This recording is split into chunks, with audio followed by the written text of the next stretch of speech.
Governance, Delhi, International Institute for Human Security, USA, and Trans Brahma. As we all know, COVID-19 pandemic situation in 2020 marked a paradigm shift in the security scenario. A war of words started and world is becoming more and more realist and isolated. All traditional defense mechanisms fail to control this new enemy of human beings. And it is directly hitting on the three key elements of human security as well as human development, which are health, education, and income. Thus, the world turned jeopardized after COVID-19 pandemic. The whole equation and thrust of global politics and economics is now at a new verge. The main question is how we can secure human race and humanity. The picture you get from media, even from celebrity media, is very partial. People should know the picture of actual field, courtesy to Corona and Zoom technology that enables us to meet at a common platform and reimagining these changing dimensions of human security in the pandemic situation. The goal of this conference is to improve the standards of the international community of academicians, researchers, scholars, and scientists by exposing them to the latest trends, developments, and challenges in the field. Dear friends and colleagues, you can see we have an August gathering here in the inaugural session. We have very well-known personalities from all over the world like India, Australia, United Kingdom, Romania, USA, and Finland, from whom we have so much to listen and so much to learn. We have with us Honorable Ambassador Dr. T.C.A. Raghavan, Director General, Indian Council of World Affairs, New Delhi, Dr. Vasudev Gok Hasnavis, Senior Development Economist, United Nations Development Program, Professor Sanjay K. Bharadwaj, former Chairperson, Center for South Asian Studies, School of International Studies, Jawaharlal Nehru University, Dr. Aurora Martin, Vice President, International Institute for Human Security, USA, Professor Krish Roche, Director, Institute for Human Security and Social Change, Lathrop University, Melbourne, Australia, Professor Heikki Patomäki, Professor of Global Politics and Global Political Economy, Faculty of Social Sciences, University of Helsinki, Finland, and Dr. Eva Puemala, Senior Research Fellow, Faculty of Social Sciences, Tampere University, Finland. Due to some urgent work, our guest of honor, Dr. Dan Pledge, is unable to join this session and he will join us at the valedictory session. Dr. Jake Lynch, Director, Center for Peace and Conflict Studies, University of Sydney, also unable to join due to some medical urgency. Maybe he will also join at the valedictory session. Without much wasting time, now I want to invite the convener of the conference, Professor Alka Parikh, to deliver welcome address. Professor Alka Parikh is food security expert and worked for World Bank and Planning Commission of India. She holds PhD degree from Department of Agriculture and Allied Economics, Cornell University, USA, and is currently working as the director of Amity Institute of Liberal Arts. Over to you, ma'am, Professor Alka Parikh. Thank you very much. I welcome all the dignitaries over here, and we are really grateful to you that you all could took out time and join us, and all the other participants also who have joined so enthusiastically this conference. And there is a lot to learn from everybody over here, because all of us have gone through the experiences which have been very unique, very different from what we have been used to till now. 2020 has been a devastating year for humankind. In addition to the pandemic, the world saw frequent cyclones and hurricanes, floods, raging fires, and locust attacks. Too many natural disasters in a short period. The frequency of disasters has been unusually high for this year. COVID-19 was the most major threat, of course, for human security in 2020. By March 2020, most nations were struggling against it. The concept of the whole world quarantining itself was completely new and was implemented with great vigor by almost all nations. Many nations locked down themselves, some with allowance for many activities, and some with severe constraints on all kinds of movements, completely isolating the patients, no human being allowed to come in slightest touch with the affected. The treatment of the disease sometimes seemed even more severe than the disease itself. And in spite of such stringent restrictions, the disease spread. As on October 12, totally 37 million were affected by the disease and 1 million had already died.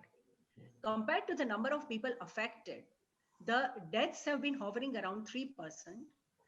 So the percentage of corona patients in critical conditions reduced to only about 1% now, as far as India is concerned. But so many people getting affected or dying in such a short period is unprecedented in human history. In India itself, almost 1 lakh people have died. And there are no signs of the containment of this disease. It keeps spreading, as we are seeing right now in Europe and in India also. Unfortunately, in dealing with this historic threat to the human society, the policymakers posed a very serious threat to many other aspects of human security. World Bank says that 60 million people could have been pushed into extreme poverty this year due to the recession caused by the lockdowns. Millions of people have lost their jobs all over the world. The specter of hundreds of thousands of migrant laborers in India walking on foot for hundreds of miles to reach home shattered our psyche like anything. Economies have spiraled downwards, showing little signs of recovery yet. Economic security and food security suffered a lot during this pandemic. As hospitals readied themselves for surge of COVID patients, doors were closed for all other treatments. Patients who regularly needed dialysis, blood transfusion, or any such regular treatment were turned back. Patients with any other diseases, including heart attacks, organ failures, TB, and such, were left to fend for their own. OPDs shut doors. Patients were to be treated only online. The regular time would see millions of patients all over the world being treated for secondary and tertiary care. All of these were denied treatment. The great suffering that these millions must have experienced, the thousands who would have died, we would have no way to know the price that we paid for talking of only COVID and nothing else. The social problems also came to fore. Domestic violence increased everywhere. Child abuse was at its highest, and so was violence against women. Many poor were left outside the online education systems and were desperately trying to catch up. The gap between the rich and poor widened far more. Governments became completely autocratic in the name of protecting the citizens, and repression of free speech and even human rights was widespread in many countries, not just one. Countless people suffered from psychological problems. Again, we know nothing about it till now. With such chaos everywhere, it is worth asking whether we mishandled the pandemic situation. While trying to gain upper hand on the disease, did we pay a price that was much more than the benefits of containing the disease? True, about 40 million people were affected by the pandemic and about a million died. But against that, almost double that number, if not more, would go hungry. Millions would get into depression due to unemployment. Thousands were bruised by domestic violence. Dozens of nations came under ruthless autocratic rule of the state. Was the cost really worth it? To protect one aspect of human security, did we not end up sacrificing many other aspects of human security? Are we sure we handled this crisis well? One day, people who suffered really badly from this kind of implementation would ask questions. That's how I would like to start this conference with, leaving you with questions, leaving you with the aspects that are not talked about much, but at the same time, things which are very important, all aspects of human security. That's what I would end up with. And now it's over to Dr. Nandini Basista. Thank you, Alka ma'am, for giving a holistic picture of effect of pandemic on human security. and elaborating how grim the situation is. Now it's my privilege to welcome Honorable Ambassador Dr. T.C.A. Raghavan sir to deliver inaugural address. Honorable Ambassador Dr. Raghavan is Director General of Indian Council of World Affairs, New Delhi. He retired from the Indian Foreign Service in December 2015 while Indian High Commissioner to Pakistan. He had earlier served as Deputy High Commissioner in Pakistan and High Commissioner to Singapore from 2009 to 13. During his last posting in New Delhi in the Ministry of External Affairs, Dr. Raghavan was Joint Secretary dealing with Pakistan, Afghanistan, and Iran. He has also served in Kuwait, the United Kingdom, and Bhutan. Posts earlier held in Ministry of External Affairs include Director of the Office of the External Affairs Minister. He is doctorate from Jawaharlal Nehru University. Over to you, Honorable Ambassador Sir, Dr. T.C.A. Raghavan. Thank you very much, Dr. Bashisht, for inviting me, and may I also congratulate you and the other organizers for the theme of this conference. Let me begin by thanking Professor Alka Parikh for setting the stage for our discussions, and also may I say that I'm gratified to be on the same panel as with Dr. Vasudev Guha Khasnobis, Professor Chris Roche, Dr. Aurora Martin, Professor Eva Pumala, Professor Sanjay Bharadwaj, and others. I think Dr. Parikh has posed a very interesting question at the outset, that has our attempted remedy been in fact more problematic than the problem it sought to address? To my mind, the answer to this we will never know.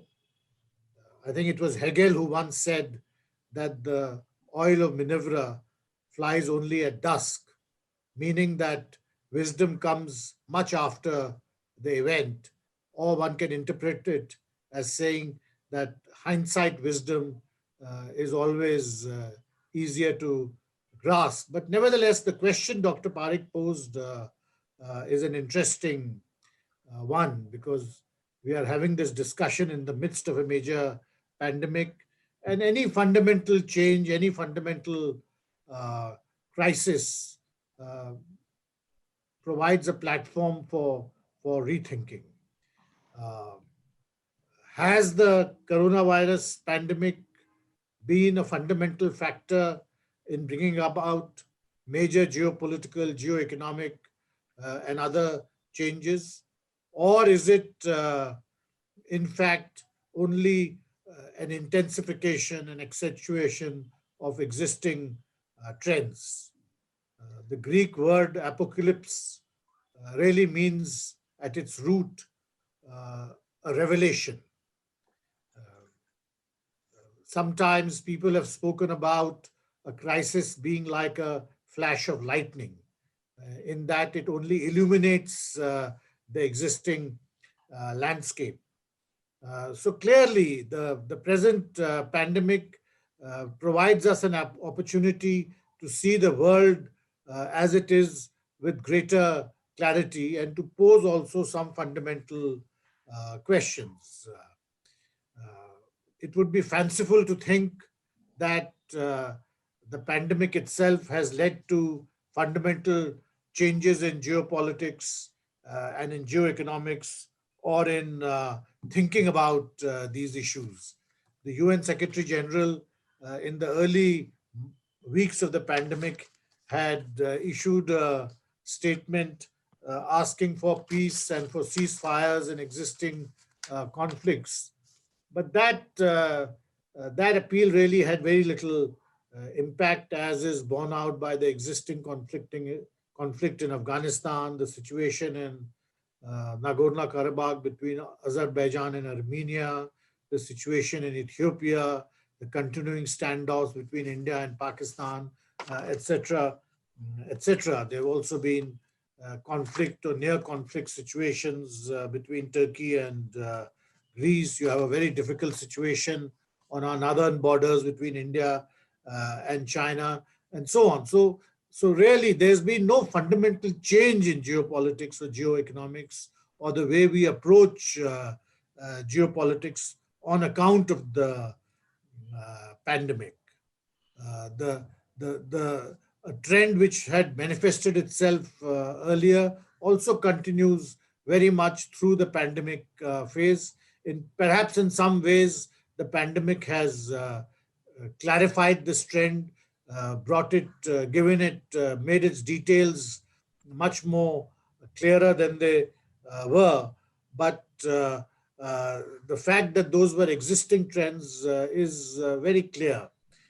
What are the fundamental changes taking place around us, which the pandemic has enabled us to see more clearly?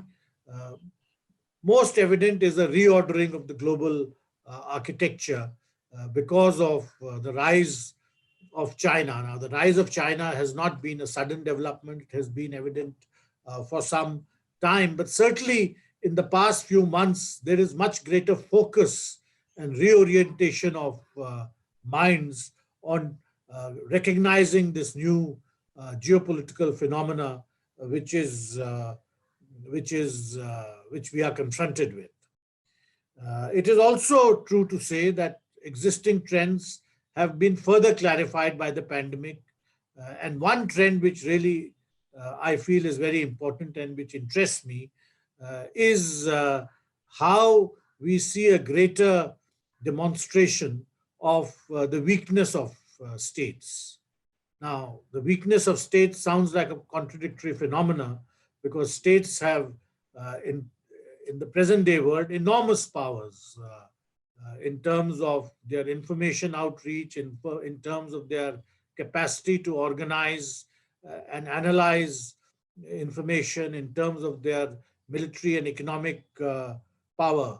Yet, when one looks at three examples in particular, or three factors in particular, it becomes evident that this weakness of states is also a factor which we have to take into account. Which are these three factors? And perhaps there are others, but these three factors I feel are important. The first is climate change. The second is the spread of technology and especially of technologies relating to information. And the third is public health. Dr. Parikh had referred to this. It's very evident that no state by itself or by a coalition of states can be effective at dealing with these issues. In particular, regulation of technology, climate change, biodiversity, public health. It has often been said that state action in dealing with the pandemic through the instrument of vaccines will also in the end require a multilateral effort, because the survival of the virus in any one geography will always remain a threat to other geographies, with or without a vaccine, because of the biological nature of this virus and its powers of mutation, etc. Let me also look at these things from an Indian perspective very briefly. From an Indian perspective, the emergence of China as a great power in our immediate proximity reorders to a very great extent our traditional perspectives on international relations and on international politics. A consequence of having a great power in our immediate proximity, with which we have a history of adversarial relations, and in the present context, when we are in a kind of military standoff with China, it has really led to a kind of excessive securitization of our mindsets. Securitization of our foreign policy approaches in India is, of course, not new, and neither is it entirely unexpected. We are situated in a very adverse neighborhood.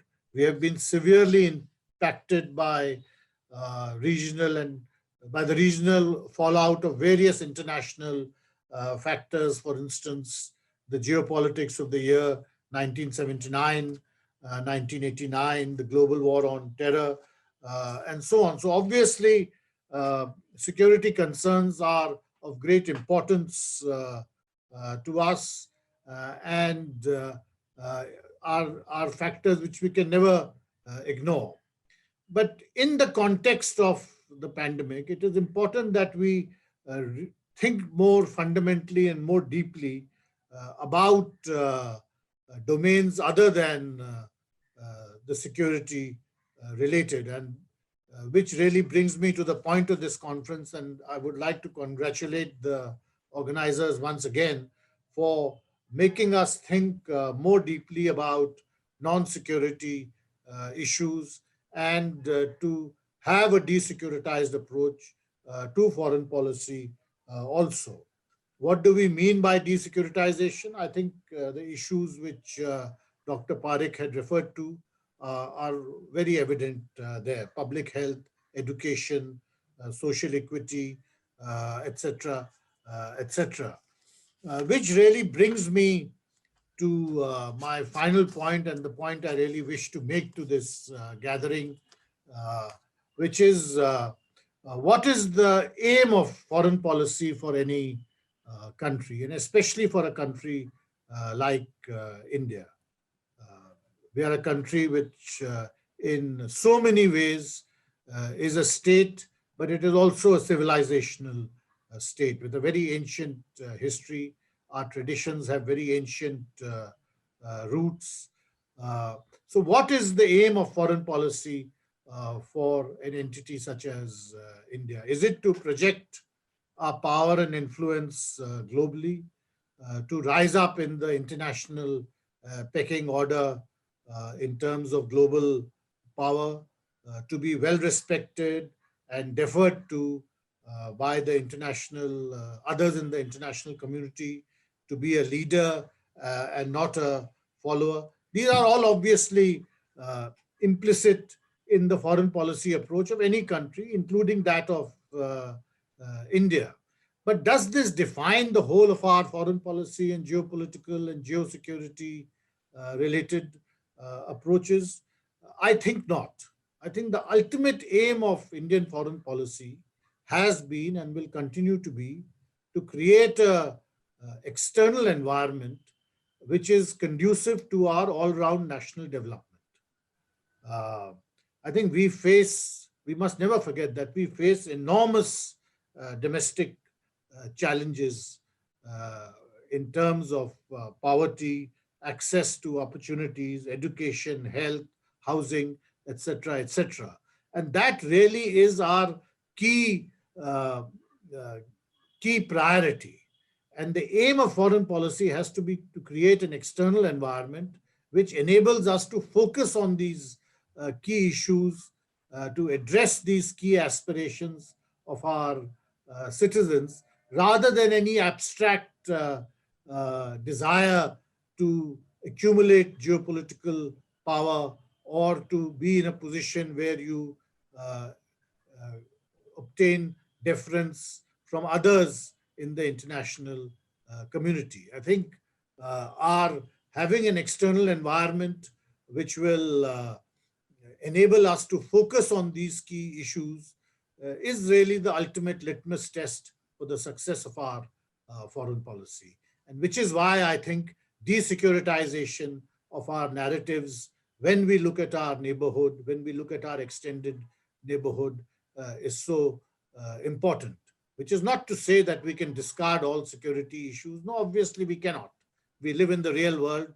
But how to combine securitized and desecuritized approaches, how to make sure that their mix provides the right and a harmonious balance which enables us to focus on our domestic priorities.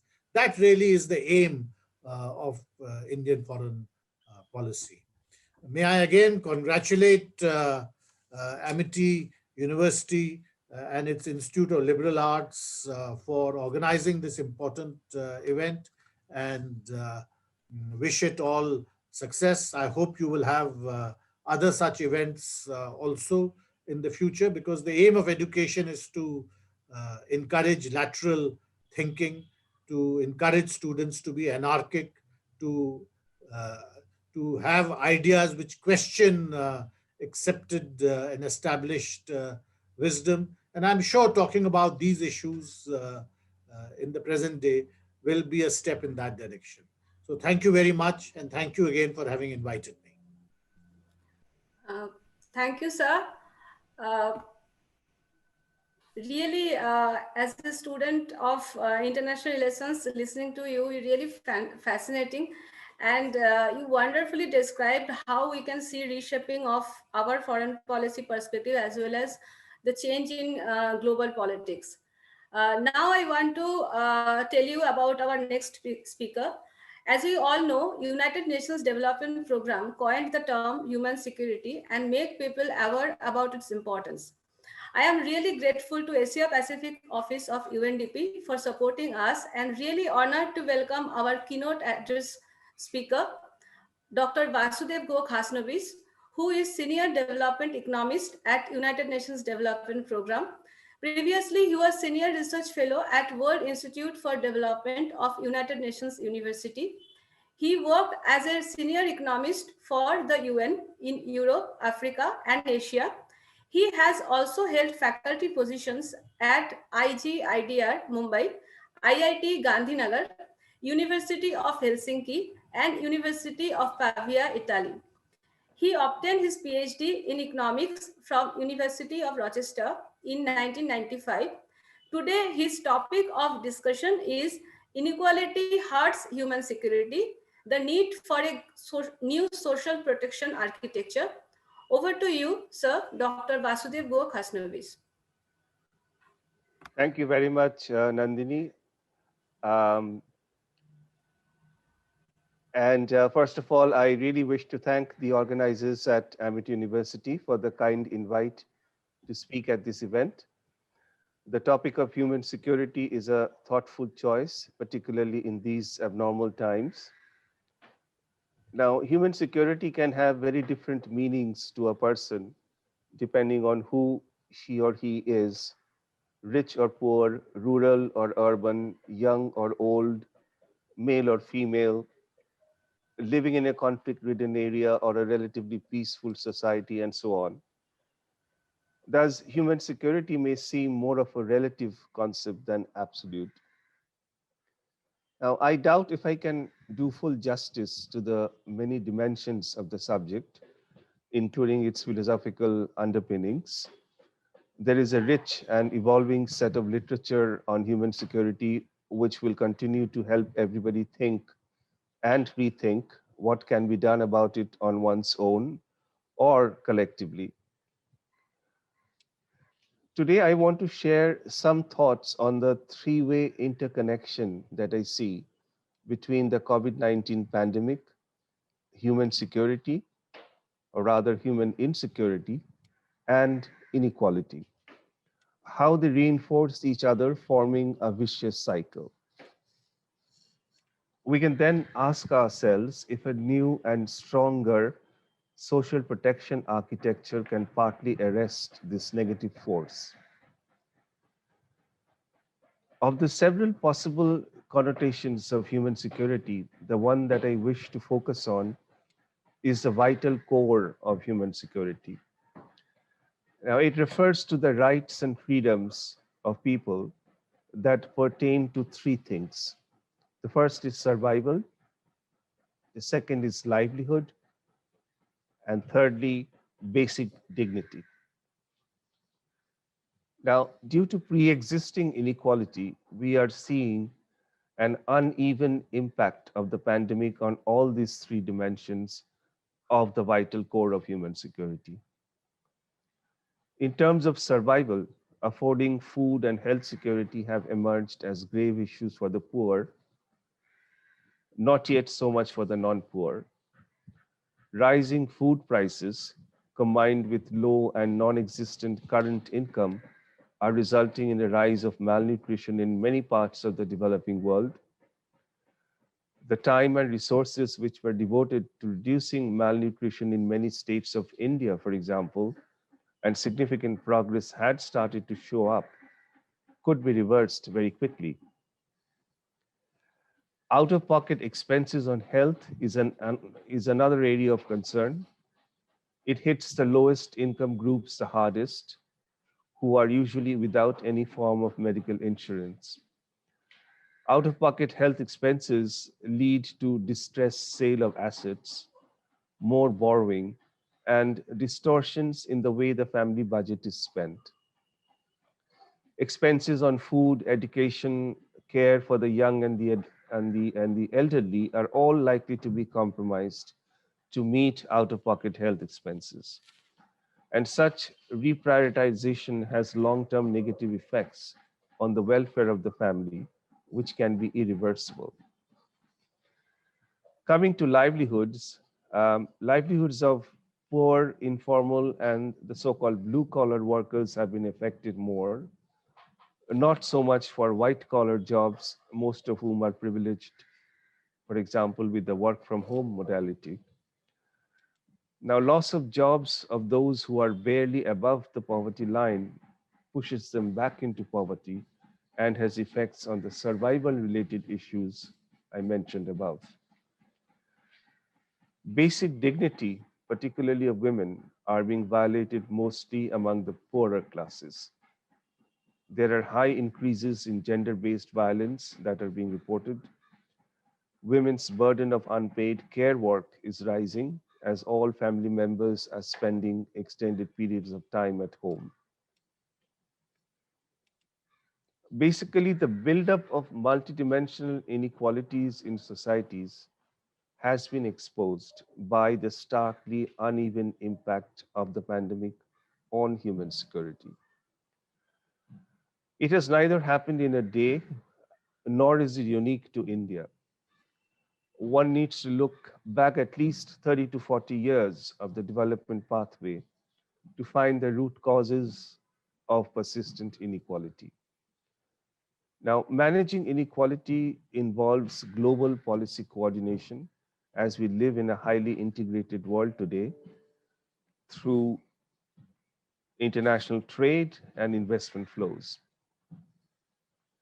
Living in an integrated world means both GDP growth as well as income inequality at a country level are highly dependent on international trade and investment patterns of MNCs. I want to highlight two aspects. The first is the growing importance of global value chains. Today, production processes are fragmented across countries, with MNCs outsourcing intermediate goods from the cheapest sources, which often involve the contribution of informal sector workers. Hence, the emergence of global value chains, which now stand broken due to the pandemic and the restrictions on movements. And it has resulted in job losses of informal workers who are linked to these chains directly and indirectly. The second aspect is that there is evidence that GDP growth in the past 30 years has been trade-led or export-led, as we call it. But it has not been inclusive enough with respect to employment generation, at least for the masses. In the interest of informal workers, it would be important to generate evidence on which sectors of the Indian economy have a better balance of growth and employment generating potential, historically speaking. Revival efforts of value chains of those sectors can help restore livelihoods and at the same time support GDP growth. However, rectification of the development pathway of the past 30 to 40 years will take time. Given the immediate impact of the pandemic on survival, livelihoods, and human dignity, there is a need for retrofitting some of the cracks that are visible and at the same time rebuild more carefully. A strong social protection architecture can perhaps do both. To its credit, India has a very good food distribution system, the PDS. Programs such as Ayushman Bharat are also commendable steps in addressing health insecurities of the poor. There are provisions for direct cash transfers to women. We also have the employment guarantee scheme where citizens have the right to find work. So the scaffolding of social protection to address food and health security as well as livelihood is there, but it will continue to require higher investments to stimulate both supply as well as the demand for these schemes. Unfortunately, social protection and therefore its potential to improve human security is always at the peril of remaining underinvested.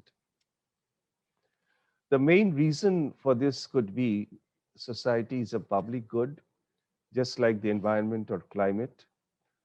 Someone has to pay for it or invest in it to keep it together. The basic problem of paying for a public good is the so-called free rider problem, the assumption that even if I do not pay or investment in society and its protection, someone else will surely do. This is obviously a dangerous incentive problem and has been much debated and researched in academia.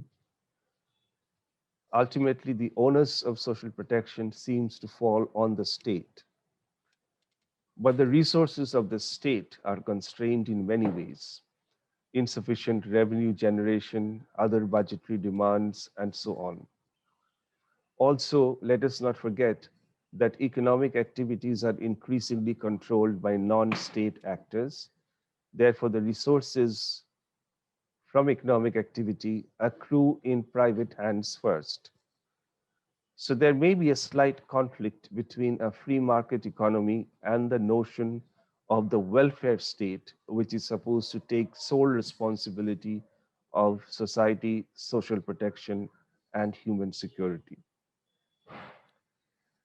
Now, taxes are meant to provide the state with the resources needed to provide for social protection and human security, but they're never enough. Other forms of innovative financing, more in the form of investment rather than an expense, must evolve. Such innovative financing mechanisms are being explored in the context of climate change. The same can be done to protect the society from human insecurities. The true returns from investment in human security through a robust social protection system are different from returns from other investments. Firstly, the gestation period is longer, and more importantly, the returns from investment in human security through social protection does not necessarily show up in the accounts of specific individuals, firms, or groups. It will result in gains for everyone through the creation of a more productive citizenry. To drive this point home, I think it will be very useful to do rigorous cost-benefit analysis of social investment by the private sector. If properly designed, it will not be difficult to demonstrate that investing in what seems intangible today does result in tangible gains in the future. On a different note, when we buy vegetables in the open market, more often than not, we bargain. Instead of paying, say, 25 rupees per kilo for potatoes, we try to settle for 20 or 22. Similarly, when we hire domestic help, who are mostly women, we bargain. Why 3,000 rupees per month? Why not 2,500? But when we walk into an upscale department store, we never question the price tag. Also, when we seek the services of skilled professionals, we do not argue about the price.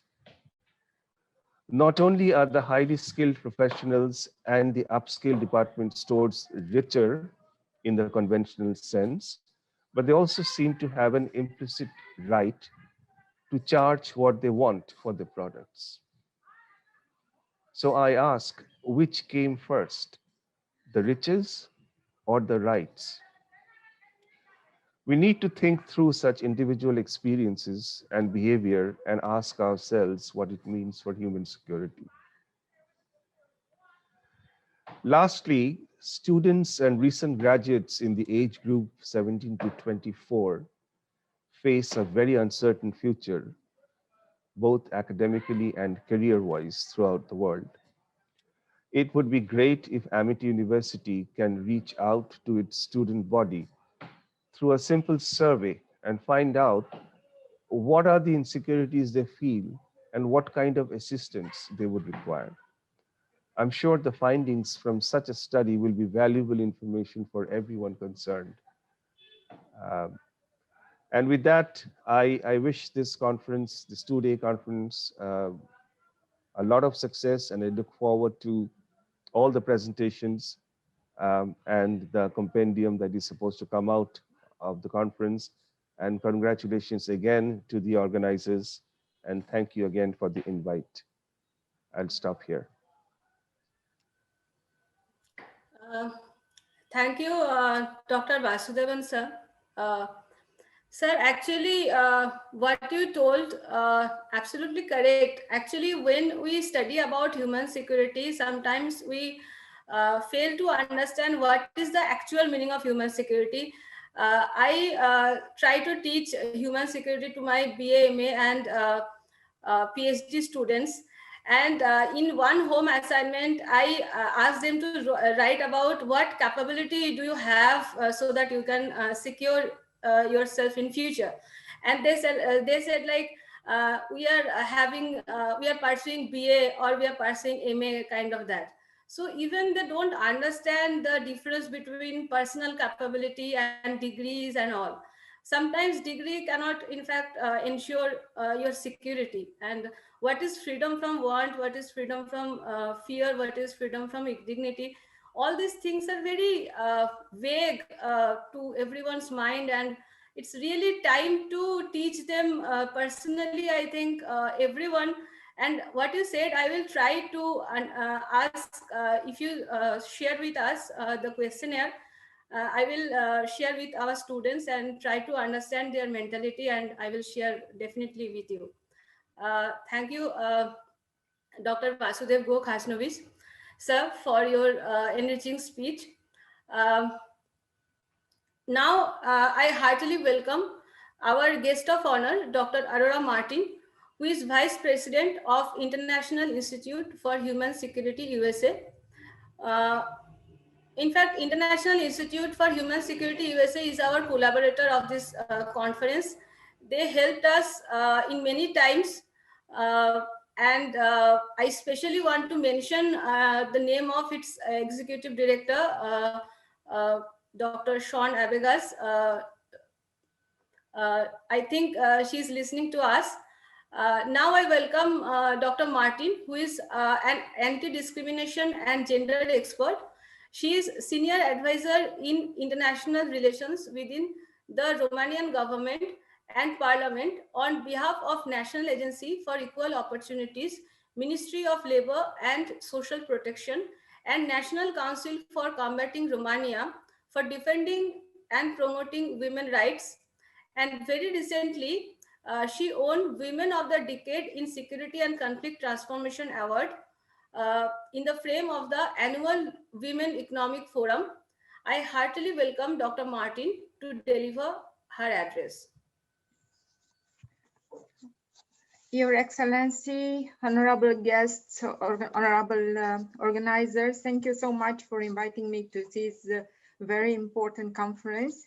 It is my honor to be here next to you and to share, to represent the International Institute for Human Security and to share some of my thoughts. Of course, I have to underline that I have very warm memories related to India. 2 years ago, I was invited to New Delhi for receiving a very precious award for me, Women of the Decade for Security and Conflict Resolution, which was offered by the Women Economic Forum, Women Economic Forum and All Ladies League, an organization, a very important organization led by Harbin Aurora. Now I shall try to give my speech to make an overview on the relationship between security and human security, and then I shall particularly focus on 3 issues related to our specific issue today. For many years, as you know, we talk a lot about security, projecting military force in order to achieve security. But how long is the distance between what makes political entities feel secure and what makes us feel secure? What makes you feel secure today? Let's unpack it a little bit. Let's talk about how this concept of security, which tends to emphasize the institution of the state, alliances, borders, territories, weapons, keeping the nation state at the center. In the traditional concept, the enemy is a visible entity that must and can be eradicated. Leave that to one side and go beyond that to where human security focuses, the individual, the well-being of the individual, giving them choice and voice, and thereby assuring their own security. In this shifting paradigm, the greatest threat to a human might not be military, but environmental, health, social, political, and economic. Given the extent and nature of the threats that we face, COVID-19 as a health issue is a threat to human security in the frame of non-traditional security. Since 1972, when United Nations has banned biological weapons, the issue of biological weapons for warfare was being quite forgotten. The international community mobilized the entire attention to prevent nuclear risk and to keep under observation several states. The pre-COVID-19 infectious disease like SARS, MERS, H1N1, Zika, bird flu didn't represent a global threat because the majorities were spreading only locally. The emergence of COVID-19 and its consequences on the global vulnerabilities brought again attention on the shifting paradigm from security to human security, from state security to human being, a human being insecure under the threat of an invisible weapon endangering human lives, but also tearing down the joints of the economy. In my intervention today, I would like to focus on 3 particular issues related to the impact of pandemic on the human security. First, how the states were willingly or unwillingly weaponizing the pandemic. Second, how the global mechanisms supposed to deliver against the pandemic were largely ineffective. And third, how technology should be leveraged in supporting human security.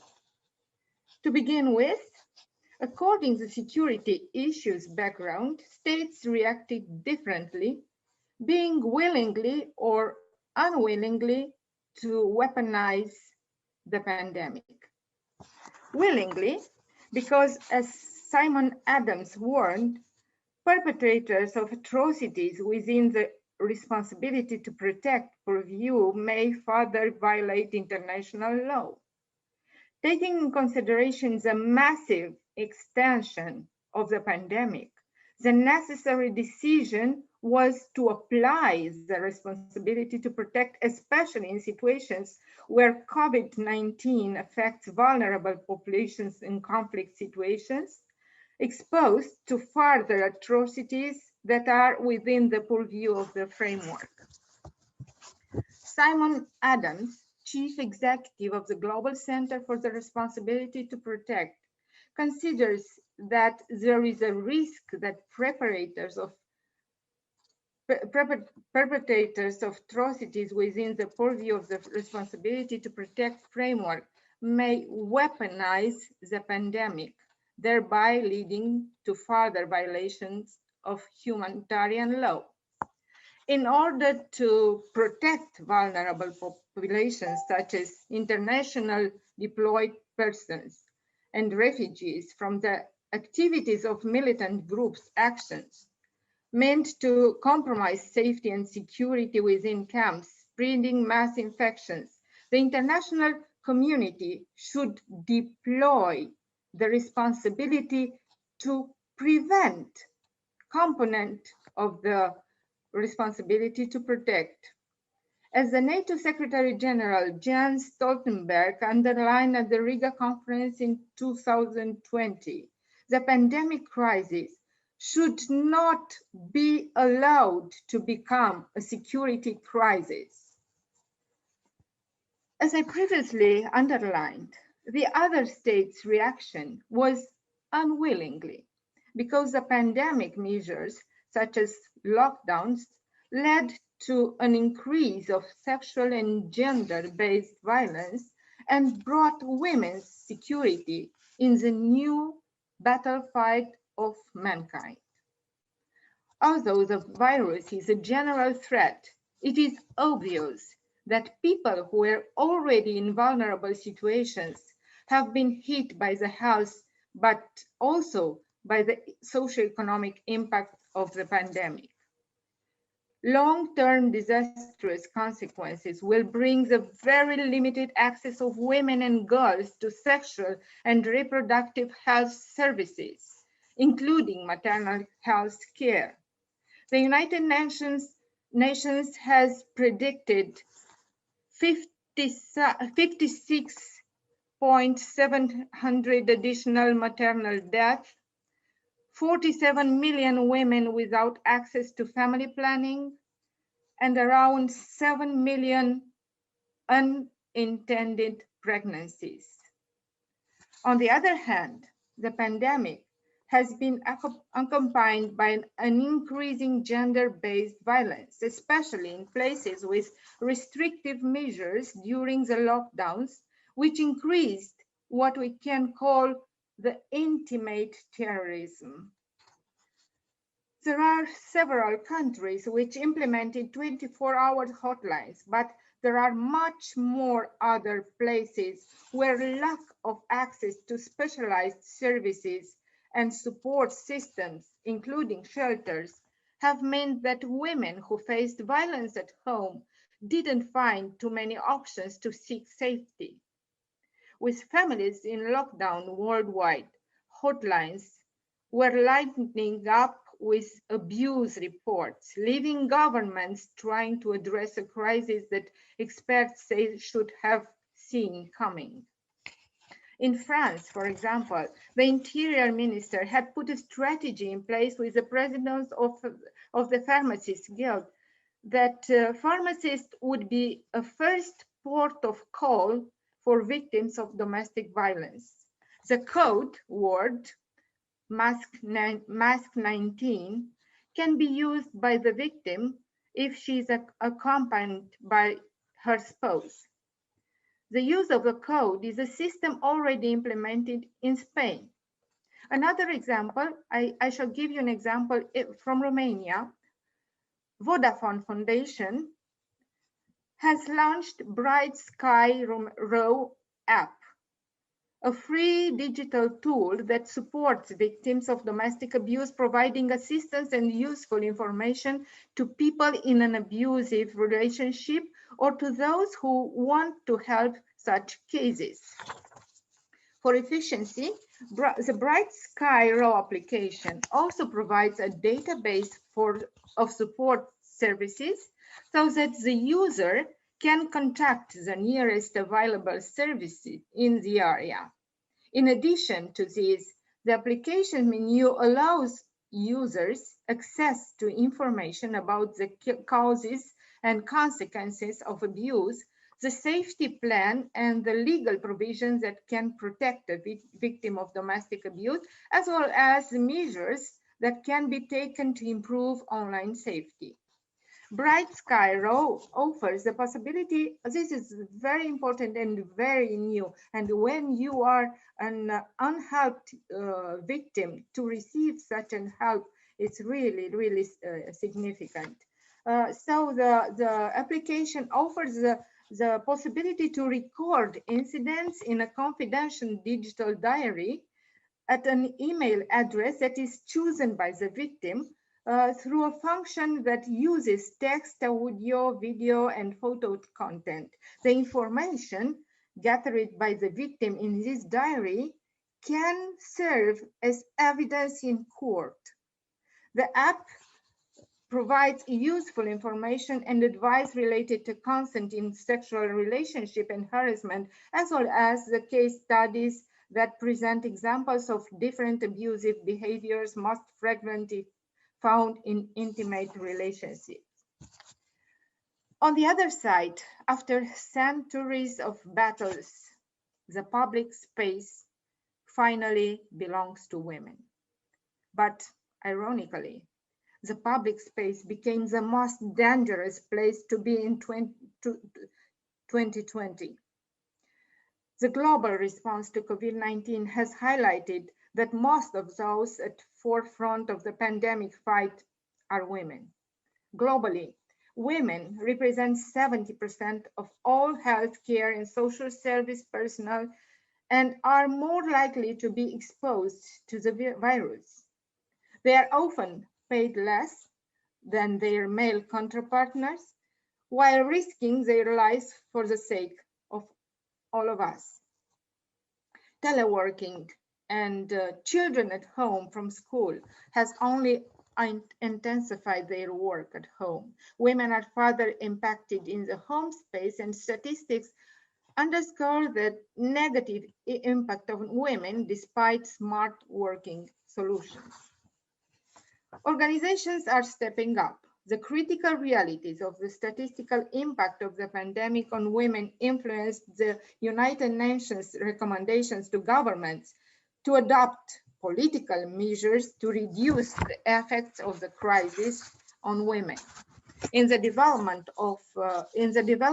and NGOs sector, women lead peace and security organizations like the African Women Leaders Network, a platform born within the partnership between UN and AU, are playing a pivotal role in developing policies, strategies, and guidelines for gender-responsive actions to combat the adverse effect of the pandemic on women and spreading post-COVID-19 recovery.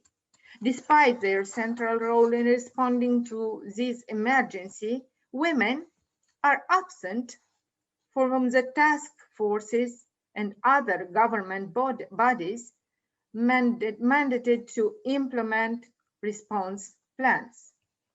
Actually, my second point is that we should look into how the global mechanisms supposed to deliver against the pandemic were largely ineffective. Mainly United Nations Security Council and World the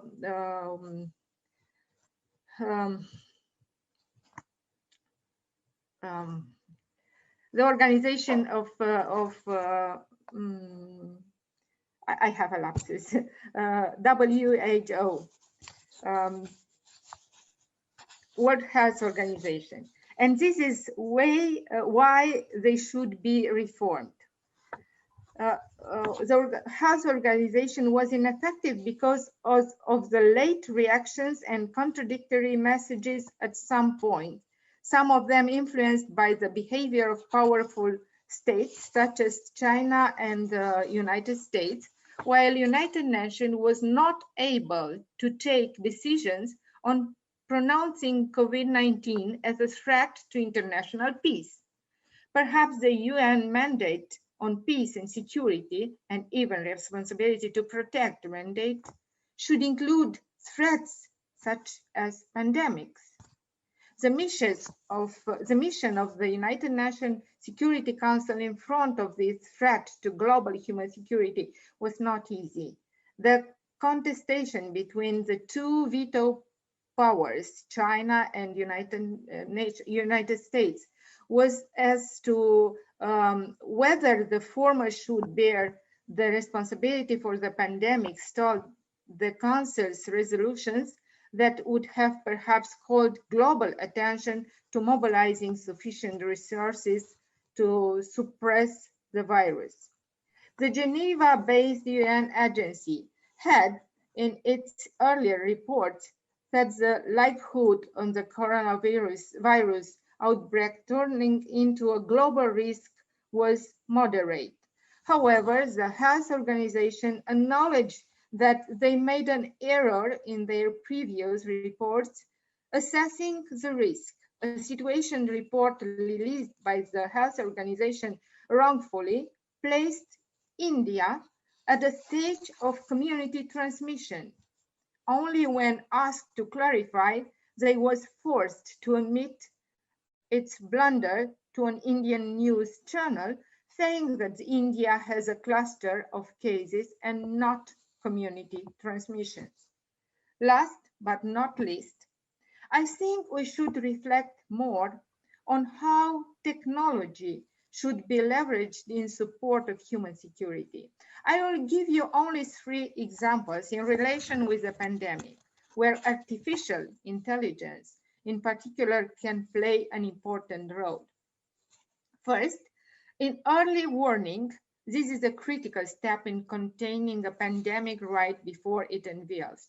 I don't know if you were aware of the Canadian startup Blue Dot, led by Kamran Khan, professor of medicine and public health at the University of Toronto. The company is using a proprietary software as a service designed to track, locate, and conceptualize infectious disease spread.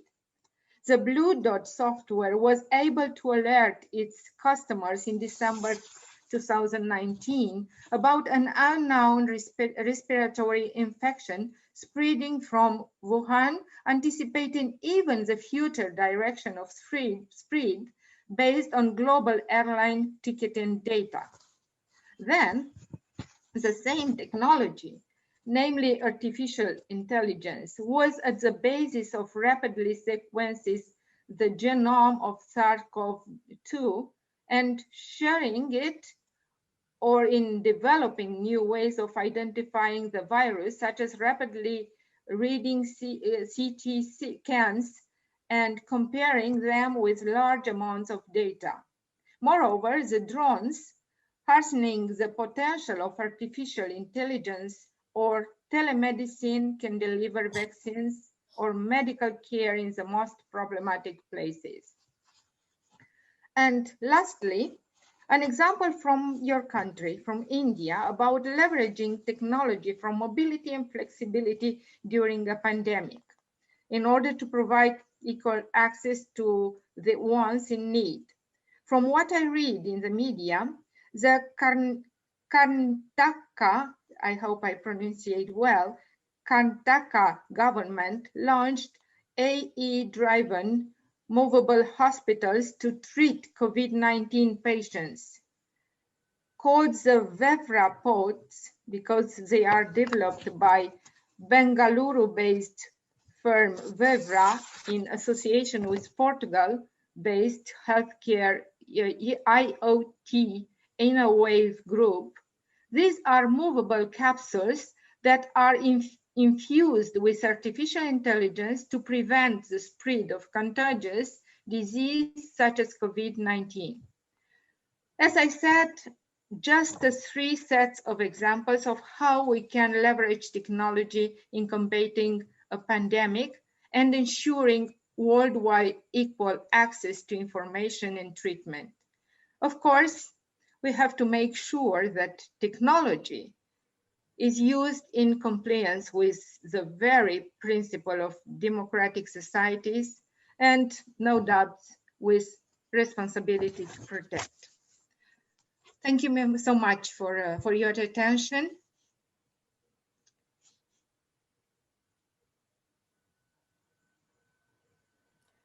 Thank you, Dr. Martin, for your wonderful elaboration. You touched a very important component of human security as well as sustainable development.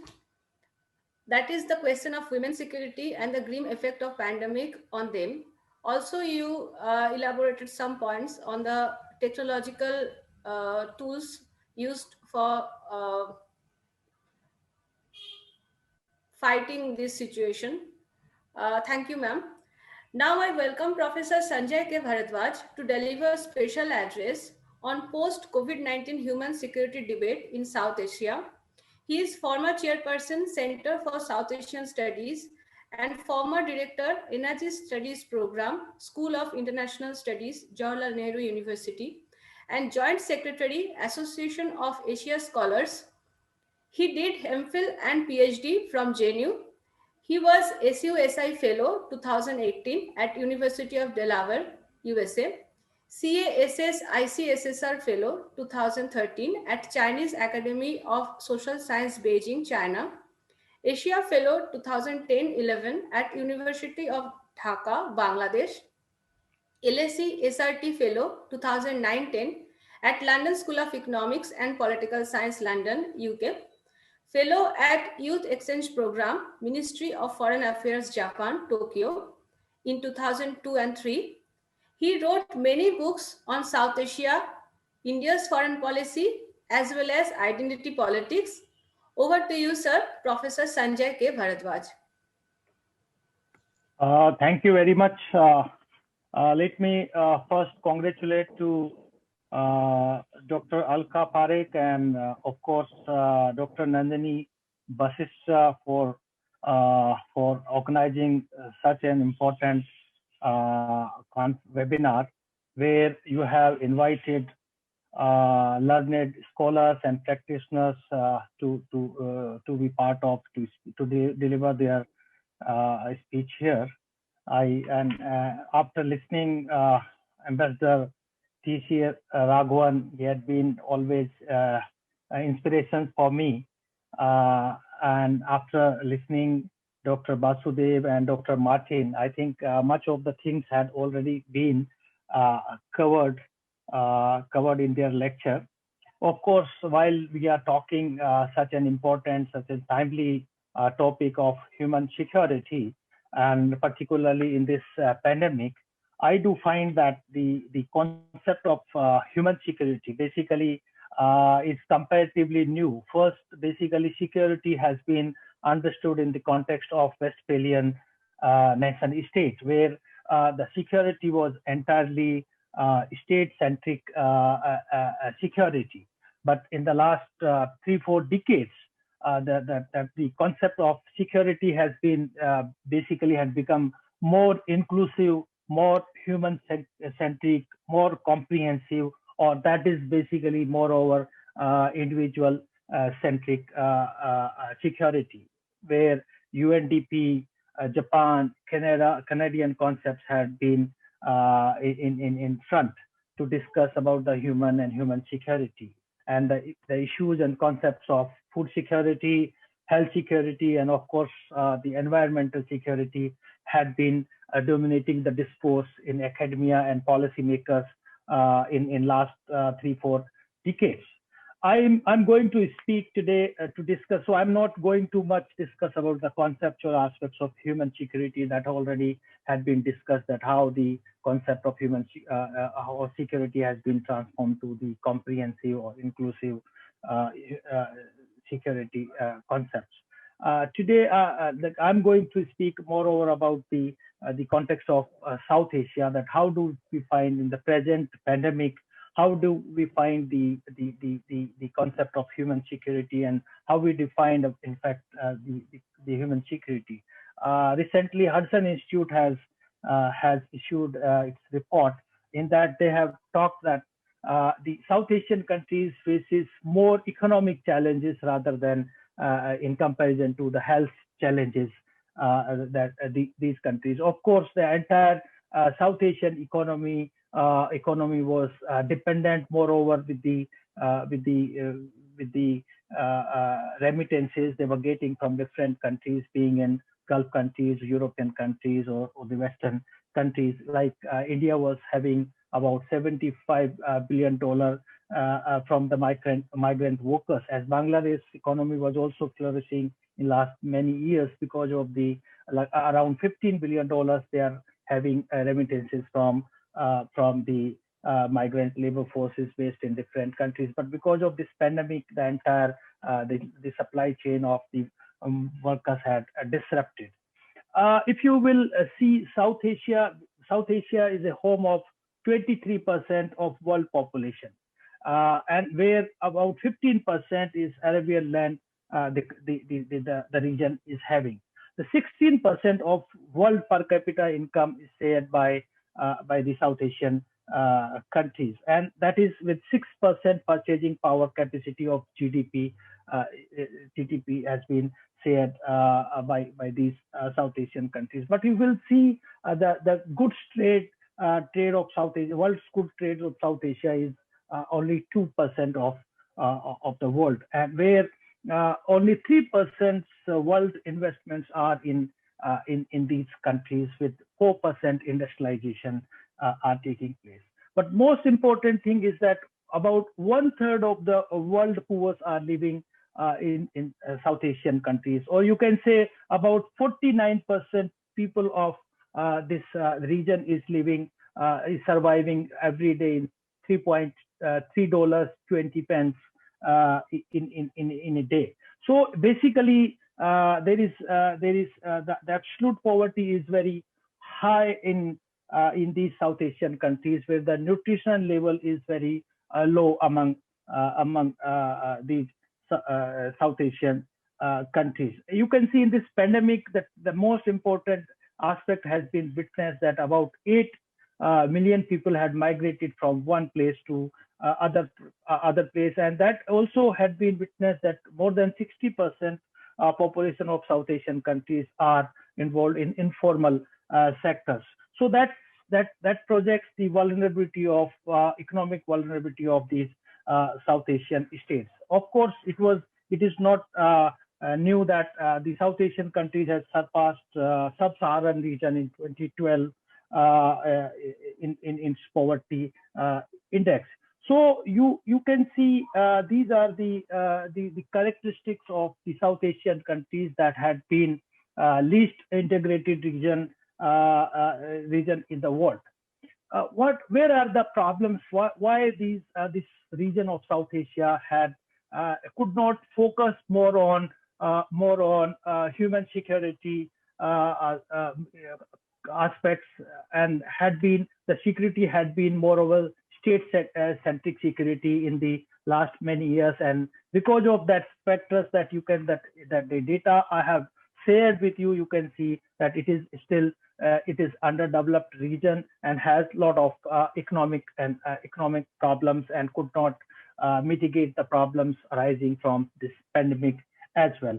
South Asia, basically, there are two aspects of South Asia one can understand. Basically, South Asia is a 5,000 years civilization that has been known as Indian subcontinent. The terminology South Asia is comparatively a new terminology had been given by the colonial masters, or it is a colonial terminology. But it has two aspects. One is basically, you can see the structural aspect of South Asia that had factored the integrations, that had factored the economic growth of these regions, and that has factored that we are not able to control this pandemic in very effective manner. The structural, in structural aspects, you can see there is asymmetries among the South Asian countries. Basically, India is a pivotal state in these regions, and with this with its Indo-centric region, there are asymmetry in size, in population, in military, and it's in economy. And there are, so all the South Asian states, basically they are having borders with India, but they are smaller in comparison to India, and India is in this perspective has become a pivotal state for all the developmental aspects, all the security aspects of all the cooperation aspects of this region. What are the problems while you are talking about the asymmetry? We do find that the South Asia is basically there is incomplete decolonization. Incomplete decolonization has been dominating in the mindset of the people, had been dominating over the conflicts that the South Asian countries. You can see the conflict between India and Nepal, conflict between India and China, conflict between Pakistan and Afghanistan, conflict between India and Bangladesh.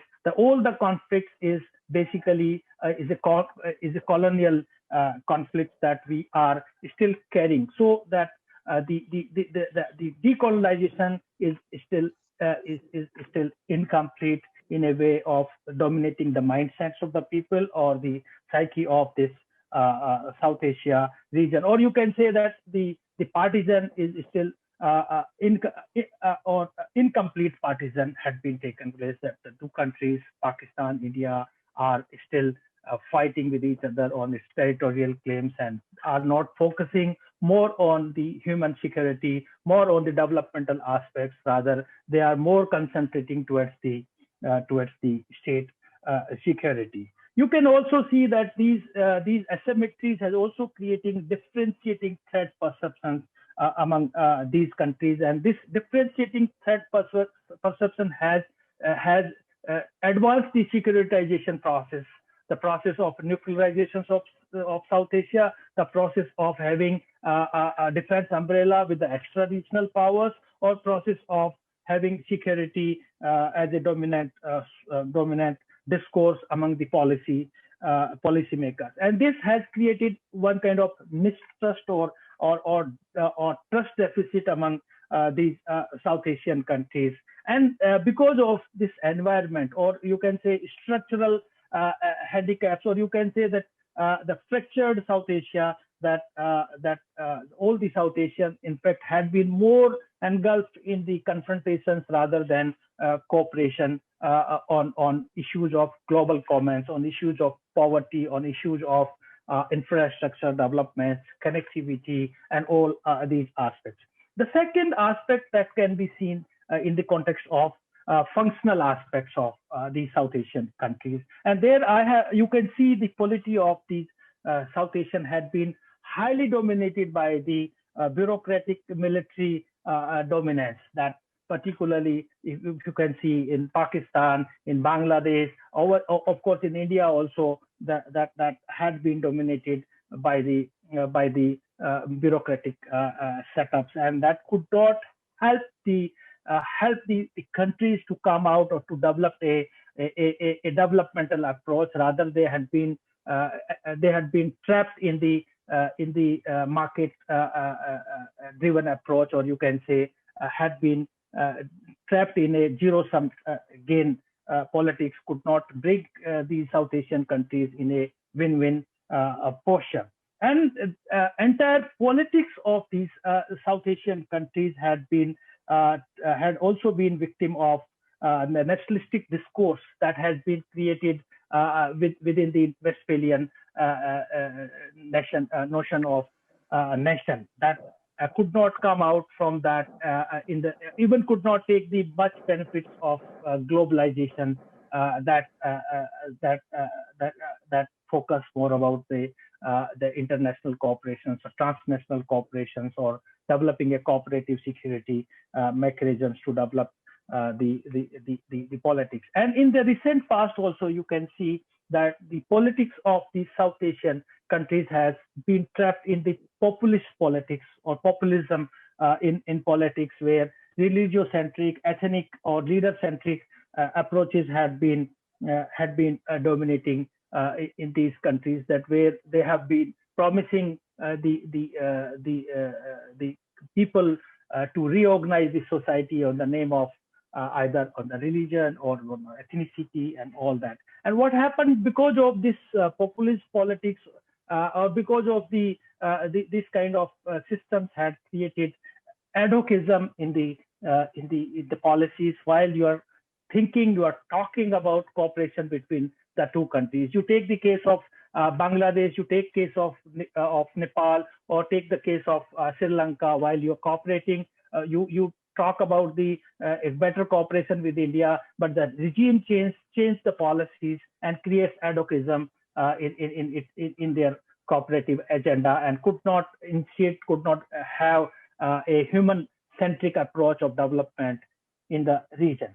This pandemic had further exposed the entire South Asian countries, that you can see among the states or you within the region, you can see the inequalities had been quite observed. Earlier speaker also discussing the inequalities between the rich and the poor. Inequalities between the nations had also been witnessed in recent past, particularly while you're talking about the migration forces, how the poor people, they had been in the metro cities of India, but migrating to small villages, and that exposed the economy and the structures of the society, that how much inequalities are there, how much there are different parameters for the rich and the poor people in this country. As I said, that more than 60% workers are in informal sector, or globally you will see around 2 billion people are in informal sector, and that is also moreover concentrated in global south. And there in the global south, in India and South Asia are having a larger share. We can also see, like Dr. Martin has talked about, the discrimination about gender equality and discriminations of women, particularly in South Asia. We had been reading in the newspaper, the reports were there about the atrocities on women in South Asian countries had increased in good number during this pandemic. So you can see how much this pandemic or this crisis, health crisis, has been dominating or affecting the vulnerable sections of the society or women of the society. Of course, that other aspects like racial discriminations had also been witnessed. Keeping this entire scenario into mind, what are the questions, what are the problems, that how we can come out while you are having two different scenario into your mind about South Asia, what kind of vulnerable, structured society, what kind of the social indicators, health indicators are there, how much we are focusing. If you will see the data about India, that we only spend 3% of GDP on education, 3.6% of GDP on health, where America, they spend about 17% of GDP on their education system. So you can see that how much we are focusing on the issues of human development and human security, and where the debates had taken a reverse mode. We were flourishing, all the South Asian countries in last decades, we were growing around 7%, including Bangladesh and India. But now, because of this pandemic, the globe and what the advantage we were taking in due to this globalization had started taking a different course and source in a way, because and there the basic ideology, the neoliberal ideology, the source of globalization, the source of liberal democratic institutions had been questioned in recent past, that entire pandemic is the source because of the global chain supply and China's Belt and Road initiatives, and because of the global food chains that the spread of pandemic this pandemic or COVID-19 had taken place globally, the same. And there should be a drive towards the deglobalization, that particularly the forces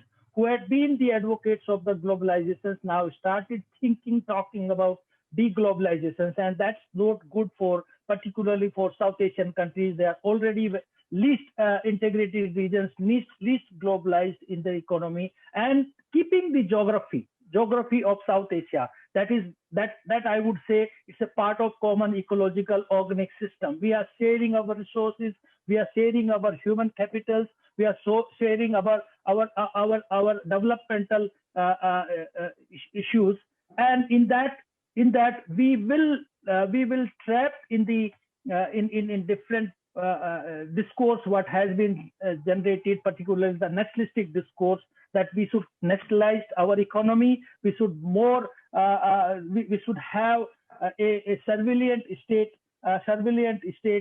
to control this pandemic, would not help the development, which would not address the developmental issues, would not basically have more generate more human capital to ensure the human security in this region. Even the liberal democracy has also been questioned in a way that they have been failed to control this pandemic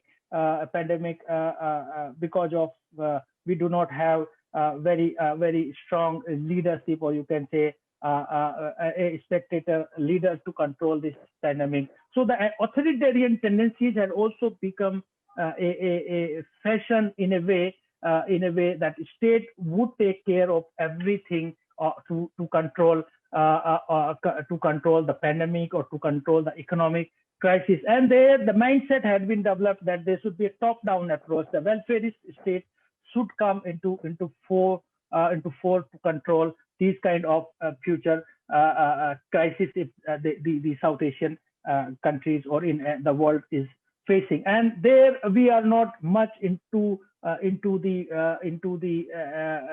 having one kind of bottom-up approach to address these problems. So they basically had these issues had been dominating in South Asia, and the world institutions had also been questioned, as Dr. Martin was talking about. World Health Organizations, the role of NGOs, the role of UNO and WTO had also been now under surveillance, under questions from the different parts, different sections of the society. These had been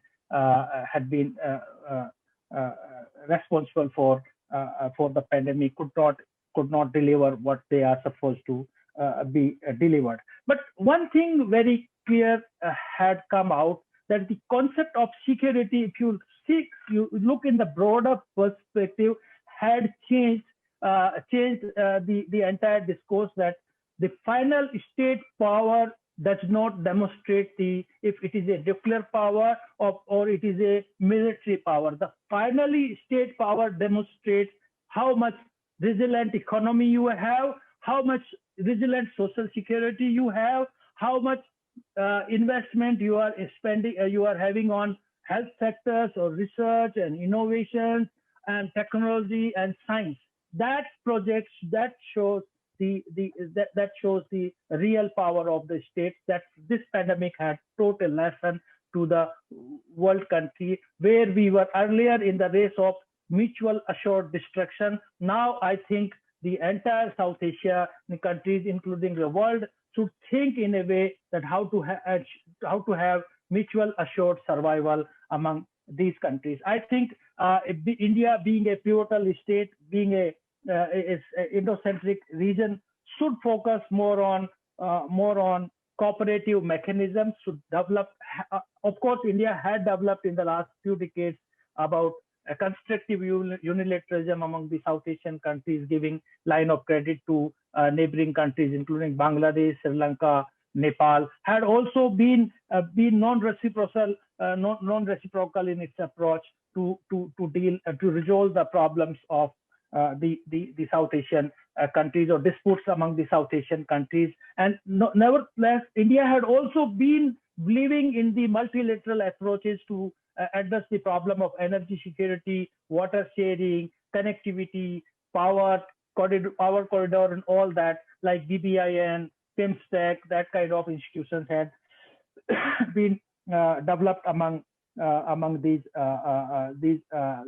South Asian countries. Or you can say that discourse has been now shifting in its policies in the past from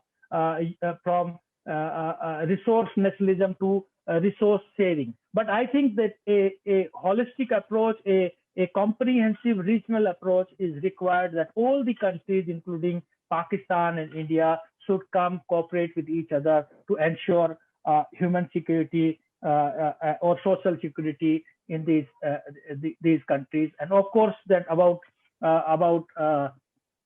taxation system and all that, Dr. Vasudevan has also already talked about, that progressive taxation system would help. Austerity measure would not help the South Asian countries to come out this economic crisis, and that had been a source of this pandemic as well. So thank you very much, I think, for giving this opportunity, and I once again congratulate the organizer for organizing such an relevant, timely webinar on human security. So thank you very much. Thank you, Professor Sanjay Bharadwaj, for your wonderful deliberation. As a student of South Asia, I really enjoyed your speech and learned a lot of new dimension of changing politics of South Asia. You also elaborated in a lucid manner how pandemic exposed inequality in South Asia. Now I welcome Professor Krish Roche, who will deliver special address on human security from below in an uncertain world. He is director at Institute for Human Security and Social Change, Lathrop University, Melbourne, Australia. He is also Deputy Director, Impact of the Developmental Leadership Program, co-led DLP's work on gender and politics in practice. Prior to joining Lathrop, he worked for over 25 years for international NGOs as a project manager, evaluator, policy researcher, and as a director. He is the author of Impact Assessment for Development Agencies, Learning to Value Change, and co-editor of Ethical Questions and International NGOs, and the Politics of Evidence and Results in International Development, Playing the Game to Change the Rules.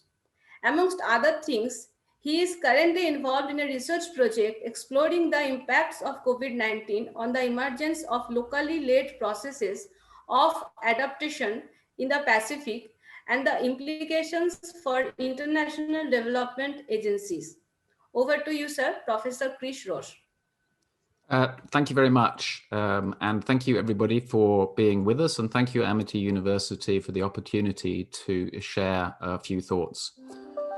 So as the COVID pandemic spread around the world, a significant natural experiment took place in the Pacific and is still taking place. The vast majority of non-Pacific international aid workers, security specialists, and diplomats returned to their home countries. This is important to note as the Pacific Islands are some of the most aid-dependent countries in the world, with GNI of something like 20% on average being covered by foreign aid. And it's 7 of the world's 15 most aid-dependent countries are from this region. And unlike most parts of the world, COVID-19 cases have remained very low. Nauru, Tonga, Kiribati, Micronesia, Palau, Samoa, Tuvalu have all had 0 cases. 7 of the 9 countries reporting no cases are island nations in the Pacific. And although there have been international travel bans and some lockdowns, there's been freedom of movement in most countries, although some governments have encouraged people to return to their hometowns or villages. The institute I direct, in collaboration with the Australian Red Cross, the Humanitarian Advisory Group, and the Pacific Association for Non-Governmental Organisations, have been undertaking a survey of staff in development agencies, did a case study of Tropical Cyclone Harold, which happened during the pandemic, and a range of interviews with others. And so what I want to focus on today is some of the early findings from this research and what the implications might be for ways of working and international collaboration in the future. If you like, I'd like to bring a bit of the Pacific into the room, something that often doesn't happen, particularly when their population of over just 12 million souls gets lumped into the Asia-Pacific region of some 4.7 billion. So take this as some voices from the Pacific. But firstly, what do I mean by human security from below? So in the IDS Bulletin of 2009, the term security from below was used to describe an extension of notions of human security in which the lived experience and agency of local people, including the most vulnerable, excluded and insecure, was taken seriously. As Zabello, Clark and Jenny Pierce, who wrote in their article in that journal, security from below is not about the replacement or privatization of the state's role or the international community's role in the provision of human security, nor is it about the promotion of citizens as vigilantes. It's rather about recognizing the existing role and agency of local people and institutions in providing their own human security in diverse ways, but also about their ability to hold governments and international agencies to account, both of which are particularly important in circumstances where the state might be unwilling or unable to provide human security or is actively seeking to undermine it. Now, of course, much of this resonates in the international development and humanitarian community with the ideas that have been paid to locally led development and the localization of humanitarian response as principles and processes that can lead to more effective and sustainable change, human security, and more resilient systems to cope with shocks. And I'll post in the chat some more thoughts on this, but I just wanted to make that connection. Because in some senses, human security, there's been a lot of declarations of intent, numerous policy statements and manifestos which espouse its importance, as there have been for locally led humanitarian development and localization with the Grand Bargain being agreed in Istanbul in 2016. But I think we can all agree that this has been patchy. But the question in my mind, therefore, is why has localization, human security, and locally led development not made more progress? Why are there such a lack of incentives in development agencies for significant change? And are the vested interests of key players seeming to favor the status quo? And the question we wanted to ask is the critical juncture provided by COVID-19 providing opportunities to change the rules of the game in more fundamental ways and that would support greater localization? And I want to concentrate on three findings that have emerged. And these are early findings, but we think they may be significant. So the first is that COVID-19 has resulted in new spaces for local leadership to emerge and shifted traditional ways of working. The reduced physical presence of international aid workers and bureaucrats has considerably enlarged the space for strengthened local leadership. National actors report greater influence over decision-making, increased collaboration between and across agencies, more decentralized responses, and greater use of local relationships and networks. More than three-quarters of survey respondents agree or strongly agree that the experience of the COVID-19 pandemic for them will strengthen locally led responses and programming in the future. In the humanitarian sector, these changes were apparent in responses to Tropical Cyclone Harold, a very powerful tropical cyclone which caused widespread destruction in the Solomon Islands, Vanuatu, Fiji, and Tonga. National actors reported increased visibility, voice and control in sector and cluster meetings, and enhanced their roles in setting priorities at national and subnational levels. And in this part of the world, this is significant because international actors often dominate these meetings. And this visibility is important in gaining further authority and confidence. Women also had a stronger and more visible role in the responses in Vanuatu and Fiji than in other responses. This led to, because the pandemic builds on skills in the Pacific of community engagement, risk reduction, and health programming, which is a shift away from the more typical male-dominated command and control mode of cyclone responses, which we often see in the Pacific. And the response also draws attention to women's socioeconomic roles in ensuring community cohesion and mobilization of resilient structures. And significantly, Pacific Islanders also perceived a real change in their work environment with the absence of expatriates. They report this has meant more relational and culturally appropriate ways of working, including meetings being held in local languages, often for the first time, more systematic inclusion of things like prayers at the beginning of meetings, something that Pacific Islanders often do, but don't do if expatriates are in the room, and generally less formality. They speak of a more relaxed atmosphere with more laughter and less sense of surveillance. Pacific Islanders point to less need to negotiate their professional and personal lives, for instance, with children commonly brought into the offices after school. And they also identify they feel freer to identify options and solutions and think more creatively about their work. And they note increased levels of communication and collaboration between Pacific Island staff across organizations, as competition between agencies seems to have reduced. The second finding is remote support has worked where strong relationships and trust were already in place. So according to the regional survey we conducted across over 70 agencies, 70% of actors believe that there has been an increase in remote support in the context of COVID. However, the proportion of international and regional organizations that held this perception is higher than national and local organizations, which suggests the digital divide and other hierarchies which affect the aid world are still evident, if you like. But interviews with national and local actors reveal strong approval of remote support.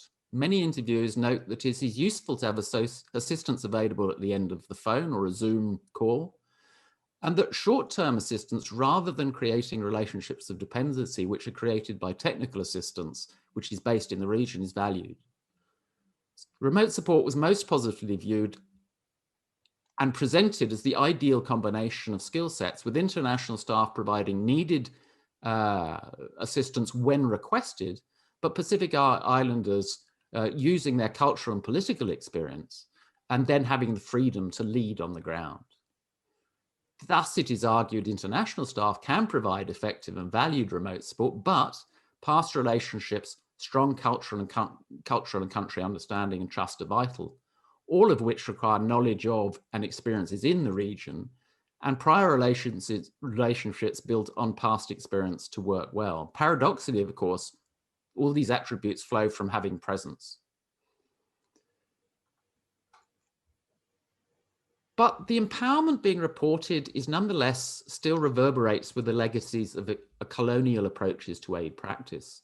Some Pacific Islanders note a nervousness to step into leadership roles because of a fear that their leadership must resemble the model established by international managers, and they will not be supported by their international colleagues if they fail. Respondents spoke about a continuing colonization of the mind, something Sanjay mentioned, whereby they feel if they are unable to match the experience of expertise of expatriates, even though they know this is not the case, they will be marked down. Such legacies continue to have an impact beyond the simple presence or absence of actors in the region. And the last finding is that organizational practices and the wider political economy matter. Our research revealed that those programs that cope well with expatriates all leaving at the beginning of the pandemic were those that had consciously invested over the long term in local staff, local ownership, and local relationships for a significant period of time. Most too had already been exploring how to become more flexible and responsive, as well as adopting monitoring and evaluation practices which facilitated active learning and adaptation rather than just routine reporting up the chain. For instance, the Australia Pacific Training Coalition utilized its deep knowledge and relationships in the Pacific and its broad networks to support Pacific Island people working in hospitality and tourism, industries that have been hit very hard, to quickly retrain in aged care to try and ensure their ongoing employment. However, although many international observation organizations are on board with the idea of localization and they can see the value, they nonetheless struggle to cede power in meaningful ways. This is not always a cynical effort to deny real localization. Rather, it speaks to the organizational identities and incentives that skew the international aid community into sustaining particular worldviews and ways of working, even when they know they are relatively ineffective. The seemingly boring bureaucratic processes within international organizations are themselves deeply political and act to ensure that power remains in the hands of the organization rather than those it supports. This extends from human resource processes that enable the organization to control decisions about whose expertise is suitable and valued, for what timeframes and at what pay scales. It includes administrative and finance departments that devise pro forma contracts for partners that stipulate what is to be delivered when, to what standards, who owns the intellectual property, and includes reporting requirements that replicate abstract metrics for judging what constitutes success and whether it is being achieved in timescales demanded by predetermined logic models. These organizational processes are also rooted in broader sets of ideas and the wider political economy. These include the conscious and unconscious biases, values, and social norms which are inherent in the notion of a development or humanitarian agency, an institution which has helping or developing others as its primary purpose and identity. And of course, this identity is further shaped by the political demands to serve other interests, whether they be domestic, economic, or simply driven by the primacy of organizational survival. So, in conclusion, crises are often shine a bright light on power relations and inequality, as we've heard. And a confluence of events in 2020 have arguably brought the limitation of existing ways of working in international development and humanitarian action to the fore. The COVID-19 global pandemic, and we would argue in the Pacific, the Black Lives Matter movement and the growing cause for the decolonization of international development have combined with ongoing advocacy for tackling shared global challenges, and particularly the issue of climate change in the Pacific, to fundamentally question existing ways of working. Stemming from this, the scales seem to be tipping towards greater emphasis on locally led processes consistent with the notion of human security from below.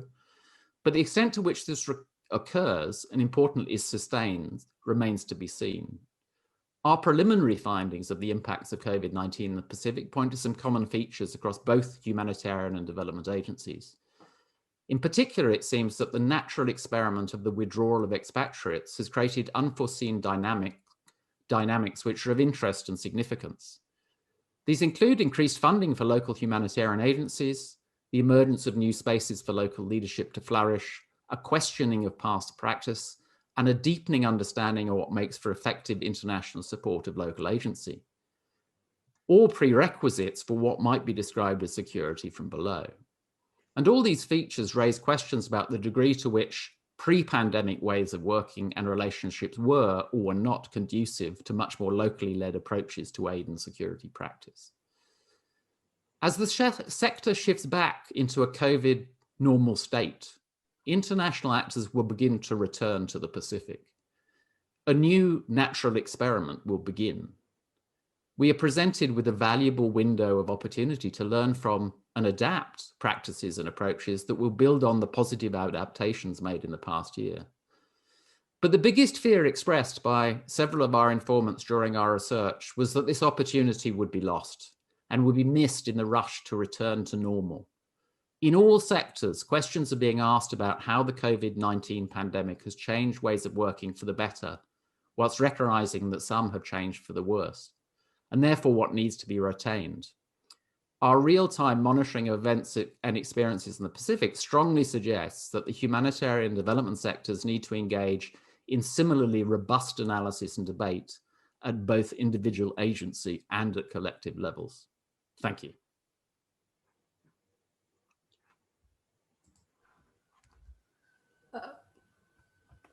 Thank you, sir, Professor Krish Roche, for your so fascinating speech.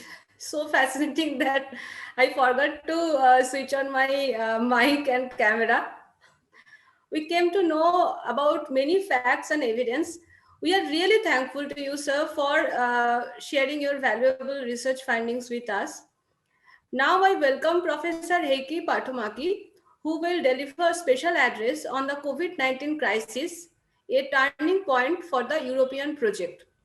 He is Professor of World Politics and Global Political Economy at University of Helsinki, Finland. He has published more than 20 books and 200 research papers on global political economy, peace studies, and global justice. Previously, he was professor at the Nottingham Trent University, United Kingdom, at the RMIT University, Melbourne, Australia. In 2020, Pattomaki was given the Outstanding Activist Scholar Award by the International Political Economy section of the International Studies Association. In addition, Pattomaki is a member of the Finnish Academy of Sciences and Letters and life member of Clare Hall at the University of Cambridge. He is also a member of the steering committee of the Euro Memo Group for 2021. Over to you, sir, Professor Heikki Pattomaki. Sir, please unmute. Thank you very much indeed. Hope you hear me. I will share my screen. I have a few slides to show with you. Yes, sir. Arvindji, are you there? Please help sir to share his screen. Yes, ma'am. Yeah, sir, go to share screen. Okay, thank you. And then choose the option screen.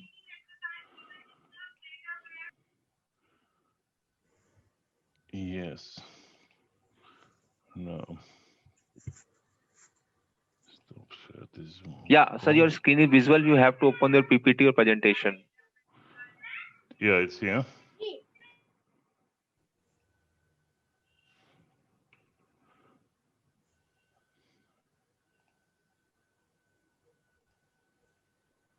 Here we are. Okay. Yes, sir. Just do it as a presentation mode. Yes. Okay. Thank you. Yeah. The topic is whether the COVID crisis is a turning point for the European project. And there's a lot of background, and here are 3 books that explain some of those processes that are relevant to the analysis of the current situation. I won't discuss the details of these books at any length. You will see them at the very end of my presentation. I will start with the kind of a summary of the key two-phase causal mechanism that characterizes European politics and situation, socioeconomic situation at the moment, and has been doing so for some time now. There has been a process of slowdown of economic growth in Europe, deindustrialization, you know about the euro crisis, etc. What happens in the first phase of this causal mechanism is that economic trouble, various downturns and crises, they have threatened many social identities and led to various pathologies of socialization. These have in turn fed into existential insecurity and proclivity for resentment and emotional distancing. These social psychological mechanisms then in turn make it possible with the political sphere to securitize political issues, to engage in a process of othering and enemy construction, and this has led to various demands for exclusions and other exceptional measures. So this is the overall rough background as a generic tendency. Of course, there are other features and other aspects of the European situation, but this is very important from the point of view what I'm going to say in a second. So, provided this background, what is the socioeconomic situation during the COVID crisis in Europe in 2020 and 21? Europe has been quite badly affected by the corona pandemic. Nearly 300,000 people have lost their lives in the EU and the wider European economic space, including the UK, and about 12 million people have been estimated to have been infected with the virus. We know that this has led to various social consequences. The virus itself is particularly dangerous for the elderly and the ill. this has led also to an economic crisis. We can call this the twin crisis of the world, and in this case, the European Union in particular. This has hit, the socio-economic part has hit particularly hard the young, and especially children. And so we can see a kind of a new polarization at play in Europe. But this has to be understood in the background of the neoliberalization of the past 30, 40 years. Socioeconomic fragility has increased in the European Union, and this is a consequence of the attempts to minimize welfare state during the past few decades. Inequalities have been on the rise, and the overall developments have actually undermined what many people called the sustainability of the current social arrangements, the collective capacity to address various crises and social problems. Moreover, from an economic point of view, what we can see are strong deflationary tendencies in the EU, and these are likely to make the socioeconomic problems that we are seeing currently even worse in 2021. The European GDP has been declining this year. The estimates are that the overall decline will be something like 7 or 8% this year, but there's a lot of uncertainty about these estimates. Even in November, the year has almost ended, and no one really knows. Inflation has continued to decline as well and has now turned negative, which means that Europe is actually facing deflation. This is a kind of a culmination point in the long process of deflationary tendencies in the European political economy. Unemployment, however, remains relatively low, but it is also on the rise, and in some places like Spain, especially so. So overall, we can say that this has been and is a critical test of solidarity for the European Union. Of course, it is also a critical test for solidarity for the world as a whole. These developments are not unique to Europe, and we can say that the consequences of the pandemic are devastating for the global poor, and some of those global poor actually reside inside the European Union. The COVID crisis, however, and this is quite important, has temporarily done away with the fetish of the EU economic policy, namely that of austerity, balanced budgets, the convergence criteria, and so on, that can be summarized with the simple term austerity. The last spring, when the twin crisis started, and the governments were confronted with mass unemployment and bankruptcies, and this is not only a consequence of the lockdowns, but it is a consequence of the epidemic itself. As a result, governments quickly enacted massive public support programs.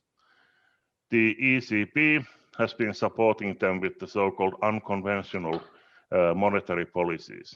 Those involve negative interest rates and several programs of asset purchases and long-term liquidity provision.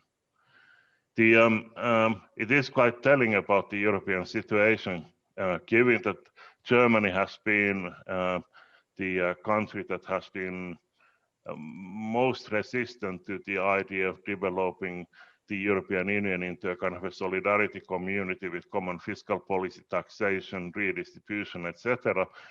That the German finance minister Olaf Scholz has declared that the solidarity packages will only be possible in future if member states are prepared to move in the direction of a fiscal union. So we can see this as an ideological turning point as well. So what is the situation at the moment? In July, the relatively large scale, or apparently relatively large scale, recovery package was agreed, 750 billion euros.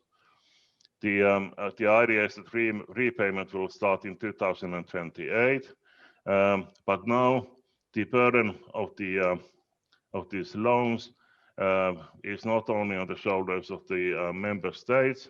Half of this package come as grants rather than as loans, and the idea is also to develop EU's own resources, which include various levies and taxes as well, that will relieve the burden of the member states. However, at the same time, we are seeing a resurgence of the pandemic. And this is a consequence of the rushed attempt to open up the economy in the summer when the epidemic was in a relatively mild phase. Now, a further problem is that the EU actually needs unanimity in order to be able to push forward this recovery package. And there are two countries that are now blocking the approval of both the EU's budget and the COVID-19 recovery package as well. And the contested issue here is the rule of law mechanism that was introduced to the European budget. And these two countries have been in the forefront of the national populist movements in Europe, and have been violating many of the fundamental values of the European Union. On the other side, many members of the European Parliament, many national governments are now saying that they too can play the veto game. What is also important here is to understand the complicated decision-making system of the European Union that makes it possible to block certain things, but not other things. For instance, the rule of law mechanism was introduced not by means of unanimity, but by means of qualified majority decision-making, whereas the budget requires consensus. And at the same time, we also know that the Brexit remains, even a no-deal Brexit remains possible, and Brexit is going to happen anyway in a couple of months' time. Now, a quick analysis of the impact of all these measures that have been taken at various levels.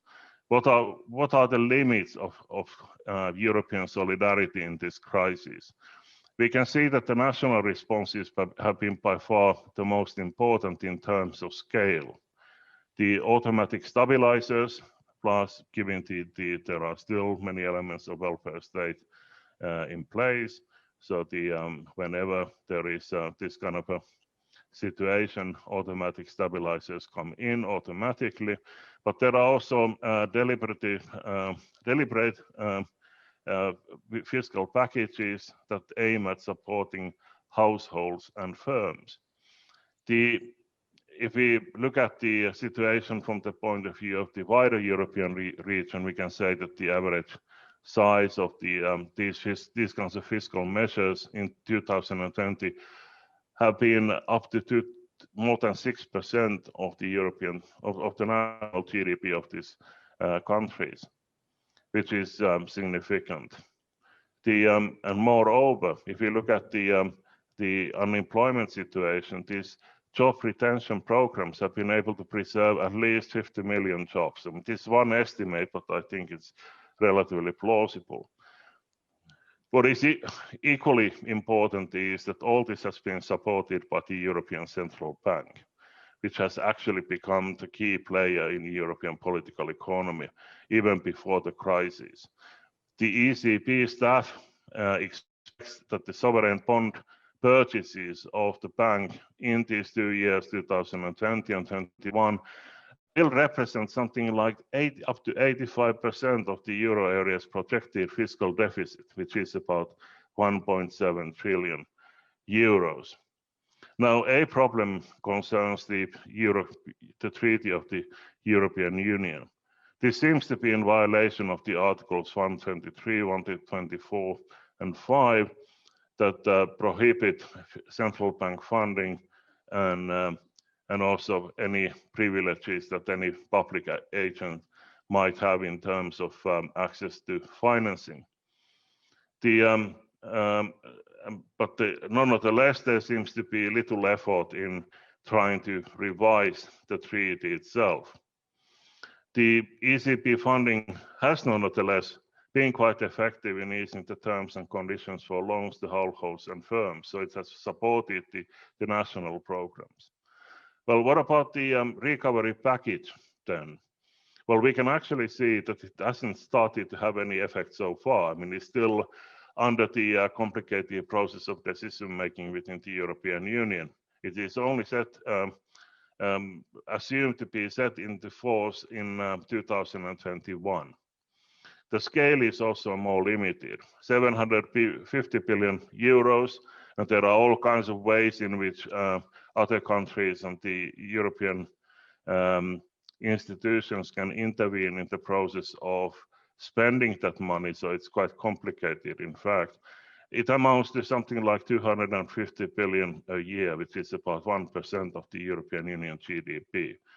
It is significant, but it's also not that much. I mean, the common standard estimate has been that in order for the European Union policies to have any macroeconomic effect on a European scale, it would need to be at the level of 7 to 8% of the GDP. So this will not have any major macroeconomic effect, except in terms of enabling some of the weaker or more troubled member states to have access to finance. So is this a turning point in the European project? Without the massive fiscal packages that have been created by the member states, we can say that the European Union would be in its deepest socio-economic crisis ever already now in November 2020. It is also true that many of the measures now introduced are quite groundbreaking. Austerity has been lifted, monetary policy has become unconventional, a part of the new debt has been mutualized, EU's own resources for the first time are being increased, and what is even more, the need for common fiscal policy has been explicitly recognized by many of the key actors, including the Germans. However, at the same time, it has been made very clear that all these measures are meant to be temporary only. Meanwhile, the Commission continues to push for so-called structural reforms. These are exactly the same structural adjustment reforms that the IMF has been pushing since the 1980s, and the World Bank as well. So they involve, for instance, increasing the pension age, cutting funding to health, restricting wage growth, reducing job security, cutting welfare supports, apart from various attempts at further privatization and also the freeing or deregulating markets. So these measures, they have a tendency to actually strengthen the two-phase causal mechanism that I outlined in the beginning of my talk. What happens also is that of course, we don't have the statistics for 2020 yet, but this is something that can be estimated on the basis of what we know about the causal mechanisms, that inequalities are continuing to rise, while strong deflationary tendencies in the EU economy prevail. All this which implies also increasing unemployment, etc. And all this will lead to more existential insecurity and also human insecurity in the European Union. And in my estimate, this will lead to further strengthening of the disintegrative tendencies in the EU.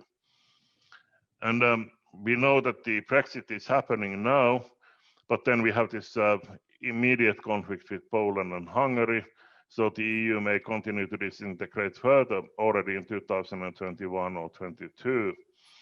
On the other hand, it's also quite important that the EU has not fully failed the test of solidarity. But at the same time, we know that this is not a permanent transformation that we are seeing. All these measures are meant to be temporary only. We see also the increasing inequalities and the fragility of many groups in society increasing as a result of both the epidemic itself and the socio-economic crisis that we are seeing. Unemployment and bankruptcies are likely to continue to rise, especially in the first half of 2021, assuming that there will be a safe and widely available vaccination, widely accessible vaccination available at some point in the first half of 2021. If the epidemic continues, so will the socioeconomic situation as well. And the existential insecurity is on the rise as well. All this has given further impetus to the fundamental choice of the European Union. This has been repeated time and again by many people, including me. The European Union has the choice of either changing or disintegrating. And the real question at the moment is, even though all these measures that have been taken at the moment are meant to be only temporary, is it really true that the European Union can actually return to the neoliberal normal anymore under these circumstances and conditions, given also the threat that the European Union will continue to disintegrate? This is very well understood by the political elites in Brussels and in many key member states. On the other hand, the European Union is built in such a way that permanent changes of EU seem very difficult. And the problem lies precisely in its hybrid nature. It's partly a federal state, but at the same time, it's also an international organization that requires unanimity in order to be able to make decisions concerning its constitutive treaties, for instance. So the EU seems petrified, yet I think the choices are unavoidable, and muddling through is no longer an option for the European Union. Thank you. And here are the books if you are interested. The last one, Disintegrated Tendencies, the Global Political Economy, is open access, so you can freely download it from the Routledge website. Thank you. Thank you, Professor Heikki Patomäki, for your so enriching deliberation. We got a very compact picture of European situation during COVID-19 pandemic. Thank you, sir, for sharing your research findings with us. I hope this will help many researchers worldwide to rethink about their perspective on Europe, as all of us know that pandemic has a very negative impact on many countries of Europe. Now I welcome Dr. Eva Puemala, who will deliver special address on effect of pandemic situation on everyday relations in urban surroundings. She is Senior Research Fellow at Tampere Peace Research Institute, Tampere University. Her research is thematically focused on political agency, community, human mobility, and participation. Methodologically, Puemala draws on interviews, multi-sited ethnography, and participatory approaches. Her work has been published in many reputed journals, such as Discourse Studies, Refugee Studies, European Journal of Cultural Studies, and so on. She is the author of the book Asylum Seekers, Sovereignty, and the Census of the International, a Politico-Corporeal Struggles, published from Routledge. Over to you, ma'am, Dr. Eva Puemala. Thank you so much, Nandini. I will also try to... Ma'am, yeah. Yes, can you? Okay, I'll try to share my screen as well. Arvind, please help her. So, okay, so it seems that... Yeah, ma'am, go to share screen. There is no option. Yes, I'm trying to figure out. There seems to be my... Let's try this one. No. Okay, so I won't share my screen. Arvind, can you no, help? it's fine. It's fine. It is on my browser that doesn't allow me to share the screen, but I'll manage as it is, so no worries. Okay, apologies for that confusion. So hello everyone, it's my very great pleasure to participate in this timely and topical conference. And I would still like to thank the organizers for inviting me to give a brief talk on how the effects of the COVID-19 pandemic are for everyday relations in urban surroundings. I'll build my views on an ongoing research project that explores neighborhood dialogues in a multilingual and socioeconomically diverse urban residential area in Finland. This background will, of course, influence the scope of this presentation. But I hope to offer some food for thought context by engaging with some conceptual insights that may bear relevance for the theme of this webinar as well. The conference description called scholars from various contexts and countries to come together and think about the implications of the pandemic for human security in order to fathom the emerging theoretical and policy issues. Taking a cue from this, I take this presentation as an opportunity to reflect on the essence of community and the role of everyday life as an arena of social and political life through the angle of human security. The ongoing pandemic has put questions of community and the everyday in flux. What do we exactly mean by community? How has the pandemic affected communities and everyday lives around the globe, and what has it done to our thinking of community? My thinking process begins with an exploration into what everyday life is at a time like this, when notions of normalcy are severely disrupted and their foundations become questioned. More specifically, my focus will be on what I call here the minor circumstances of human security and how these become manifest through everyday relations in urban surroundings.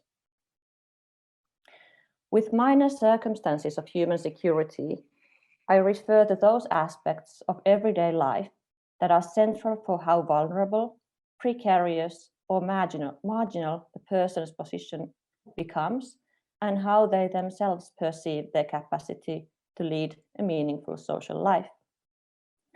The minor circumstances of human security, thus, are related to both immediate physical needs and livelihoods, and the emotional needs to have some sense of meaningfulness and predictability of one's daily life and condition of living.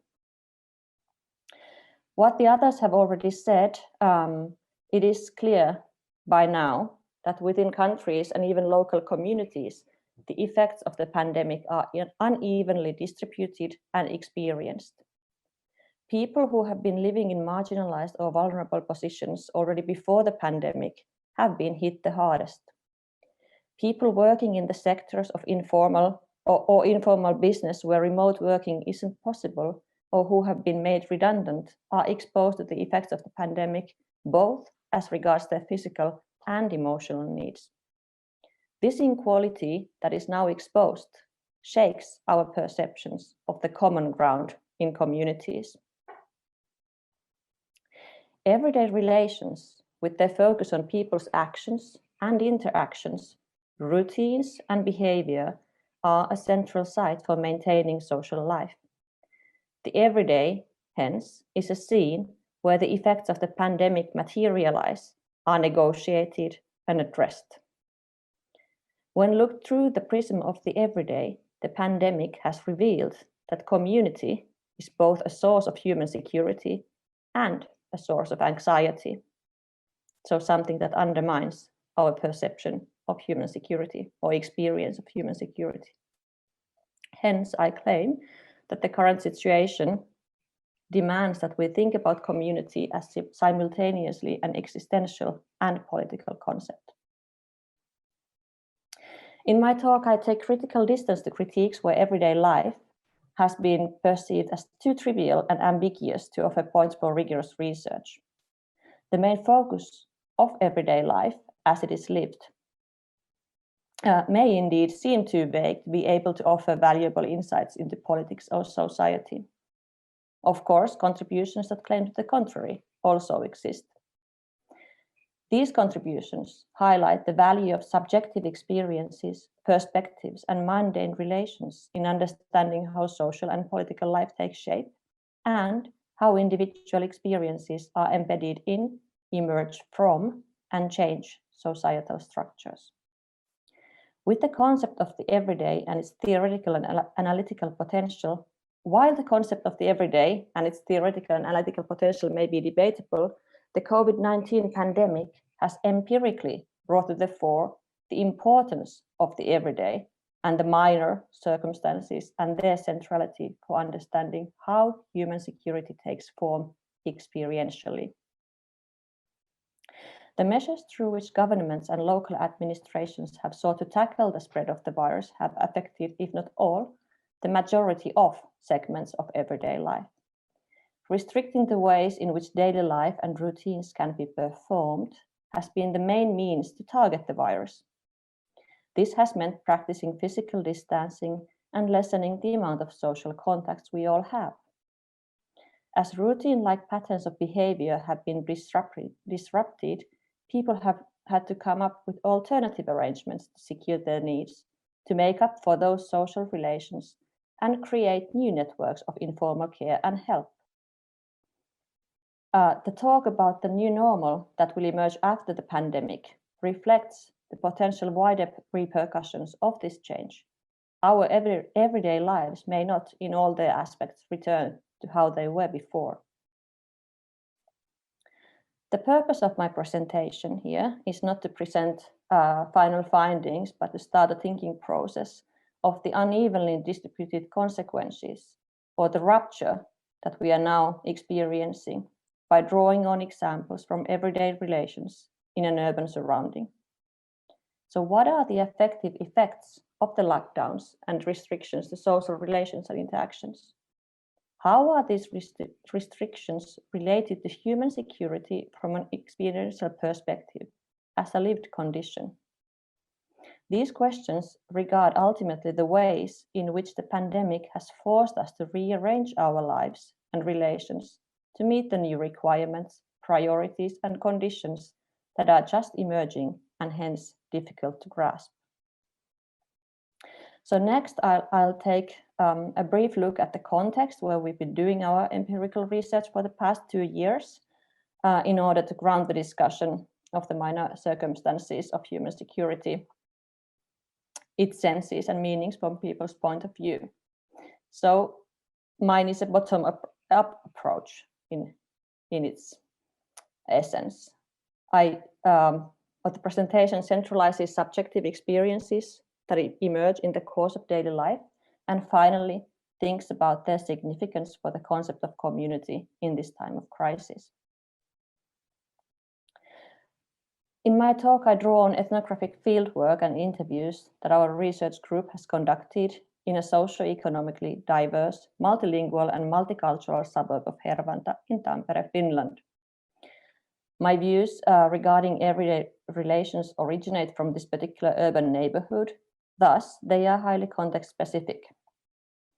In Europe, Finland continues to be one of the least affected nations in terms of the amount of infections and deaths. As we discover, the epidemic curve in the country is steepening. New restrictions have been introduced after a calm summer, but the government is trying to avoid a similar lockdown than what we had in the spring.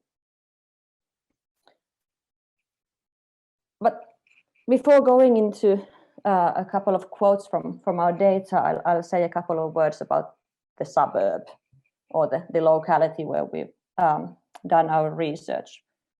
In the Finnish context, the term suburb refers to a particular type of residential area that is characterized by apartment buildings.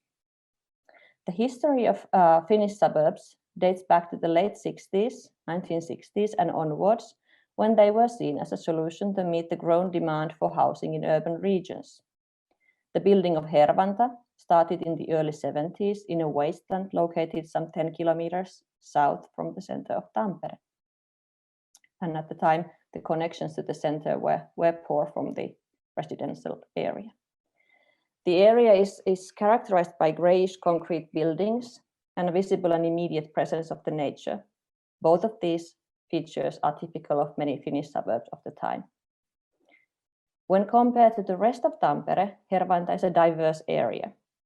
More than 25% of its inhabitants speak other than the official languages of Finnish or Swedish as their first language.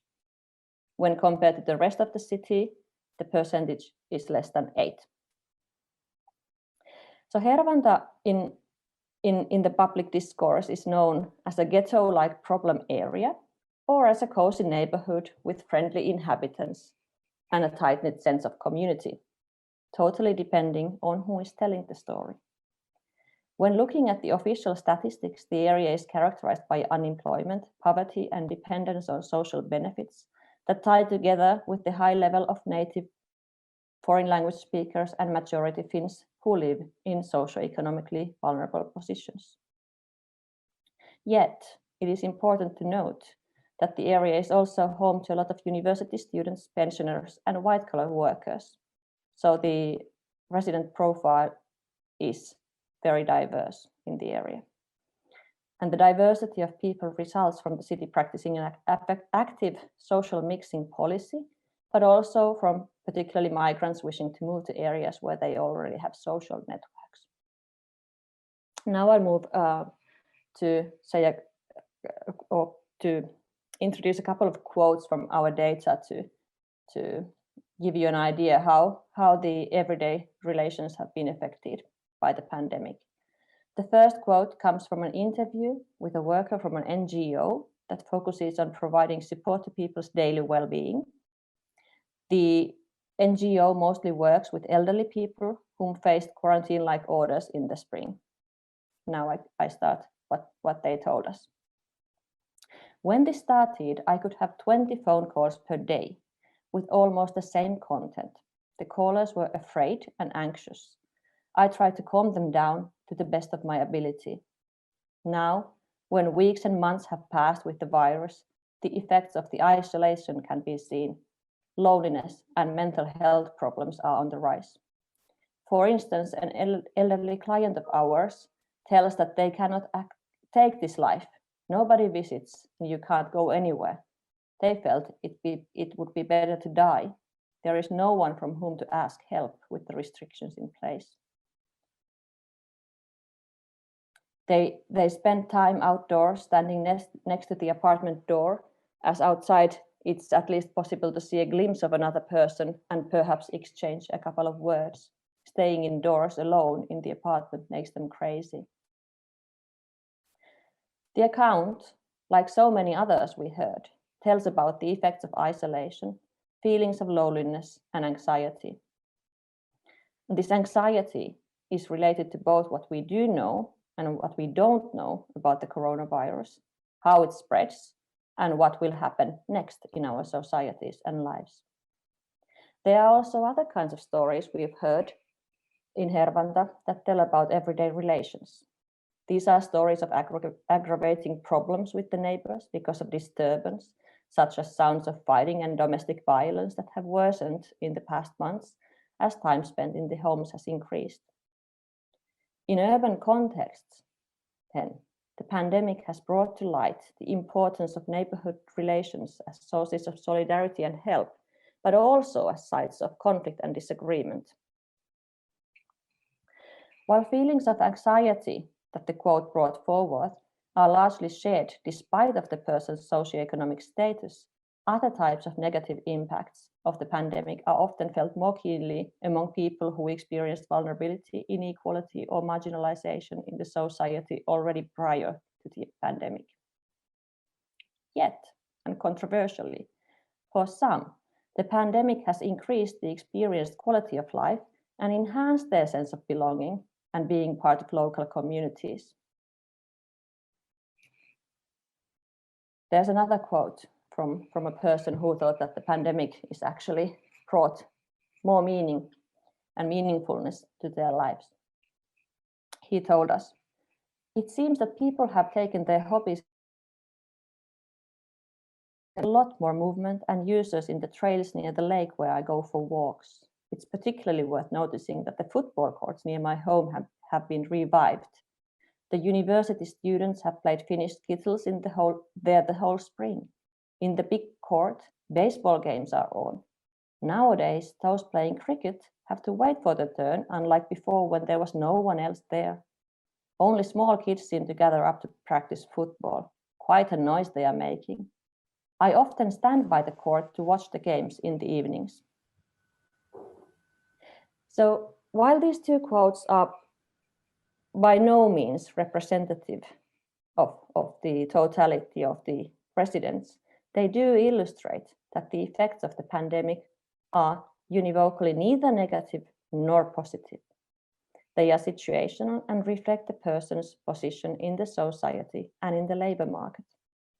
While some enjoy the flexibility of remote working, have more opportunities to meet people in the outdoor spaces, and enjoy the enlivened life outdoors, others feel isolated and struggle to make their ends meet after losing their jobs.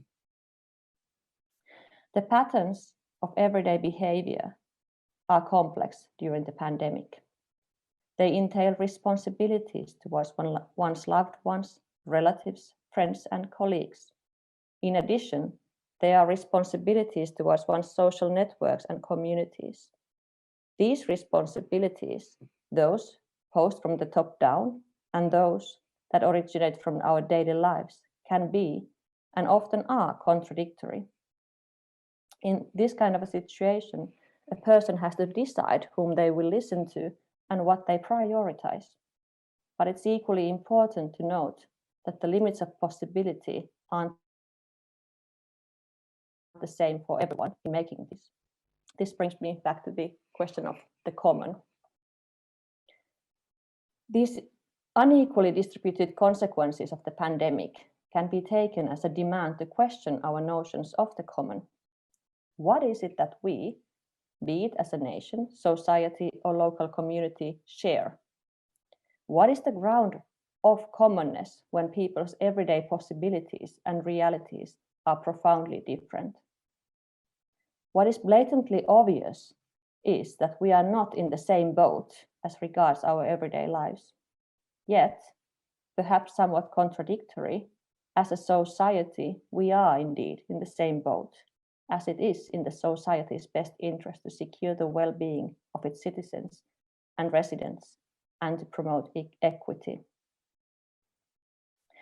While urban lifestyles are often criticized for causing and weakening social ties and for resulting in increased facelessness and indifference towards the others, yet in the context of the pandemic, neighborhood relations and help between the neighbors has been presented in a very positive light in the public debate in Finland. These have been portrayed as worth striving for and praised for their capacity to carry people through the exceptional times and their unequally experienced effects. The role of neighborhood help has been particularly highlighted in urban contexts, where it's rather typical that relatives do not live close by and cannot take responsibility for their elderly relatives or family members in quarantine. In light of our data, however, it is important to note that as a phenomenon, neighborhood help is connected to the rise of community spirit, yes, but also to living with the consequences of inequality. What our data clearly illustrates is that inequality is not an abstract concept. It is a concrete and material force that affects people in their daily lives and takes shape between them and their relations. The meanings and concrete manifestations of inequality have become obvious as the sometimes fragile everyday networks and forms of survival have been disrupted and new arrangements have begun to take shape. In areas such as Hervanta, inequality is reflected in everyday relations between neighbors, in networks of help, care, and exchange. Neighborhood help is a way of getting by, not a way of celebrating community spirit and a way of life.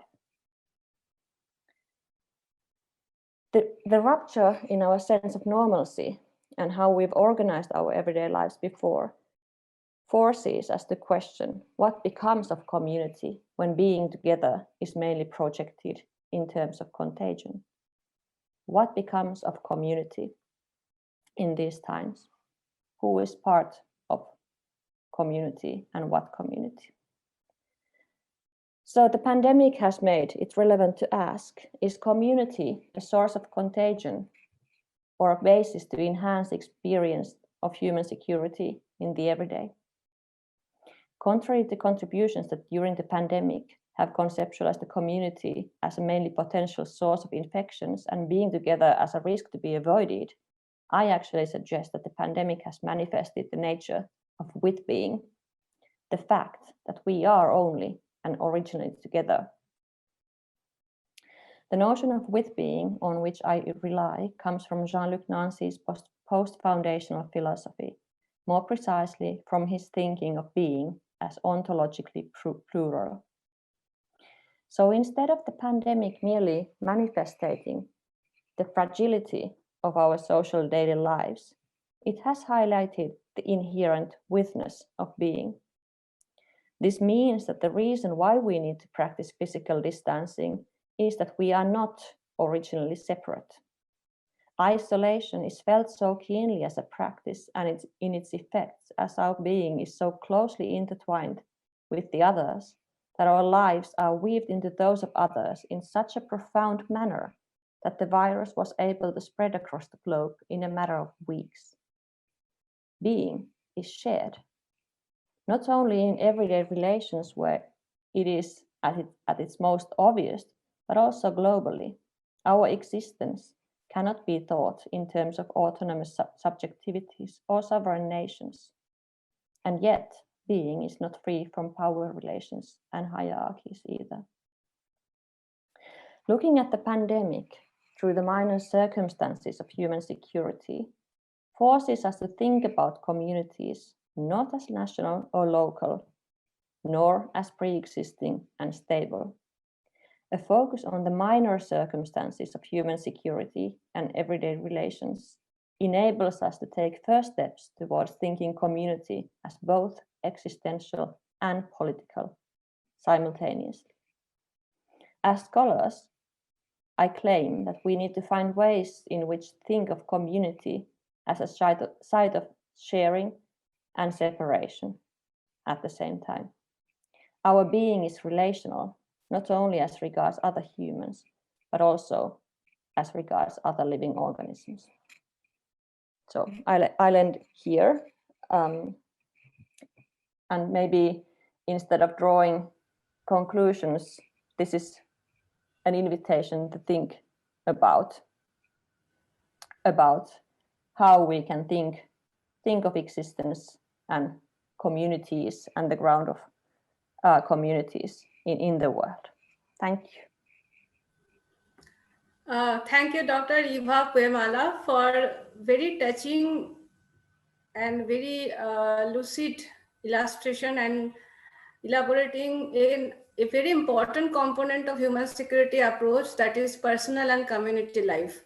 How pandemic affected everyday life, I think 100% of world population is understanding with their own life experiences. And it's especially affecting urban setting. Thanks for elaborating this in a very lucid, compact, and thought-provocative way. Now it's time for vote of thanks. I heartily thank you all distinguished speakers of the inaugural session to manage time to attend this conference. All are very busy, you can see, but they accepted our invitation. We are thankful to them for that. We, on behalf of Amity Institute of Liberal Arts, Amity University, Mumbai, really feeling honored to have you all here. We learned a lot about the current scenario from different parts of the world, from United Kingdom, Australia, Finland, USA, Romania, and of course, India, which is impossible for one in this isolated situation. We hope we will be able to welcome you sometime at our Amity University Mumbai campus and will continue our academic collaboration and knowledge sharing process. I hope this session will usher new horizon on the study of pandemic in a holistic scale, especially with reference to human security approach. We learned a lot and we hope that this learning process will continue in the next sessions also. So without much wasting time, now I am closing the inaugural session and going to start our first panel on human security, theory and praxis. I heartily welcome chairperson of this panel, Dr. Vishwajit Mahapatra, who is Associate Professor in Department of Political Science, Northeastern Hill University, Shillong, India.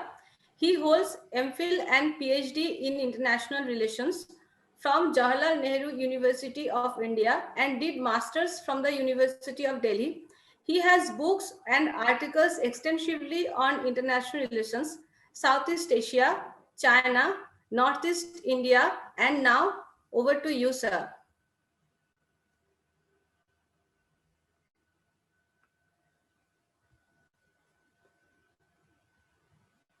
Dr. Vishwajit Mahapatra.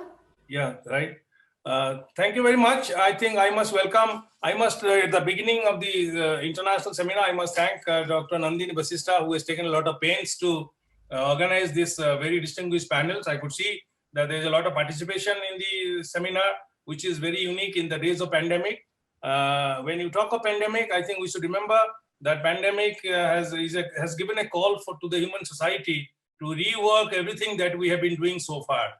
Whether we have been, the way we have been doing the things, whether it has been productive or not productive, it's another debate. But nonetheless, pandemic has taught us one lesson. That is about that when you talk of security at the present, we have to talk of security in a wholesome sense of the term. Previously, when we used to talk of security, security was primarily meant as state security, or as we understand in our international relations, traditional sense of traditional security threats. But now pandemic has combined both the traditional and the non-traditional threats to security and has given a very, very universal term, which has been the center point of this debate, which is what pandemic. And then we talk of human security.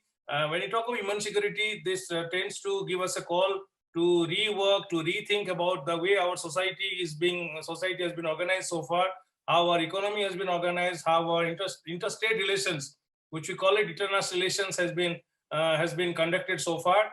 And in the process, we are now being called upon by the so-called pandemic. It has come after very many years, many centuries, many decades, and it tends to call upon us as to how to rework the whole thing, to rethink the whole process, and also to lay down the agenda for the future, which will probably sensitize the human society and the human beings, nevertheless, to work on the new agenda where we will be able to build up a society which will be perhaps free from any kind of a threat, including the threat to the most important threat to human security, and also to the threat to the, as we know, we are in the era of climate change. We talk of the Paris Accord. We have seen as to how things have happened. It also has called upon us to rework our own attitude towards other animate beings, which includes plant and animals, and also the non-animate things.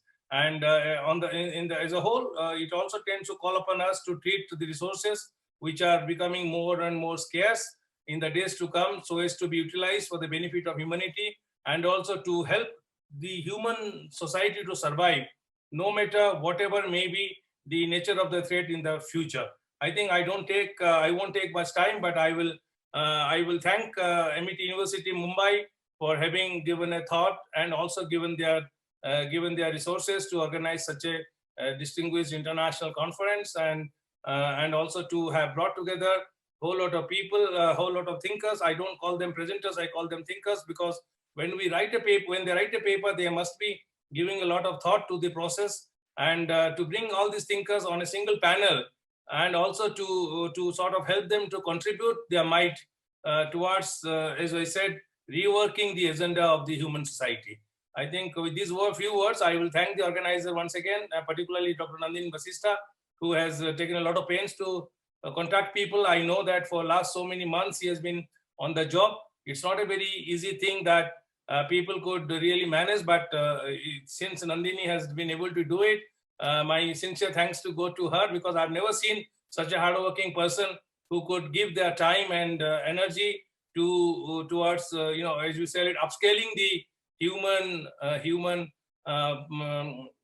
upscaling the human benefits in the days to come. Thank you so much. I think I could see the panel, although the panel title is Human Security Theory and Praxis. I could see the almost 10 thinkers, 10 presenters, if you say, for the seminar. But for me, they are thinkers. They have really thought about the process. And in a sense, the panelists for a very little time. And I could see this is from, although we started a little early, and this panel is supposed to come to an end by 2:50. I would like to each of the panelists to kindly summarize their presentations in roughly about 10 minutes. Nandini, is that all right, 10 minutes? Yes, yes, absolutely, sir, because already we have much time. Yeah, and I could see that, 30 minutes. Yeah, sir, just one announcement I want to make. Yeah, right, thank you. Our panelist, Jeva, who is the fourth, I think, 1, 2, 3, 4. Yeah, fourth panelist. She is traveling to Kolkata from Delhi. So in place of her, Jivesh Jha will present this paper. Jivesh Jha is from Nepal, and his presentation is in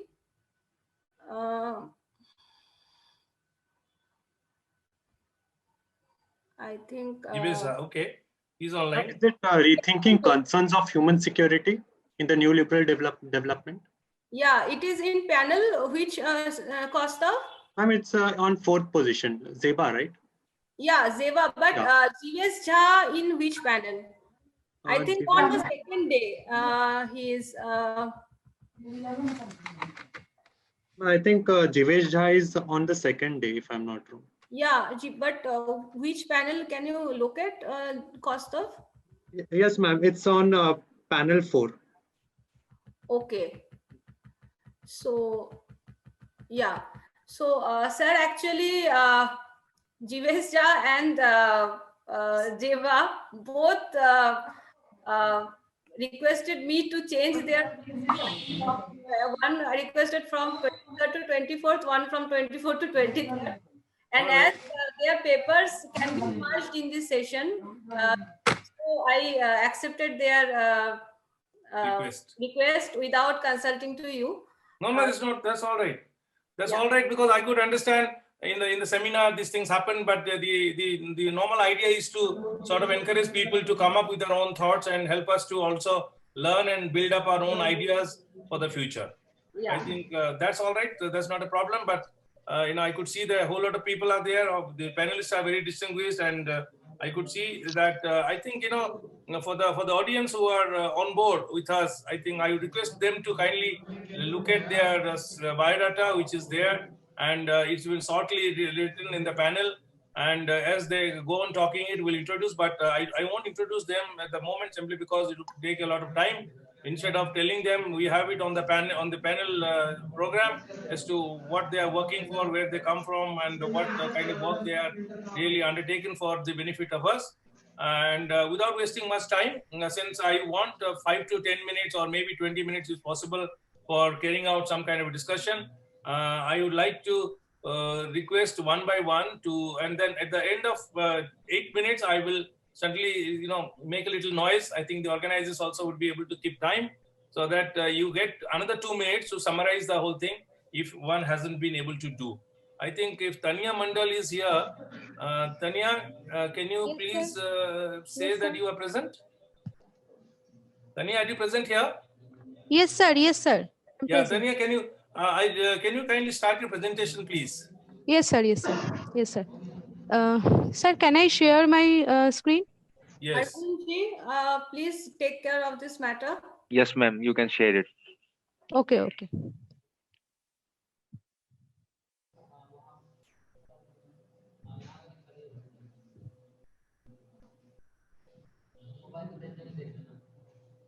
Okay. Good afternoon, everyone. Thank you for giving me this opportunity to present my paper in this platform. I am grateful for that. Now come to my topic, human security in an era of pandemic. First of all, I discuss in short what is human security. In general term, Security means the state of being free from danger or threat. But human security focuses on the security of people. It considers the survival, livelihood, and dignity of individuals. It includes the elimination of poverty, ensuring access to basic education and health services, the protection of children, the promotion and protection of human rights, the eradication of disease, and the preservation of the environment also. Now come to the main point, impact of COVID-19 on human security. This pandemic is considered as one of the most crucial and challenging crises in this time. It poses an existential threat to human security which deprived our freedom from fear, freedom from want, and freedom to live in dignity. Here we look on the chart. It displays the possible types of human security threats. Nowadays, infection, death, lockdowns, hunger, and economic meltdown have tested the traditional concept of national security. The crisis proves that existing security structure cannot protect citizens against a real threat. The cost of the pandemic in human and material terms is being compared to a war. Pandemics not only cause an increased level of mortality but also adversely affect the economic, social, and political stability of a country. Due to globalization and growing interconnectedness, infectious diseases now spread across the world more rapidly. The scope of human security could be expanded to include not only traditional, political, and military security, but also economic, educational, food, health, and environmental security, among others. Now, I elaborate each of these points. First, economic security. The corona pandemic has plunged the world economy into a recession with the levels of unemployment and deprivation. In this period, the economic security of millions of workers and their families continues to be severely affected through the temporary or permanent loss of jobs. Significant economic impact has already occurred due to reduced productivity, business closures, trade disruption, etc. Service industries such as tourism, hospitality, and transportation have suffered significant losses due to reduction in travels. Next, food security. COVID-19 is affecting food system directly through impacts on food supply and demand and indirectly through decreases in purchasing power, the capacity to produce and distribute foods. The COVID-19 crisis unfold disruption in domestic food supply chains and loss of incomes and remittances are creating strong tension and food security risks in many countries. Then educational security. The COVID 19 pandemic has affected educational systems worldwide, leading to the closures of schools, universities, and colleges. It is disrupting the process of learning and human interactions, which is essential to social and natural growth of children. Many countries also face the danger of an increase in child labor and child marriage due to sustained disruption of education. In addition, this also seriously hinders the supply of nutrition to the school children. Now, come to the next point, which is the most important, that is health security. The world has witnessed several pandemics, yet nothing has come close to the current global pandemic. In the absence of specific antiviral therapy, coronaviruses has seriously damaged the prospect of global health security. We do not have an effective vaccine or proven treatment. In order to avoid this situation, we will need to share best practices and clinical tests result to develop an effective medical intervention to halt the pandemic. Next, environmental security. The fight against plastic pollution is getting hit by the COVID-19 pandemic. Use of disposable masks, gloves, and other protective equipment resulted in generation of a massive amounts of medical waste in the environment. Other security issues. Apart from this, there are increased cases of sexual and gender based violence suffered by women and girls. Lockdown, loss of employment, and social distancing prompted a chaotic and painful process of mass return for internal migrants in many countries. Displaced persons have continued to suffer from risks associated with the pandemic. Cybersecurity threats affect the entire internet ecosystem. Cyber criminals around the world are capitalizing on this crisis. Now, come to in conclusion. The most important immediate priority is to develop an effective vaccine for COVID-19. This vaccine should be distributed equally to every class of people with a reasonable price. Recently, most of the countries lifted their lockdowns, but people need to practice all kind of precautions. The effort to improve human security needs a merging of resources. It requires a common try and united fight. Global cooperation will ease the fear and want of the entire population and allow us to live with more dignity. After all, we look forward for a happy future for who live on earth. Lastly, thank you everyone once again for connecting with me. Thank you. All right, Dr. Tanya. Sir, just I want to message all the panelists. Still now, Shreya Das, Sheikh B, Mr. Laskar, Ms. Nandi, Vaishali Singh are not in attendee. Please join the session. It is on YouTube live also. If you are listening to that, please join the session. You can join as attendee. We will make you a panelist, and then you can share your screen and speak to the audience. And sir, one more thing. Just now, Dr. Prashanta messaged me that because of some emergency, he can't attend this session. He will present in the next one. So that's all, sir. Over to you, sir. Thank you. All right. Mr. Tanya, Tanya, it was a nice presentation to sort of, lay down the kind of security, the diverse security threats which are arising out of pandemic. And it has really opened up the kind of discussion for the whole panels that are going to be there for the next 2 days to think over the kind of threats that are coming up and also to probably work a little more on that.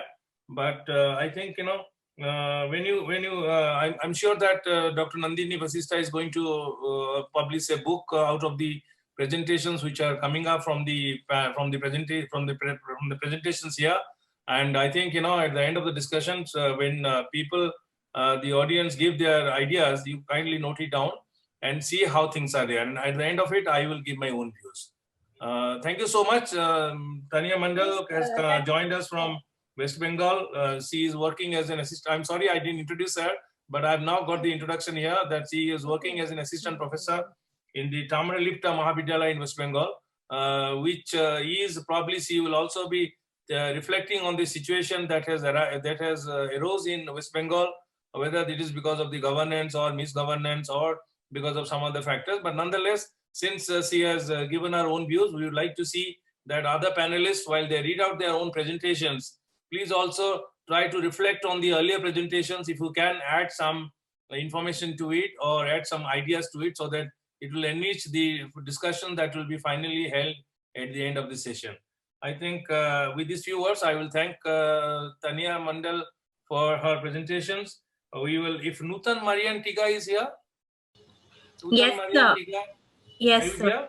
Yes, sir. Yeah, can you please switch it on? Because when you're presenting, please switch on your camera. It will be nice because Dr. Arora is here, Dr. Nandini Vasista is here. They're recording your sessions. So you will go on, you'll go online, on live also, and then you'd also be given the video of your own presentations where you'll be able to sort of, show it to your own students, to other friends, relatives, and, and in social gathering where you spoke in a distinguished panel, which is being organized by Amity University, Mumbai. Dr. I don't know, not Nutan Marian Tiga. He's teaching Yes, in a very distinguished university, which almost stands number 2 in the country, Jadavpur University. And I think he comes from a distinguished university. He has the company of distinguished colleagues there. I know quite a lot of them there, but nonetheless, I think the benefit of staying in a distinguished circle is to also get enriched ideas. And I'm sure that given the fact that West Bengal has had a very tough time in tackling the pandemic right from the time that we started lockdown, and then we've also seen how the pandemic has been topsy-turvy kind of a thing when you talk of the governance. I think your presentation is going to talk about it, and since your topic is human security, community, and changing value system, we are very interested to hear as to how the value system has really undergone change, and if it has gone for a change, whether it's gone for better or for worse, and how say in the future, how let's talk of the instead of human community, which is the universal term. We'll also be very much interested to hear as to how the Bengali community as a community, has been able to confront this pandemic. With these few words, I welcome you to the panel, and I invite you to make a presentation, please. Thank you, Dr. Biswajit. I'm going to share my screen. Yeah, right.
I hope my screen is visible.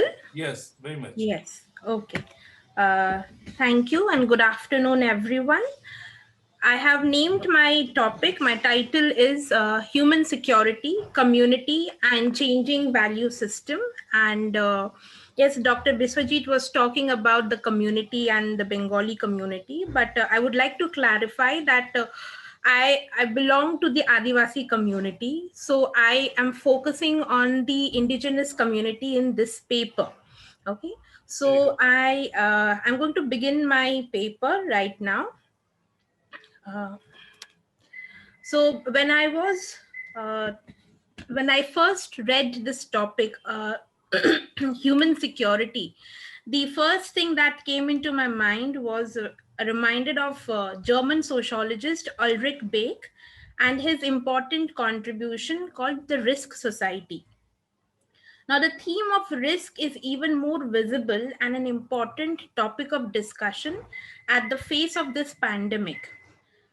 Terror, unemployment, and environmental catastrophes dominate the news agenda around the world. The German sociologist Ulrich Beck attributes this to the far-reaching change, which he calls reflexive modernization, where unintended and unforeseen side effects of modern life backfires on modernity. Now, going on, what we find is that the contemporary world has faced a lot of challenges and complexities. Even more, major sections of the population is at the brink of turmoil, disturbance, war, conflict, and environmental hazards. Now, we should not assume that anyone or any section of the population is immune to such chaos. Lack of resources, poverty, social inequality, pandemic, economic instability, these are all threatening these are threat to the prospect of peace and development. Now, such crises are complex in nature, and they also pose a threat on multiple forms of human security. Now, in 1994, Mehboob ul Haq drew attention to the concept of human security in United Nations Development Program, Human Development Report. Now, human security approach strives towards a world where everyone has freedom from want, freedom from fear, and freedom to live life with dignity. Because every human being, every human being has respect, has dignity, and we should not forget that. So we should strive towards a world where everyone or no one is deprived of these things, deprived of respect, or deprived of life and dignity.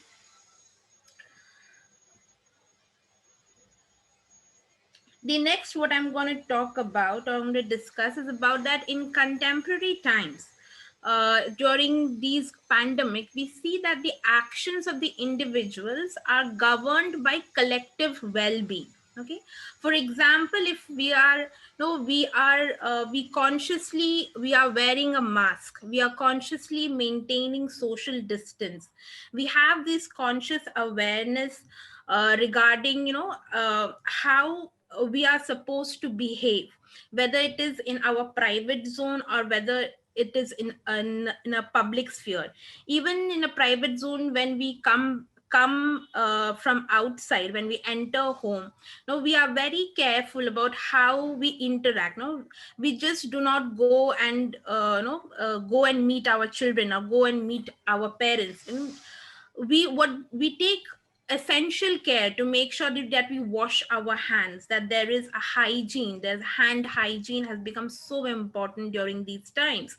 So these are preventive measures, and these actions of individuals are actually because we are concerned about the collective well-being. Even in the work structure, when we see that how during the pandemic, there was a lot of things about our domestic work, and we were encouraged that that we should keep paying our domestic workers, that they are also dependent on us, and we have to make sure that their homes do not do not run into ruins, because of course they're going to face a lot of problems. For example, not getting access to drinking water or clean water, to maintain hand hygiene. So even the structure of social life underwent a lot of change during these times. And what we need to understand, what we need to see is that there is a high degree sense of security, a sense of good health, the value of keeping fit, and the urge of keeping oneself and also close ones safe and secure. The next thing that I would like to talk about is something really the importance of community. And for this, I'm going to take an example, because this work is something which I was connected with this community work. So this one is where, this is from Jalpaiguri. It is a place in West Bengal which is famous for tea gardens. Now, the majority of the population in Jalpaiguri consists of the Adivasis, or the indigenous population, whose ancestors were brought here from Chotanagpur area as bonded laborers. Now, these Adivasi populations are extremely poor, and most of them are daily wagers who work in the tea garden. They have struggled a lot and are still struggling for better life chances. Now, with passing of time, slowly and steadily, education and steadfast local leadership has brought in a ray of light. Now, in contemporary times, there are many children who are the first generation learners and who are studying in different institutions across varied cities. Now, they have moved out for further studies. Now, as the entire country was called for a nationwide lockdown, these children understood that their area, that is Jalpaiguri, is going to have a huge crisis. And of course, when they came back home, they found that the families did not have any source of income. They had very less savings and no jobs in the tea garden. Now, these children came up with a volunteer work under the banner name of Madait, which means support, giving support or extending support. Now, during the lockdown phase, where the entire population was without any livelihood, scarcity of finance and food, these children contacted and pooled in resources to feed as many as 400 households.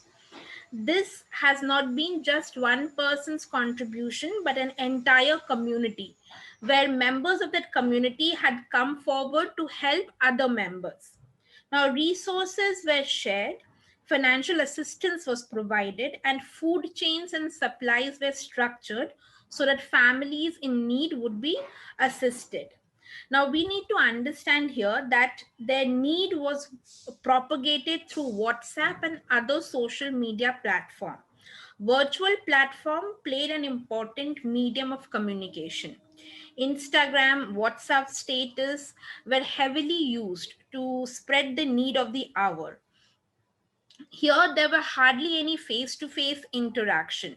Online messages, Google Pay, financial transactions, all these were used so that people could contribute towards this community. Online messages, the news of lockdown, and the loss of livelihood had, of course, tied many people with emotions of trust, love, and faith towards one another. Now, it was understood that this shared experience of lockdown had brought people close to one another. Maybe not physically, but of course in thoughts and in deeds.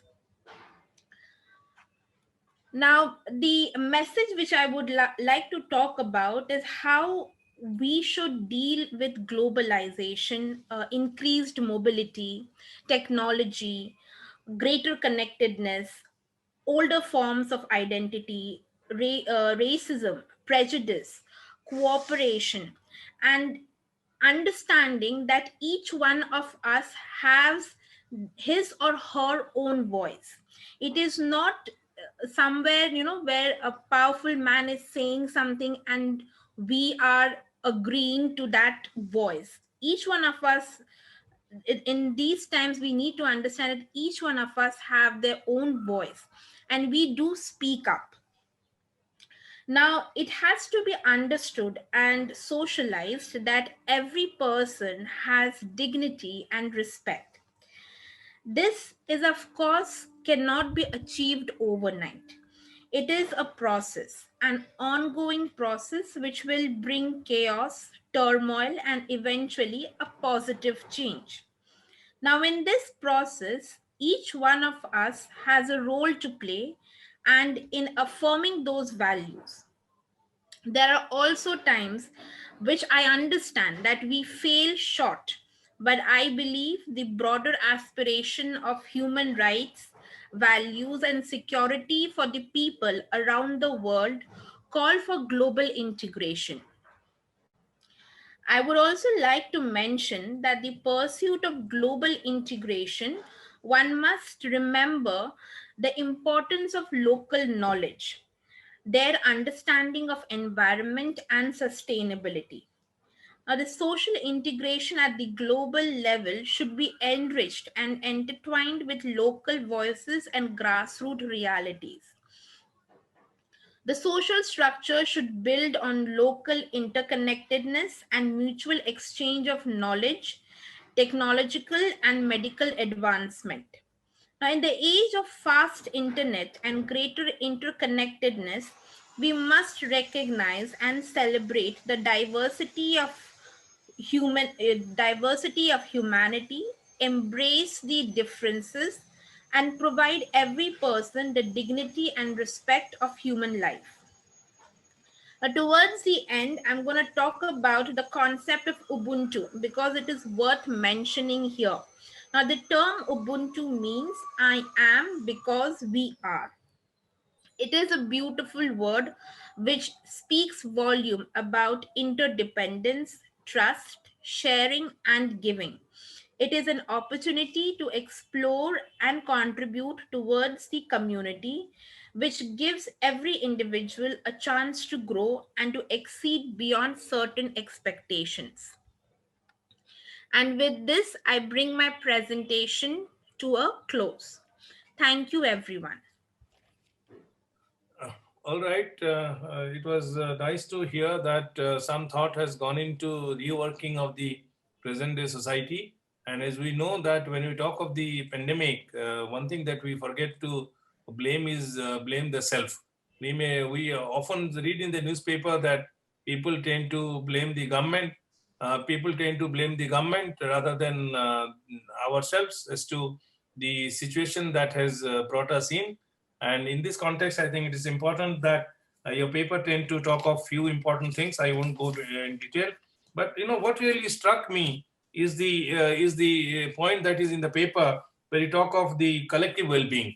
I think and when you talk of this, we probably remember that we should not take. Although we can be very proud of our Indian culture, but we know there's a particular saying that has come up in the present day discourse and which is often being used politically, Vasudhaiva Kutumbakam, and that is probably a universal concept which has been given to us by these years. And Indians, tend to be a little bit in a very difficult mood to accept such a thing. But I think all this situation also gives us a call that we must also try to go back to our own heritage of intellectual resources and to see how those resources can really help us to tackle the difficulties that we see in the days of modern day living. And the other thing that really struck me is this reorganization of the social ties. And we know how internet tend to have built walls amongst human beings. Although we tend to take pride in getting connected through the social media, through maximum use of internet, but we still find that instead of what President Obama was saying, instead of building bridges, we have really built walls. And that is where we find that isolation has become the kind of a reward to the human society. And we know that how isolation is being now, now being inbuilt into our consciousness, which starts with the word social isolation. Those who have suffered from COVID-19, suspected or they have been found positive, they now understand how it is important to have a communication other than live in isolation. Anyway, these two things are very important for me. I will keep this for the discussion, and I thank you for your time and for the thought that you have given to your paper. And it was also interesting for the when I talked about you because you came from Jadavpur, I thought maybe Bengali community, but your coming from Adivasi community or from the indigenous community has also made the seminar, made the international conference more representative, where we have not really overlooked the indigenous community, which is of course an important community for human society. I think it was nice to have you on the panel, and also I would request you to if you allow me to intervene for just one moment. Yeah, ma'am. Yeah, ma'am. Please. Recommend to Marianne. I also wrote in chat, but I don't know if she can read it. I recommend to Marianne to contact American councils in India, because they have an interesting program, a fellowship program on community organizing. It's called Professional Fellows, and you can go in the United States for 6 weeks to study in the place community organizing. Of course, you are applying, but a new experience is always welcome. Congratulations for your work. Thank you. Thank you. Thank you, Dr. Martin. Thank you so much. Thank you, Dr. Martin. The beauty of this coming for this seminar is to also get additional ideas from experts like Dr. Martin, who who's trying to give a direction of your academic thought to really reach its destined end. Thank you very much. I think I will call upon the next panelist, who is Shreya Das. Are you here, Shreya Das? Sir, I think Shreya Das is not present here. Okay, she's traveling. Okay, sorry. And then do we have the next presentation by Jivesh Jha? Yes, sir. Jivesh Jha is here. Huh? Yes, sir. Yeah. Jivesh Jha, can you please switch on the camera when you're making presentation? You can, you can be happy to be seen by people. Okay, Jivesh sir. Jha, Okay, sir. switch on the camera, please. Okay, sir. Okay.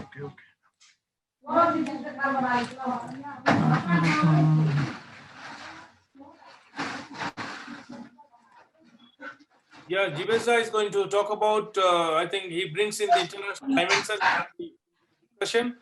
His title of the Can I share the screen? Can I share my screen, sir? Yeah, Am I visible?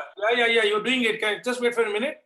And Jivesh Jha is going to talk about, he's going to present his ideas on responding to the coronavirus pandemic, a study of Indian and Nepali epidemic law regime. I think, just to introduce this topic, let me remind all of us that India and Nepal had come together during the last earthquake, which was a massive earthquake which caused a lot of damages to Nepal. And India was probably one of the first country to have seen the magnanimity of losses and had come to work with Nepalese government and the Nepalese people to provide the maximum relief. And after the earthquake, now we probably see that coronavirus, the pandemic, is probably another opportunity for India and Nepal to come together in a much more stronger manner. Undoubtedly, India and Nepal have come together. We know India has provided a lot of medical assistance to the South Asian countries, and also, if we have seen the speech of the Prime Minister, we have probably gone beyond the region and have gone global to provide maximum support to various countries in terms of our medical supplies, in terms of other surgical equipment. But nonetheless, since Jivesh is coming from Nepal, he's going to tell us as to how India and Nepal have really responded to in terms of enactment of probably some kind of a new epidemic law, which we can see during his presentation whether it has come to the rescue or it calls for more kind of a deliberation. Jivesh, can I invite you to kindly make a presentation? Yes, sir. Yes, sir. A very good morning. Good morning. A very good morning to all the dignitaries. And I'm Jivesh Jha from Nepal. I am currently working as a judicial officer here in Nepal. Basically, I will be focusing on the legal aspect, that how this corona pandemic has, how this devastation and these things, how it ruined the country, and how our legal regime played role in containing the spread of the COVID-19 pandemic. So this is at first, what is COVID-19 outbreak? We all are knowing. We all are well versed with this fact that how COVID-19 it traveled its journey from China, and it has spread the entire world community.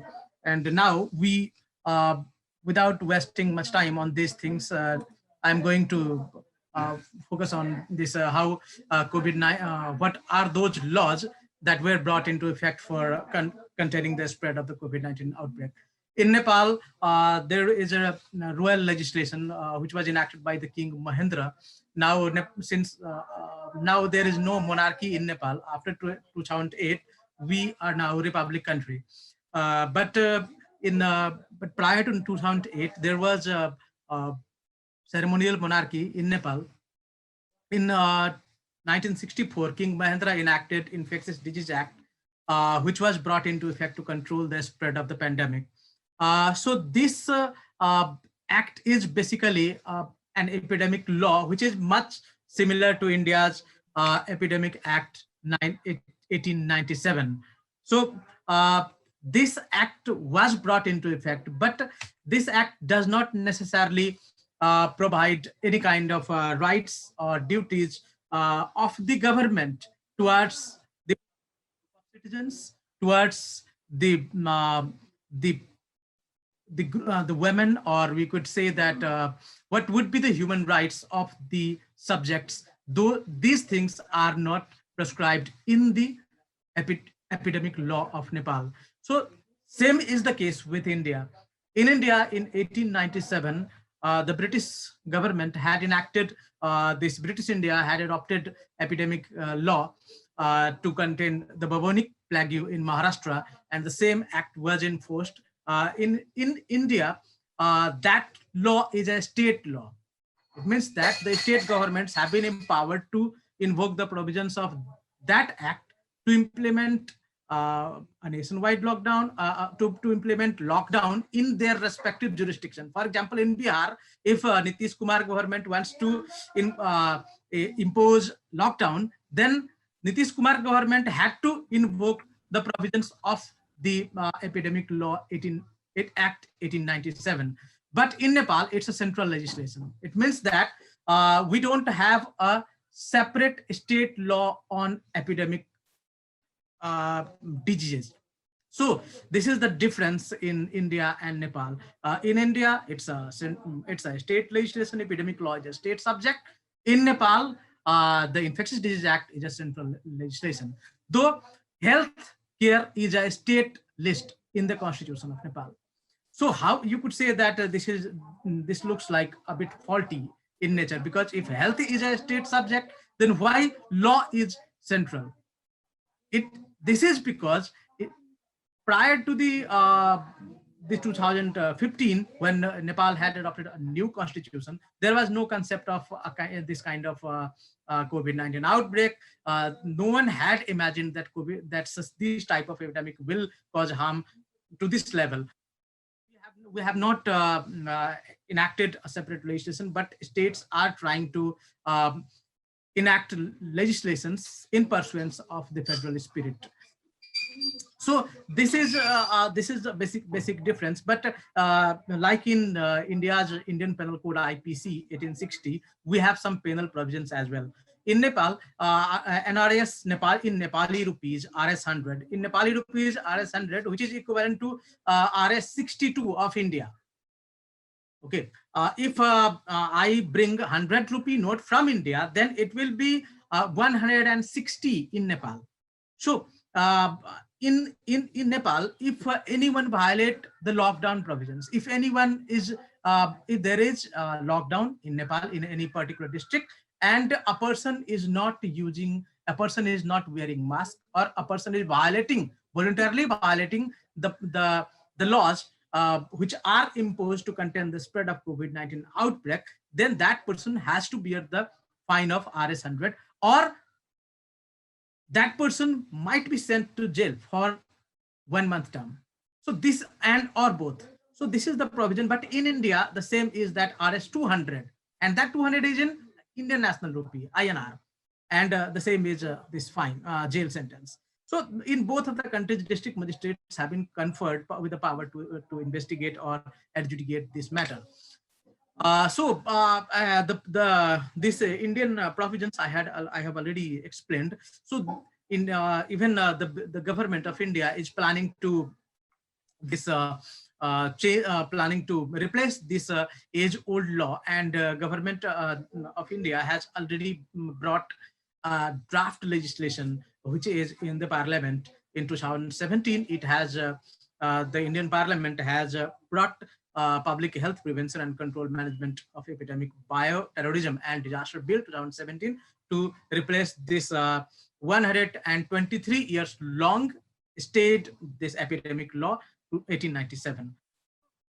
This law is much comparable to Nepal's Epidemic Disease Act, because in Nepal it's a one page act, and the same thing goes with the India.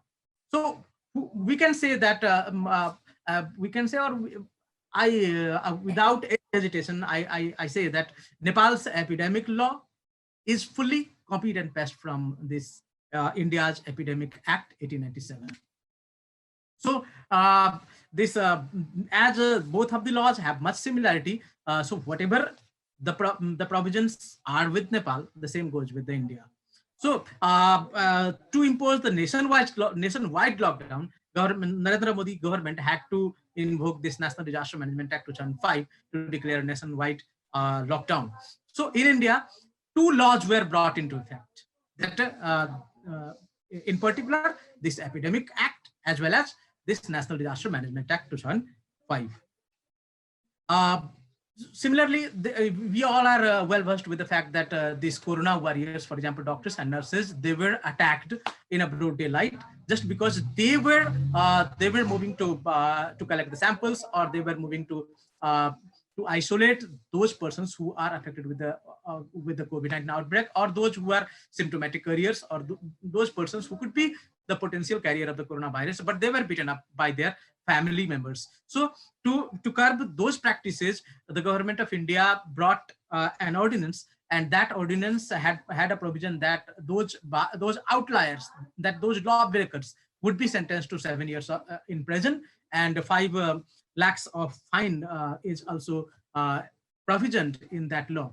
And that the best part, the beauty of that law is that the police has to investigate.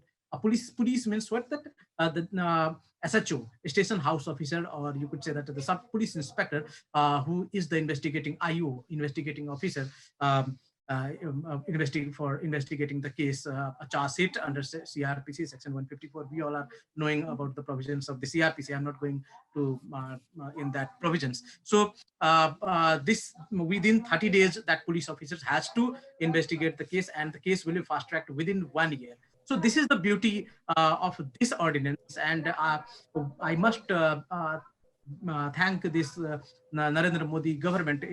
Even not me, I am very small person. I'm just a judicial officer, but entire world has praised Narendra Modi government for bringing this type of welcoming legislation. Even Nepal is planning to bring this this kind of law. Even whatever India adopts, whatever India makes, that becomes lesson learning for Nepal, and it's a nowhere written, but if you read our laws, if you read our academic university curriculum, then whatever is good for India is equally good for Nepal as well, because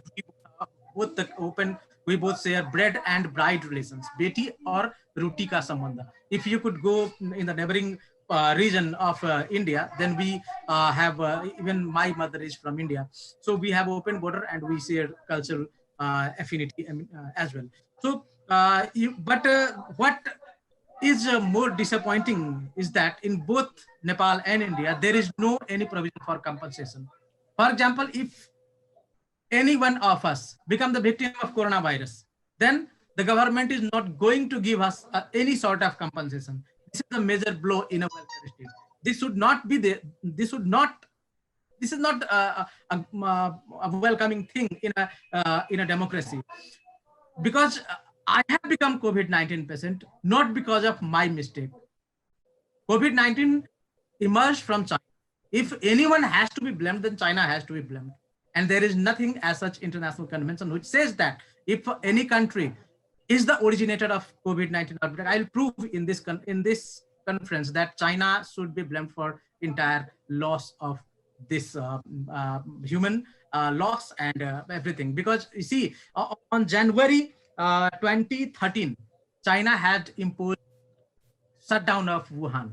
But on January 11, first case was registered in China. After 12 days, China had imposed shutdown of Wuhan. Why this sort of delay? Number one. Number two, in America, there is a case. I have these things I have explained in my paper, which I had already submitted. In US, there is a Pennsylvania Supreme Court. Pennsylvania Supreme Court, in the case of DeVito versus Wolf, it has held that COVID-19 outbreak is not a man-made disaster, but a natural disaster. But certain things, if earthquake could be called a natural disaster.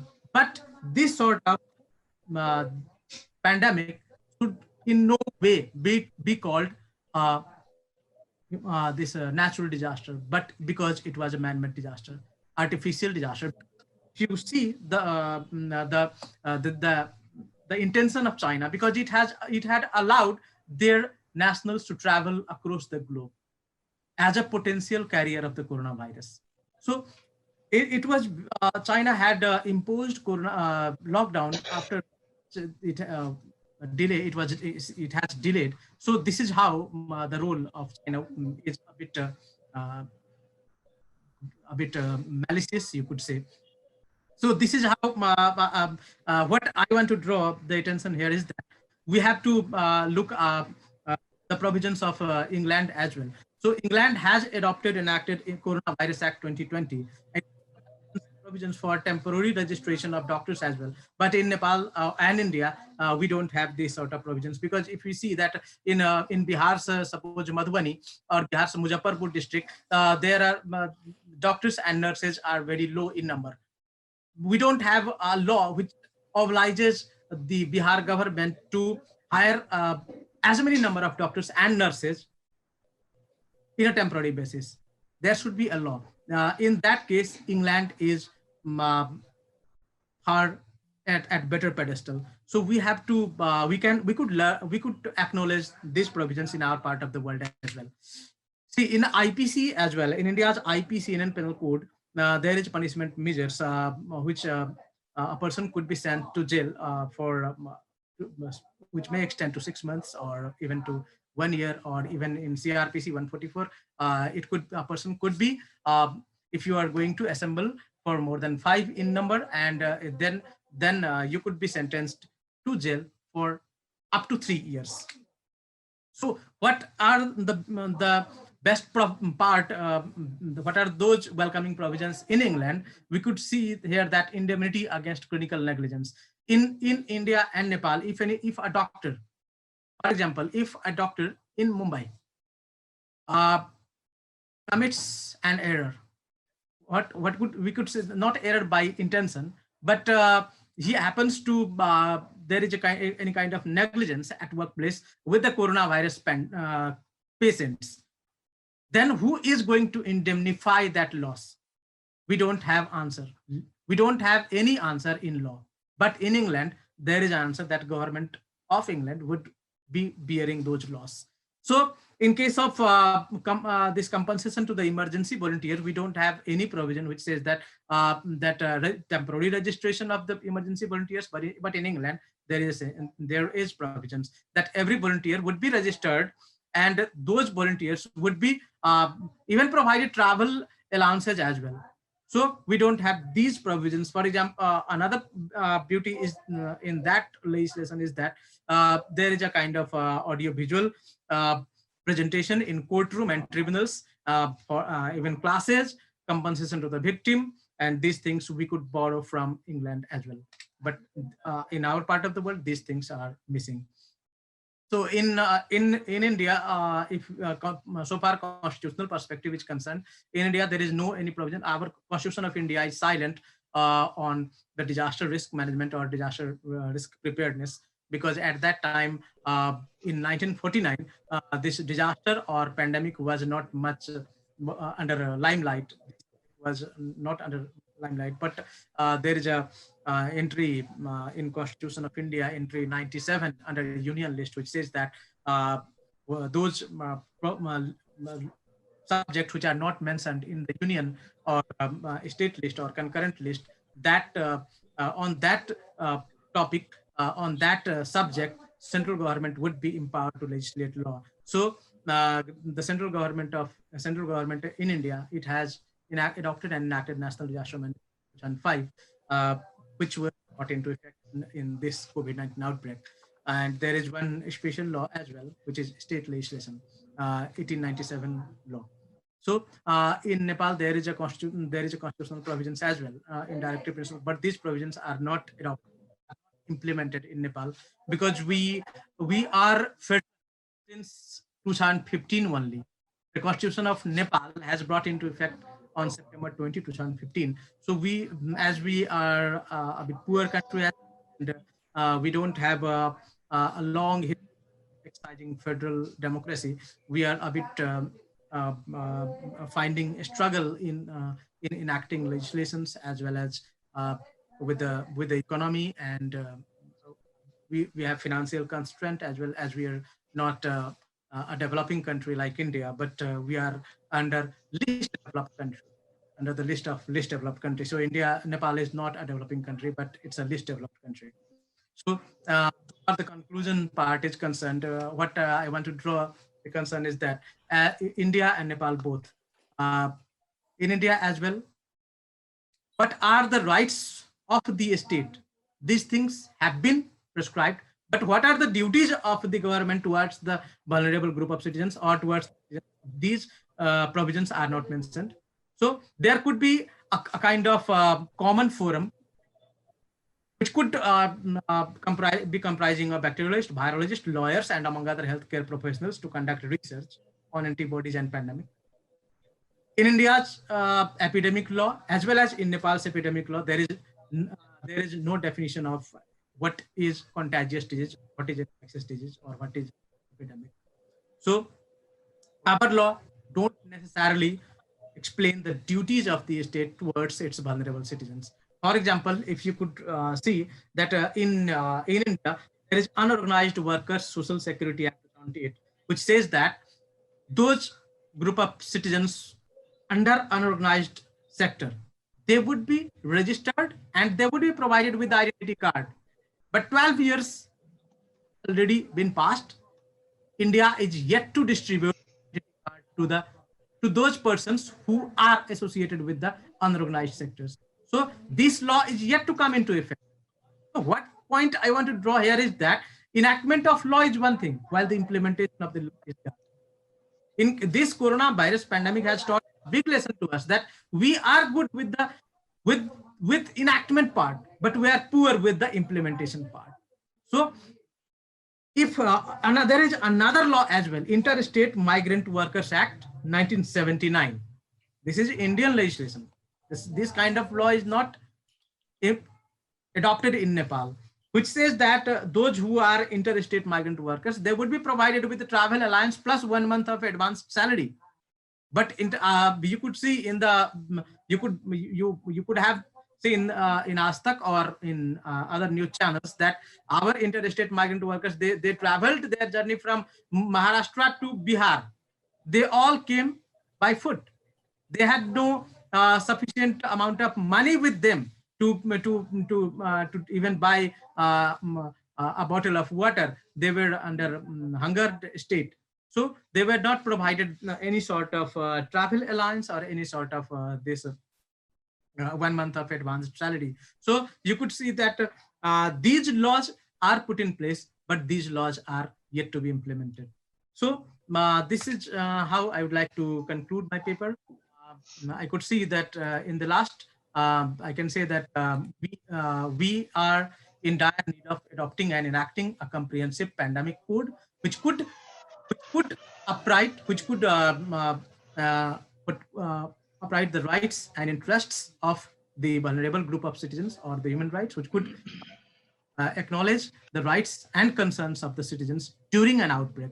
But under current epidemic law regime, it's seen that state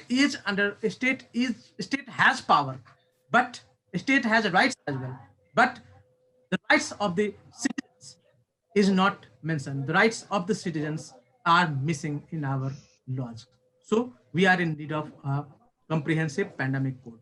This is thank you so much for providing me an opportunity. If you have any question, kindly I will try to respond. Yeah, thank you, Jivesh. It was nice to have seen how the laws have been enacted and are being also followed, are being implemented both in case of India and Nepal. And we know that certain issues that you raised in the paper are very important. We know, there has been a kind of a discourse, this kind of a debate which is going on about the government's capability or incapability in tackling the present day pandemic. And although in India, we know we have a very vibrant democratic society here, where people at the drop of a hat either jump to take side of the government or take the side of the, or tend to criticize the government. So, one doesn't know whether this is the beauty of democracy or not, but we hear a lot of noise in the democratic system of India, where the government is being appreciated, and also the government is being taken to task for their supposedly failure in tackling the pandemic's effect. And in India, we know very little about Nepal. I think, and one can probably surmise saying that probably since Nepal is in the South Asian region, Nepalese government must have also faced a lot of difficulties the Indian government faced in tackling the pandemic. And the most important thing that you talk about is the huge scale of migration, the migrant labor having been punished during the pandemic rather than being given any kind of a help by the government. Apart from, even they found it difficult to get the transport.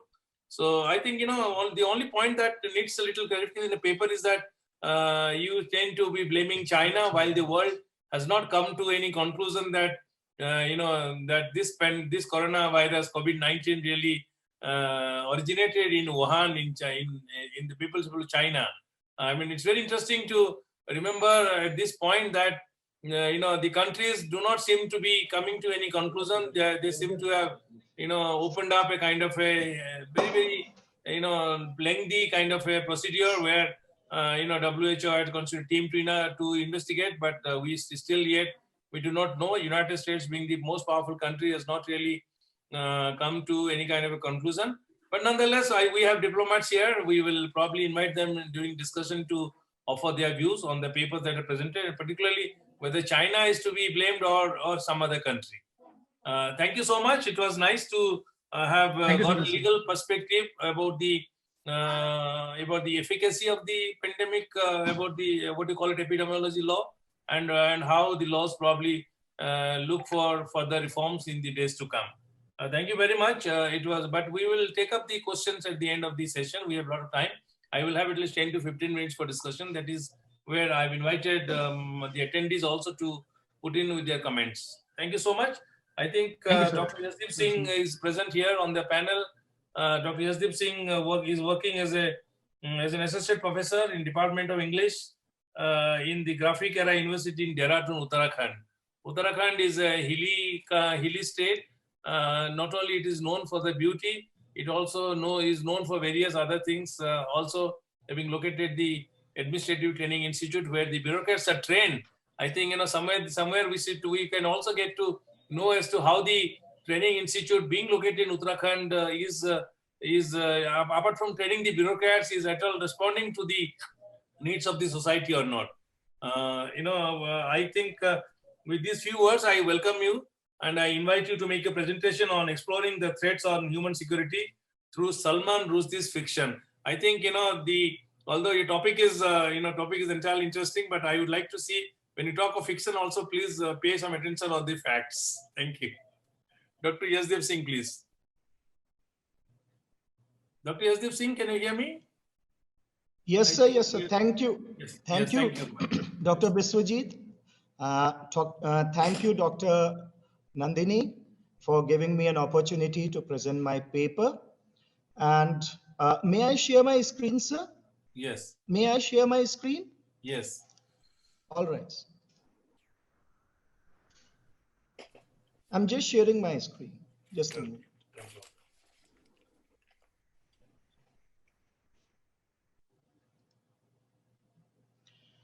So I will be presenting my paper on the title, Exploring the Threats on Human Security through Salman Rushdie's Fiction. Now, this may seem an interesting Your topic screen is not shared, sir. to many of you. Yeah, Nandini, Yes, can you sir? kindly... Yeah, your Your screen is not shared, sir. Okay, I'll try once again, sir. I'll try once again. I'm trying. Actually, there is some network issue also. Is my voice audible to all of you? Yeah, voice is audible. You can carry on. So it is... Yes. All right, sir. So there's no problem with the screen. I think there is some technical issue. So I will be presenting my paper verbally as well. Just a moment, please. Just give me a minute. Please keep my camera on. I think my camera has been blocked from there.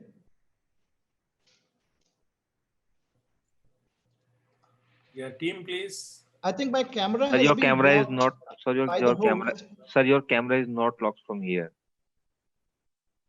Some problem at your end.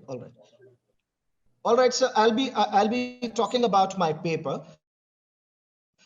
So the paper talks about human security, and I'll be reading the abstract and then I'll be discussing my paper. My abstract says the concept of human security endorsed by UNDP primarily focuses upon securing for every human being freedom from fear and freedom from want. This further translates into the idea of advocating and sustaining freedom of speech and expression for every individual, irrespective of race, gender, and territorial boundaries. Ironically, the threats to free thinking and free speech are not just posed by dictatorial and totalitarian regimes, radical theocrats, and terrorist organizations. In several cases, it is even a state-sponsored repression by seemingly democratic governments that poses serious threats to human security. Now, the Booker Prize-winning author Salman Rushdie has been incessantly crusading against all such agencies that threaten or imperil human security. In spite of being at the risk of assaults, Rushdie has never compromised or yielded to any powerful regime or militant group that has engaged in repressive or intimidating tactics. Rather, he has always challenged, mocked it, and resisted every such maneuver to subdue human security, particularly by means of his literary masterpieces such as Midnight's Children, Shame, Haroon and the Sea of Stories, The Moor's Last Sigh, The Ground Beneath Her Feet, and Shalimar the Clown. This paper aims at exploring the novels of Salman Rushdie and tracing the concerns associated with human security encapsulated in these books. It would also intend to testify the fact that books can indeed be effective tools of confronting the agencies of repression and fear. In the current pandemic situation, challenges to human security have attained new dimensions, and it therefore becomes incumbent upon scholars and writers worldwide to vehemently guard individual liberties, human rights, and human dignity, following the footsteps of Sir Salman Rushdie. Now, my major argument in this paper is that when we talk of human security, it has already been endorsed by UNDP that it should focus on freedom from want and freedom from fear. Now, this aspect, freedom from fear, is directly associated with all such repressive agencies who try to intimidate people and stop them from expressing themselves freely or thinking freely. Because you cannot say that you have already established a state of human security when people cannot think freely and people cannot speak freely. Now, we also have to note that Salman Rushdie, as a novelist, has for his entire life fought for this freedom of speech. So I'll be giving you examples. As I have mentioned in my abstract, I have mentioned the names of some of his novels: Midnight's Children, Shame, Haroon and the Sea of Stories, The Moor's Last Sigh, The Ground Beneath Her Feet, and Shalimar the Clown. Now, I'll be talking in brief about how Salman Rushdie brings in these issues of freedom of expression into his novels. Now, in Midnight's Children, if I talk of Midnight's Children, this book criticizes the imposition of emergency on India. Those of you who have read this book must be knowing that it starts from 1947 with the birth of Salim Sinai, and then in a flashback mode goes back to his grandfather from Kashmir, and then it ends with the end of emergency in India. So in this book, Rushdie has in very strong terms criticized all those measures which were taken by the then Prime Minister for the purpose of smothering the freedom of speech. Now, in a very similar way, in his novel Shame, the narrative shifts to Pakistan. And in Pakistan as well, there have been so many rulers who have always tried to smother freedom of expression, particularly General Ziaul Haq. So in this book, Shame, it's a very political novel, very feminist book. So apart from the core story, which centers around a female named Sophia Zenobia, the book also gives a very clear view of how military regimes, particularly that of General Ziaul Haq, has been instrumental in smothering free speech. Now, the next book which I'm talking about is Harun and the Sea of Stories. This was a book, I hope you all know, that a fatwa was given on Salman Rushdie by the Ayatollah Khomeini of Iran that he is to be killed, but somehow he could manage to survive.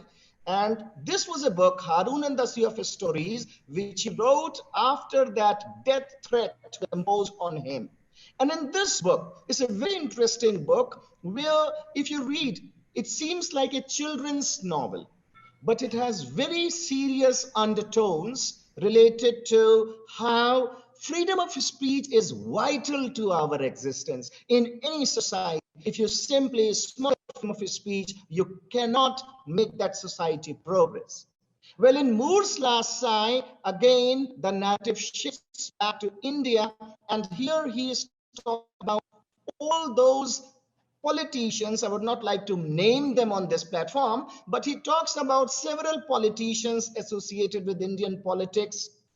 And then he draws caricature of them, and he hints towards the nexus between politicos and criminals, and how these people together try to again terrorize people and pose threat to free speech and human security.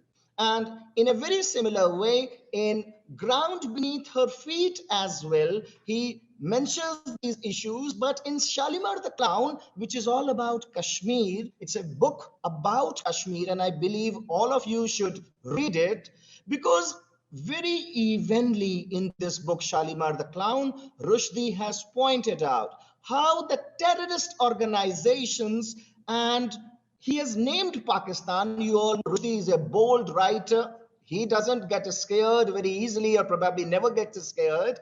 So he names agencies, although it is a fictional book, but it's realistic fiction. So he has named those agencies and those people who have been instrumental in, in terrorizing people, and how they instilled radicalism in Kashmir, and even talks about the counter-terrorism measures where at many times the human rights were violated. So in this way, what we find is that we have to see in this research paper that through the various novels which Rushdie has written, nearly every single novel of Rushdie mentions these issues which are so vital to human security, and that is the freedom of expression and freedom of speech. So I believe the time limit is there, so I'll be cutting short my paper, and I would just read the last passage of my paper in brief.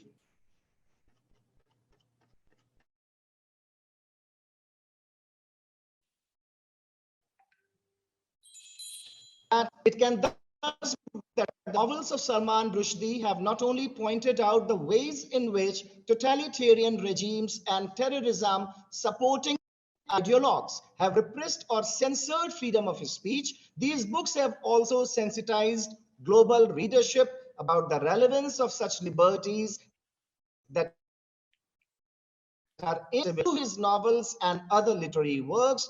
Rushdie has substantially contributed to the creation of a world order in which millions of men and women across the globe have awakened to this realization that the umbilical cord of human security is rooted in free speech, and hence we need to guard these liberties vigilantly.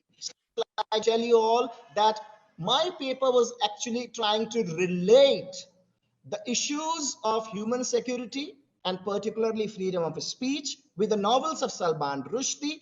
And as I've discussed very briefly due to time limit, in most of his novels, apart from the core plots, there have always been discussions or there have always been passages which point us to the relevance of free speech, free thinking for the purpose of making a society where human security materializes in reality.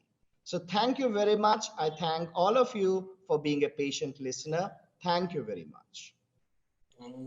Dr. Yasdeep Singh, it was nice to have got a kind of a novelist view. And as you mentioned in your own topic, it's a fiction. I mean, since you're talking of fictions, I think there are a few points which I just wanted to, suggest to you for your answers later on. It's all right that novelists are creative people. They write things in a creative manner, which may or may not be reflecting the ground reality. I often wonder. I'm not a writer. I'm an analyst. I often wonder why we tend to blame politicians or political people for the kind of problems that we invite for ourselves in the society.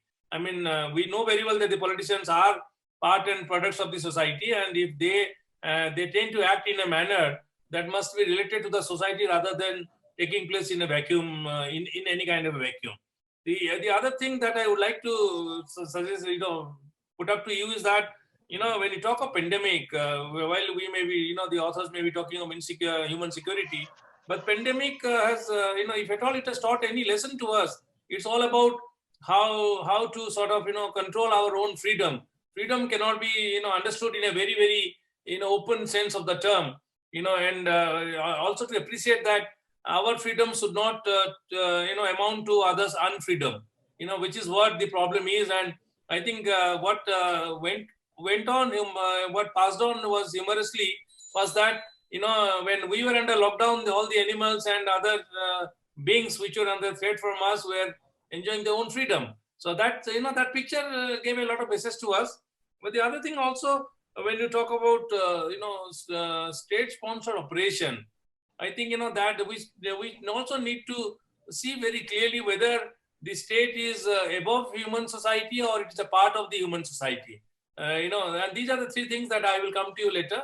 But otherwise, it was nice to have, reminded, of Salman Rushdie's creative abilities. But then we also have to remember that the kind of freedom that people tend to reserve for oneself should also be limited rather than any kind of in an unlimited manner. Anyway, thank you very much. It was nice to get a view as it has been different novelists. We'll come down to the presentation. I will request Dr. Sheikh Ramanath B. Are you there, Dr. Sheikh? Dr. Sheikh, I could see you are online. Dr. Sheikh, please. Dr. Sheikh? Dr. Sheikh, you are online. Nandini, I think Dr. Sheikh has logged in, but I don't see any response. Okay. So, sir, then continue with the next presenter. Yeah, Baisali, are you here? No, I think Baisali didn't join. Okay, then we go to Manaswini Ranganathan. Manaswini Ranganathan, she's online, yeah. Yeah, Dr. Sheikh is here. Okay. Dr. Sheikh? Yeah, now I think she... Yeah, your video is on and also mic is on. Please say something so that we can see you. Dr. Sheikh, can you, I think there must be some technological. Am I audible, madam? Yeah, yeah. Yes, yes. Yes, okay, thank you, thank you. Yeah, ma'am, just 1 minute. Dr. Sheikh Ramana B, he is a distinguished panelist of this in this panel.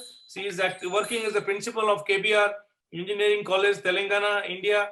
And I think Telangana is a very dynamic state, although it's a very new state. And we also see that how Telangana has tackled the pandemic, and we'll probably come to know from her as to the particularly, whatever she may be having the thoughts in the paper, but we'll also be interested to know as to how the Telangana as a state has responded to this pandemic and whether there is any lesson to take home for us. With these few words, I welcome Dr. Sheikh Ramanath B to make a presentation. Yes, sir. I'm Dr. Sheikh Rahmat B, working as principal at KBR Engineering College, Telangana. I'm co-presenting my paper along with Professor Panatula Murli Krishna, who is a professor at Sri Krishna Devara University, Anantapur, from Andhra Pradesh. So you're able to see my screen? Yes. The title of my paper is The Repercussions of the Pandemic COVID-19. The pandemic COVID-19 has posed a huge threat to human security and confidentiality. People started hogging your house without your permission. The concept of privacy is at risk in this pandemic. Apart from this, there were huge calamities like people didn't know what is happening to their life. It created a lot of flutters like sudden deaths in the town or in your place of residence. And people kind of fear psychosis, and apart from that, the WhatsApp messages has even created a fear psychosis among the people, and the huge calamities and the way the death were buried were all a kind of repercussion of the pandemic COVID-19. There was also a huge financial loss. This created confusion, like, people, the working class lost their salaries, lost their jobs. The ones who are working, they are still on the rolls, but they're not receiving salaries. And this created a financial loss in the society as a whole. And apart from, there was also like mental health issues. For example, in India, the status of teachers has come down to such an extent that many committed suicide or attempted suicide as they were unable to understand as what is happening to their lives. The working person lost respect in the family as he has stopped earning. The confidence which he has exuded all these years were in a state of confusion. The mental health of the individual got affected, which in turn showed an impact on the families, and the report of domestic violence increased. There were suicides. Some families who were unable to bear the brunt of not taking forward their life with basic necessities, especially the newly married couples without children, committed suicide. And also some families, along with their children, attempted suicide. The sad state of affairs reached to such an extent that people didn't understand basically like what is happening with their lives. Even in Telangana, like in engineering colleges, there were 4 suicides of the teachers. That is officially reported. There is domestic disharmony. All the family members who started living under the same roof without going out for a month or for months together has developed rifts in the relationship because of continuous demand from children and the family. To cater to the needs which a present working parent used to fulfill now, as they lost their jobs or salaries, the needs were not fulfilled by the parents, and the parents lost respect in the eyes of the children. This is a psychological trauma for the families which is not looked into. The government employees were receiving salaries, that too in a very they also received salaries in Telangana as well in Andhra Pradesh, which is only 50% of the salaries. The parents reached such a state that they didn't have control over the children. The youth have lost vision. Unnecessary aggressiveness is seen among the youth as they lost sight of life in this pandemic. The children, as they were free sitting at home without going to colleges and school, started developing a kind of nostalgia that they didn't know what to do with the sort of free time, and the best panacea they felt is playing mobile games. No privacy. The pandemic COVID-19 has posed huge threat to the human security and confidentiality. Like as initially I have said, that people started hogging your house without your permission. The basic concept of living peacefully is put at rest with the pandemic COVID. An individual starts living in a state of constant fear. Who will approach him in what manner? Fear psychosis. The right to living in safe conditions is no more a right. The downtrodden, the migrants were given chemical baths. Old people are dying of ailments which are curable like heart attacks, which can be prevented, but they were scared to approach the hospitals because of fear of being of false positives.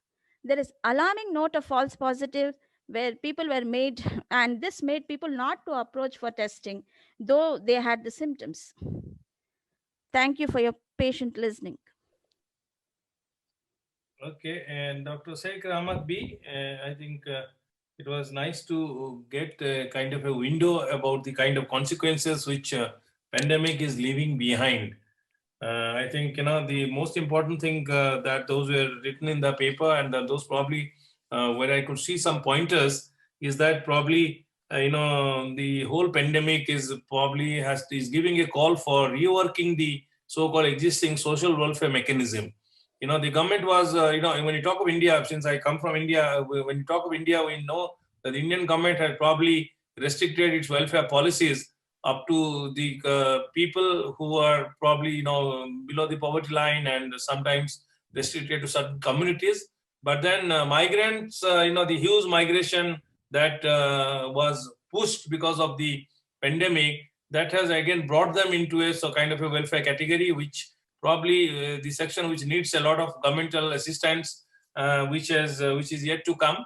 And we know that if at all pandemic is leaving anything for us, it is only increasing the number of world's poor, and particularly India's poor. So the government in Andhra Pradesh has started distributing, for the BPL line, and for many also, they have distributed rice and other such items thrice a month. It's happening. Yeah, no, we understand. No, these are all government data. I don't, even we know many governments, we have heard that how the kind of expenses that has been incurred by the various state governments has now overshoot the budgets, and it is now almost most of the state governments are now being forced to bring in supplementary budget. And we all know that the states may not have that much of money to, to cope up with the demand of the supplementary expenditure. It is again going to be a burden on the state exchequer, and it will also lead to the increased indebtedness of the state governments. And that is, I think, this consequence will be seen as pandemic leaves its footprints. And as we move more into the future, we'll see that while we're talking of individual indebtedness, we are now have to talk of the society's indebtedness.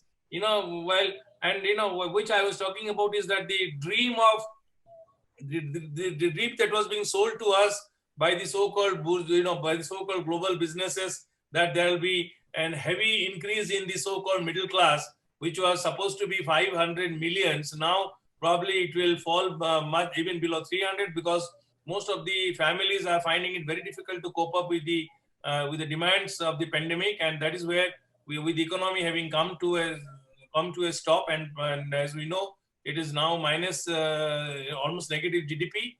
I think the whole businesses and the family savings are now going to go up in smoke.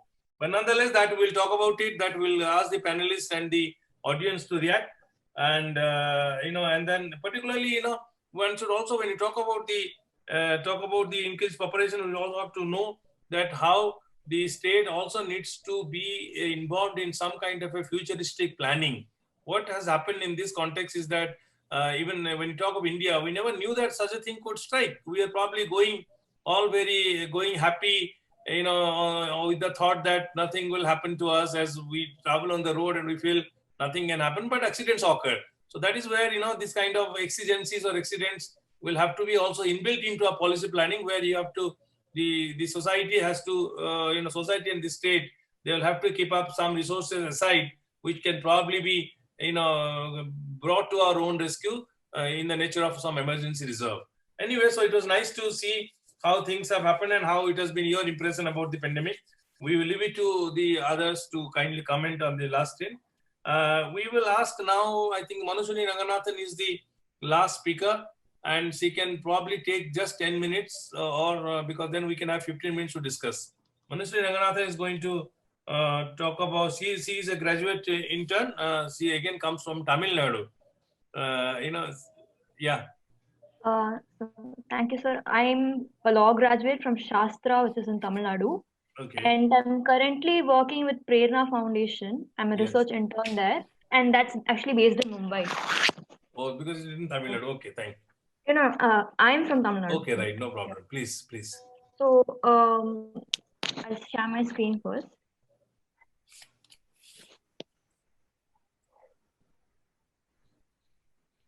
So the paper I wrote is titled "A Modern Day Panopticon," and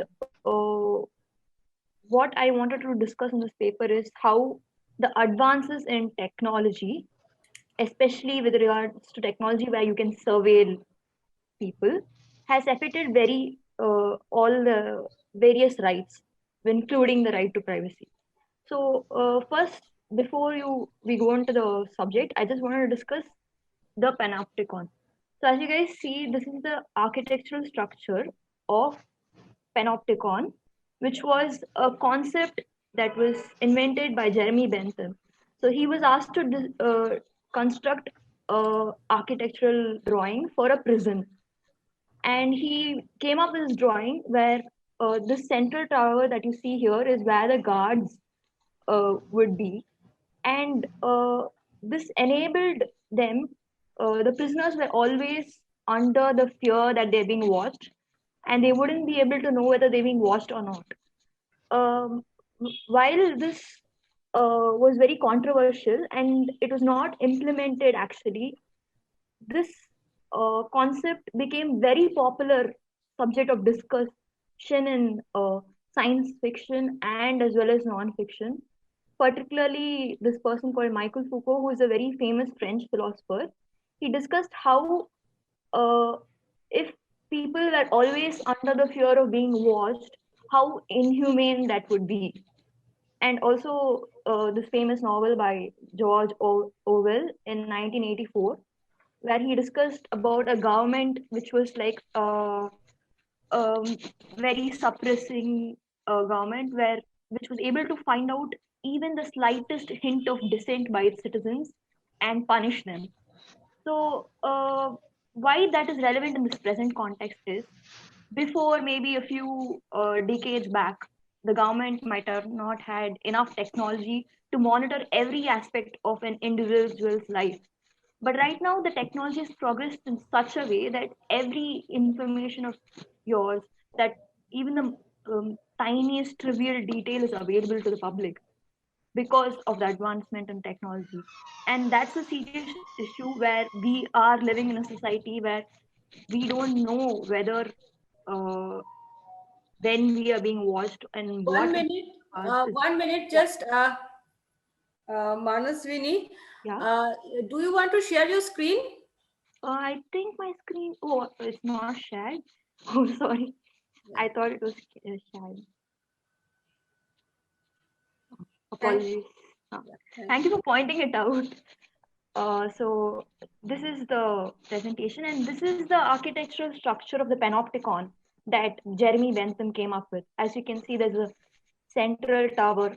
Can you see the screen, me pointing the cursor? Yes. So this is the central tower that he designed.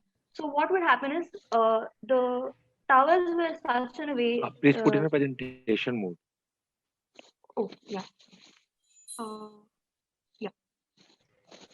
So the central tower was such that you could not see into the tower, but but from within the tower, the guards could see the prisoners. So the prisoners who were there didn't know whether they were being watched or not. So they had zero privacy. they thought that they didn't know whether they're being watched or not. So it was very inhumane if you consider it, because you're being watched at all times and you have to always be on guard. So while this prison structure was obviously not implemented much because it's considered inhumane, it was discussed in these two major works especially, and in a lot of other works, as a concept of what would happen if we were being watched all the time. What if technology was developed? What if the government and other institutions had the means to watch us at all times and we didn't know or we couldn't do anything about it? So what they thought would happen exactly is happening right now.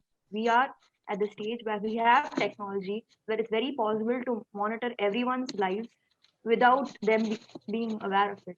So this is creating what we don't want. We want, so while we discuss the concept of human security, especially I've noticed that many of the panelists were referring to the UNDP's 1994 report, where they talk about freedom from fear. So if we were to not regulate this technology, we would be living under the constant fear of being watched. And right now, if you guys look at the screen, you see different technologies I've listed out. So if you look at RFID chips, they were very popular when the radio, people used the radio a lot. It was very popular then to listen into people's conversations on the radio. And then if you look at CCTV, it's there everywhere these days. In UK, a few years back, there was a controversy because the CCTV company that was in charge of supplying CCTVs was watching in on the CCTV footage of a woman, her daily routine. They would see when she would leave, when she would come back, and they were monitoring her private life. So this is one such example. Another example is like big data. Big data is basically huge companies. They have access to a lot of data, and they have very advanced technology where they can go through your profiles and get specific information. This is something that experts warned of, because you could go through technology, you can find out and target particular racial groups and target them. So if terrorists got hold of such information, they would be able to identify with just normal information available online who belongs to a particular community and target those particular communities. So, and also right now drones are very popular. I'm not sure if you guys would have noticed, but there's this Sprite ad recently where they delivered Sprite through drones. So the drone is actually, when you open the house door, the drone is recording what all information is inside the house. It can find out how many people are living there. It can record all your images. If by chance you guys have your laptop screen on with the email on, can probably record the images. I mean, that's a little far-fetched, but still, I even saw a recent movie where they used drones to pick up drugs and exchange drugs. So if the actual person comes to pick up the drugs, then you can catch hold of them. If they're going to use drones, it's a little hard to track, to run behind the drone actually. So, of course, that's all. Just a little. The major thing I want to talk about is how this thing, when unregulated, can cause such severe repercussions for us. While you guys all notice this, there's one particular technology you might not be familiar with. It's called black boxes. It's an event data recorder. Black boxes were first used in aeroplanes. So when a flight crashed, God forbid it crashed, you could go and look at the black box and find out what went wrong. Otherwise, you wouldn't know, because the flight is up there in the air and it just crashes suddenly. you want to know what happened, whether it was the pilot's problem or maybe it encountered a bunch of birds or did some terrorist or some other missile strike it. So recently what happened is from 2014 onwards, black boxes were implemented in cars. So all vehicles in US started having black boxes. Why I'm talking about black box as an example is we look at how it's been beneficial and how it's not been beneficial. So how it's been beneficial is it helped record evidence. So in US, especially in the high crime rate neighborhoods, people would, if they wanted to rob a shop, they would just dismantle the CCTV, go inside and rob the shop. It was very easy.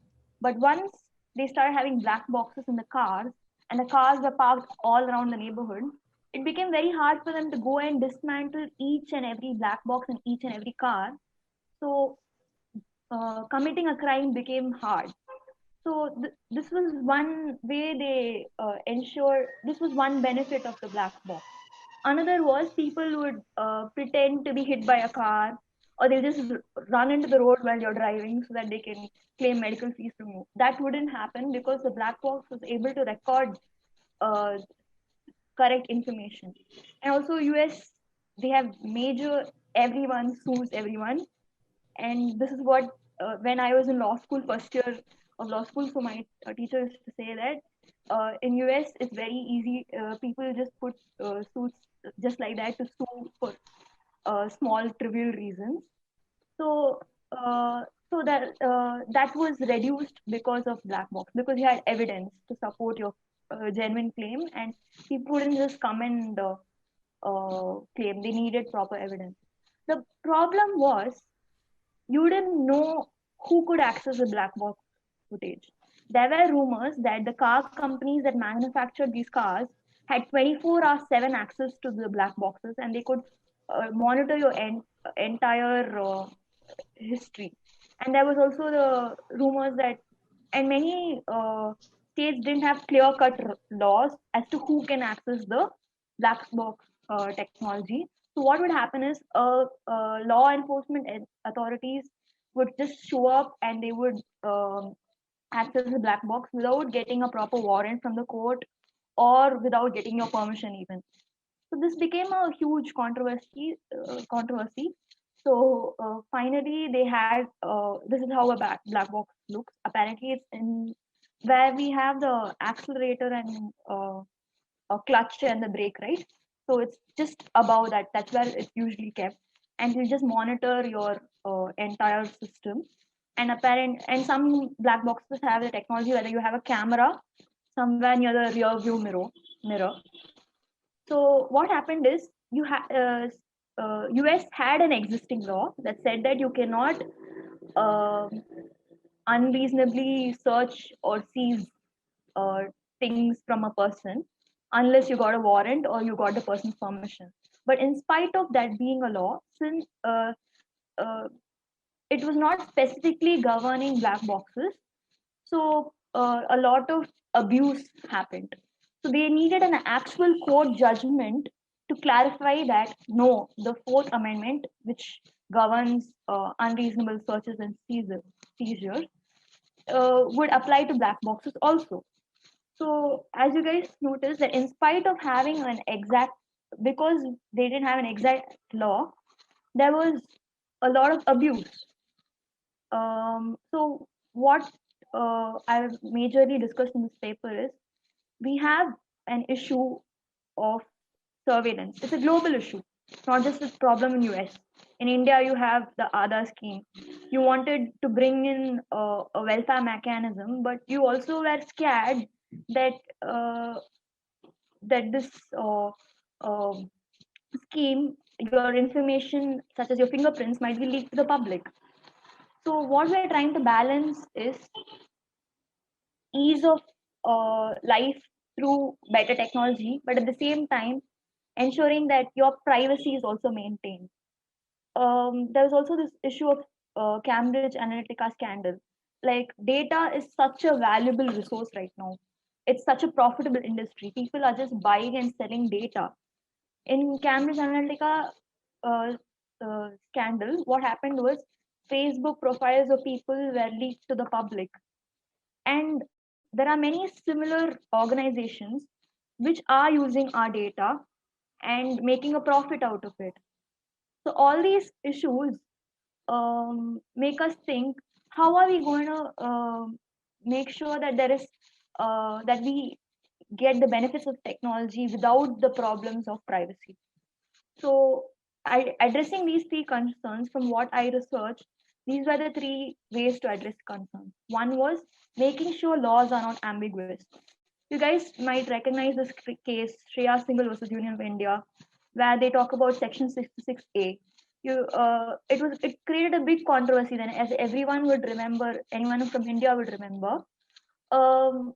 It was like anyone who mentioned dissent online would get arrested, and finally the court said that this particular Section 66A, while it highlights the need for us to regulate cyber space to ensure that people, no one is harmed through, and no hate speech is regulated, mentioned in cyberspace, you also need to ensure that the any law introduced does not abuse and affect innocent people. So the first thing, the most important thing first is to make sure that our laws are not ambiguous, that they cover every single aspect, and also the next is second thing we should take into consideration is public perception and opinion, because this is privacy and technology affects every single individual. So we need to take every single individual's position and situation into consideration. While discussing the conflict of interest between technology and privacy, many experts realize that it's not possible to get a total compromise, but at least people must be given the choice. Like, you want better technology, you need to give up a little privacy. But if privacy is more important to you, then you must have the choice to prefer privacy to better technology. At least that choice should Can you exist. wrap it up, Yeah. please? Can you wrap it Yes, up? yes, sir, sorry. And last but not the least is this right to be forgotten. You access an app and you find you don't like it and you delete it. But if you guys go and closely notice, that app still has access to certain permissions which you granted while installing. So this is the right to be forgotten. The right that data will not be retained. And that's something which is discussed in GDPR also. But I feel a lot of these policy issues are not addressed in India. And it would be wonderful if we have a public debate and address them soon enough. Yeah. Thank you. Thank you, Manaswini. Yeah, I think your paper was very timely in the sense that it has really pointed to the use and misuse of technology. And we all know that if at all the present pandemic has really brought us, to face the reality is that it has made the state totally, face to face against the people. So the pandemic has really raised the question of state versus the people. Although we knew in our own political science, we used to be taught that state is a creation of human beings. Now the same state is now appearing to be something very abnormal to human beings. We have seen that how in the present pandemic, how the human beings' earnings have been snatched away by the government, and whatever little they used to have in terms of saving, that is also being blown up because of the state action, because the state has not had a policy to help every section of this Indian society or in any country to sort of face the reality of pandemic.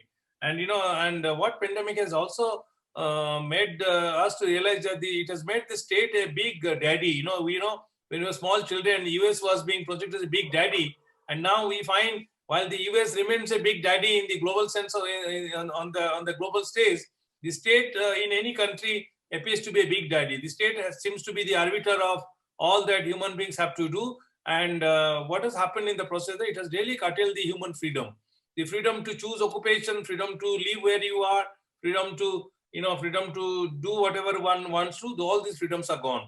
And we also know that how it has curtailed the, the real freedoms, freedom to speech, freedom of speech, of expression, of belief, of faith and worship. Now people have started worshipping, I mean, in my own way, people are not worshipping anymore the God. People have started worshipping, the Mammon, who is the God of wealth.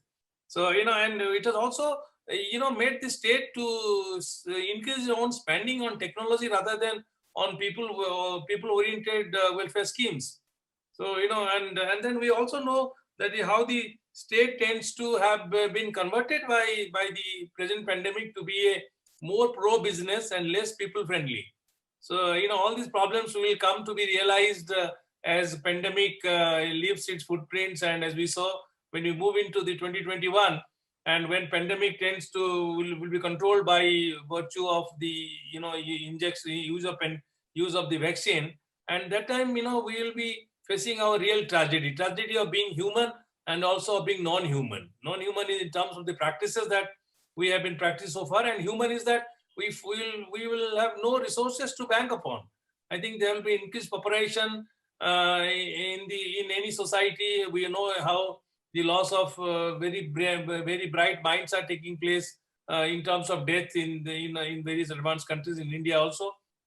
And in India also, we've lost a lot of brains. But nonetheless, I think pandemic has a lot of lessons to teach us, and as human beings, we need to also learn. But nonetheless, I will request, since the presentations were very lively, the presentations have been very timely, I welcome any question from the audience. And before you ask any question, please identify yourself and also point out as to whom the question is really addressed, so that the concerned speaker would be able to respond to your question, to your comment, and to whatever points that you would like to be included in their paper. Can we have some questions, please, from the floor? Sir, sir, I'm sharing a survey. Can I share a survey in the chat? We'll do it at the end. We'll do it at the end. Just 2 minutes. 2 minutes before we conclude the session. Yeah, sure. Okay. Can we have any questions from the panel, please? We also have distinguished people on the floor. Let us see whether any. One of my favorite speaker and favorite thinker, Ambassador Raghavan, is here. Sir, can we have your views on the issue of pandemic, please? Ambassador Raghavan is probably absent anyway. So can we have Dr. Aurora Martin? Can we have some lead kind of a question from your side, please? Dr. Aurora Martin? Ma'am, are you able to hear me? Hello, Dr. Martin? Nandini, can you please get Dr. Martin on the line, please? Anyway, can we have questions from other people who are present in today's session? I could see there are distinguished academicians here from Amity, from outside Amity, and I think if they can put in with their views, it will be a learning experience for all of us to know as to what are the lessons that we can take from pandemic. Vishwajit, sir, as far as questions are concerned, do you want the audience to speak, or should they send it to you through chats? No, they can speak. Just 2 minutes, they can speak. Yeah, it's nice to give them a chance. So if anyone would like to ask any question, they can actually raise their hands, and I see a few hands raising. So, sir, should I unmute them? Yes, please. Okay.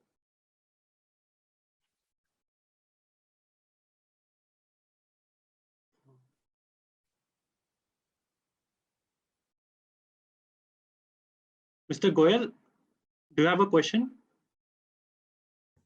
No, not at the moment. Thank you. Okay.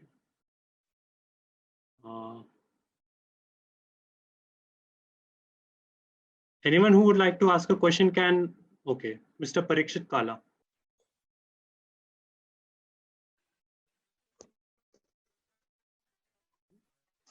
Okay, very good afternoon to you, sir.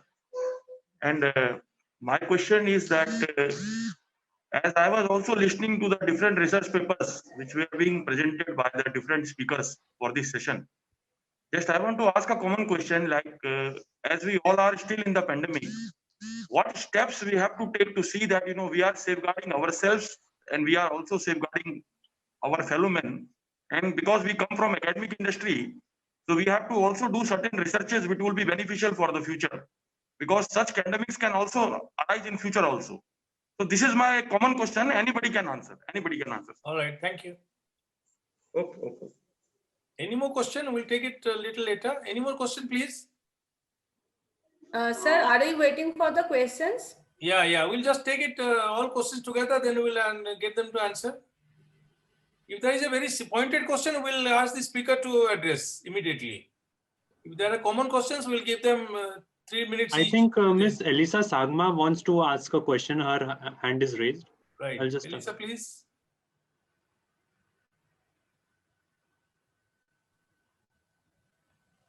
Elisa, can you come online?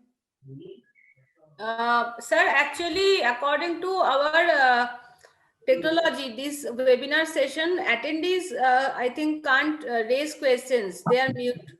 So, but I think we are unmuting them. We are unmuting them for a minute. Just unmute them, give them an equal chance. Arvind, is it can we make them unmute? We can make them unmute, but they are not asking the question. Right now, the Elisa have a right to ask the question. Oh, okay.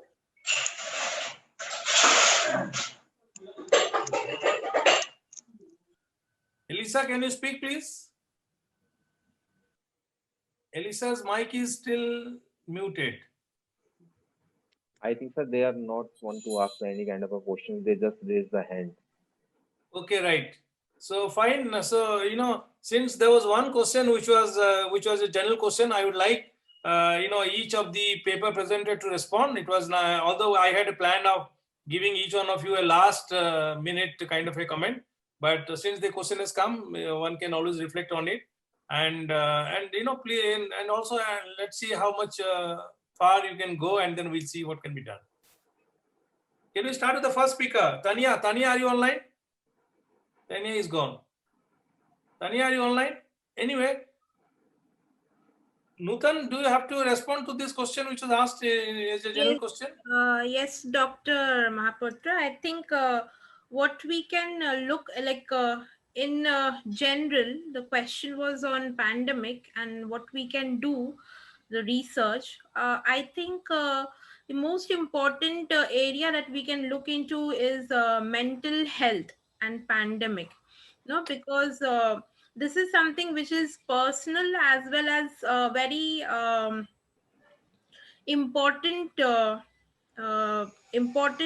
area which needs to be discussed, because whenever we speak about depression or mental health, people find themselves stigmatized, that there is a sense of stigma that now if I speak about my depression, if I speak about my crazy thoughts, what will people think about it?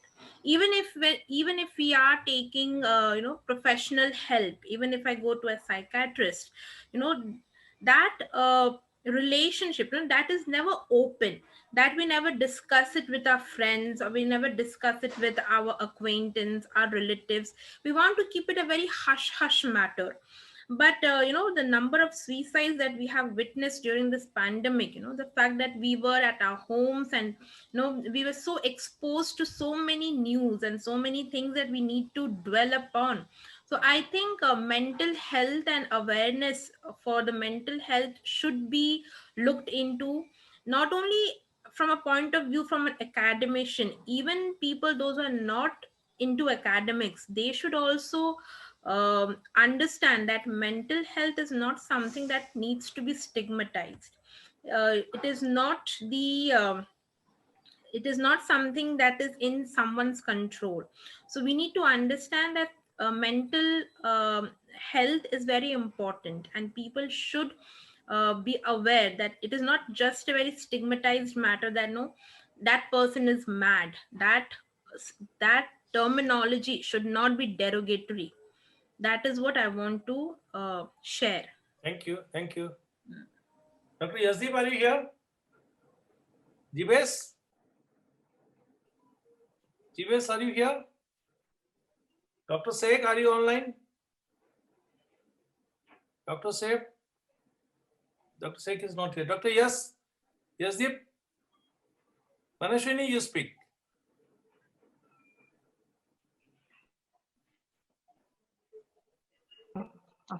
While I didn't specifically deal with this in my paper, I did look up, I mean, it is a contemporary issue. So I had attended this conference by National University of Singapore, and they were discussing how contact tracing, that is, they would trace contacts for quarantining people and identifying potential carriers of the disease. They found how it was affecting a lot of people's privacy. And they were also discussing how there was a huge spread of misinformation, fake news. So I think people should first, whatever information they get, I think they should find reliable sources, and whatever the information they get, they need to verify the sources. That would help a lot, because during this pandemic, the major issue was not I mean, we were rather than the next session is on. Physical health, as Nutan said, our mental health was affecting us more. So one of the causes of affecting mental health was panic. Panic because you are exposed to so much information and you don't know which is correct, which is wrong, what to do. So I guess that is one thing they should all take into consideration. Yeah. Thank you very much. I think, because the next session, the presenters are waiting and they're supposed to start very soon. And as the chair of this session, I will like to express my gratitude to all the paper presenters, those who have given time to think of various issues and have come up with certain very valuable ideas. Although I know the ideas are at a preliminary stage, as the pandemic is still not very final, we still do not know what shape pandemic is going to take in the future. We have a prediction of second phase. I think your ideas also are probably going to have second phase, and as somebody said, multi-phase kind of a refinement. And I think with this refinement, as the pandemic comes, your papers will also come up with very brilliant ideas, explanations. They will really cater to the need of the society, and also probably outline a direction that we must take in our own research, in our own practice. What does, as a chair, what I really get a feeling when I listen to the presentation here, and when we hear the word pandemic, right from the month of February onwards, and we find that probably, Indians, as Indians, we were probably talking of Orwellian dream coming true because of the novel 1994, but now we find the same Orwellian dream is probably coming true in a much bigger manner. The state is becoming almost a totalitarian state. The state is going to control the human lives, and also is going to be, as I said little before, arbiter of what kind of freedom we are allowed to. And there's been this, if the state tends to become much more powerful than human beings are, then we know that we'll all be, as Yasdeep was talking about, something like we'll all be imprisoned, and now also the lockdown has also given us the sense of imprisonment.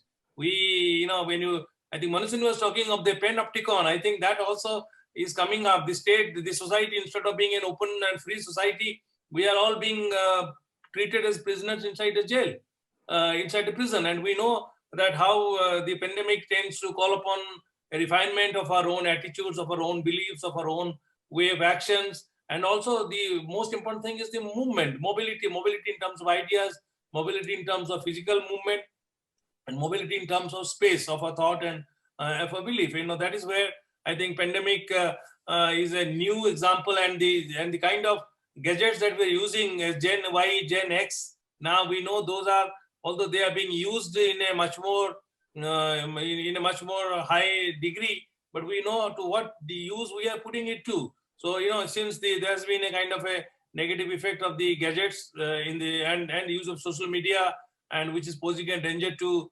most particularly the women and the children, that also will call upon a new kind of legislation. And with the new legislations, I think we will be much more under the control of the state rather than control of our own self. So what pandemic has really taught us, according to my own belief, is that it is not making the man the master of a man, and which includes women, the humans, the master or the lord of one's own fortune. We are now getting involved in each other's life so much that each one of us will be probably, if we do not act responsibly, will be serving as an agent of destruction rather than agent of anybody's kind of a development. So, but then since the pandemic is, as I said, in the preliminary stage, this kind of a discussion which has been organized by Amity University, Mumbai, is an eye-opener for us. I hope if we listen to the discussions, if we participate in this, if we take some thoughts home, we'll be able to refine our own thoughts and also refine our own actions. And by having a change perception, we'll also be able to build a society that we will be proud of. With these few words, I thank the organizer, Amity University, Mumbai, the paper presenters who have really done a kind of a homework, but as I said, much more has to be done. But I am sure that all your refined and refreshed papers will be sent to the organizer and they'll be able to present it in a book form, which will be a kind of a thought to leave behind. And I thank Dr. Aurora Martin, who has been present all through in the session. It was nice to see you here. Now I can speak. I think that we shouldn't focus on a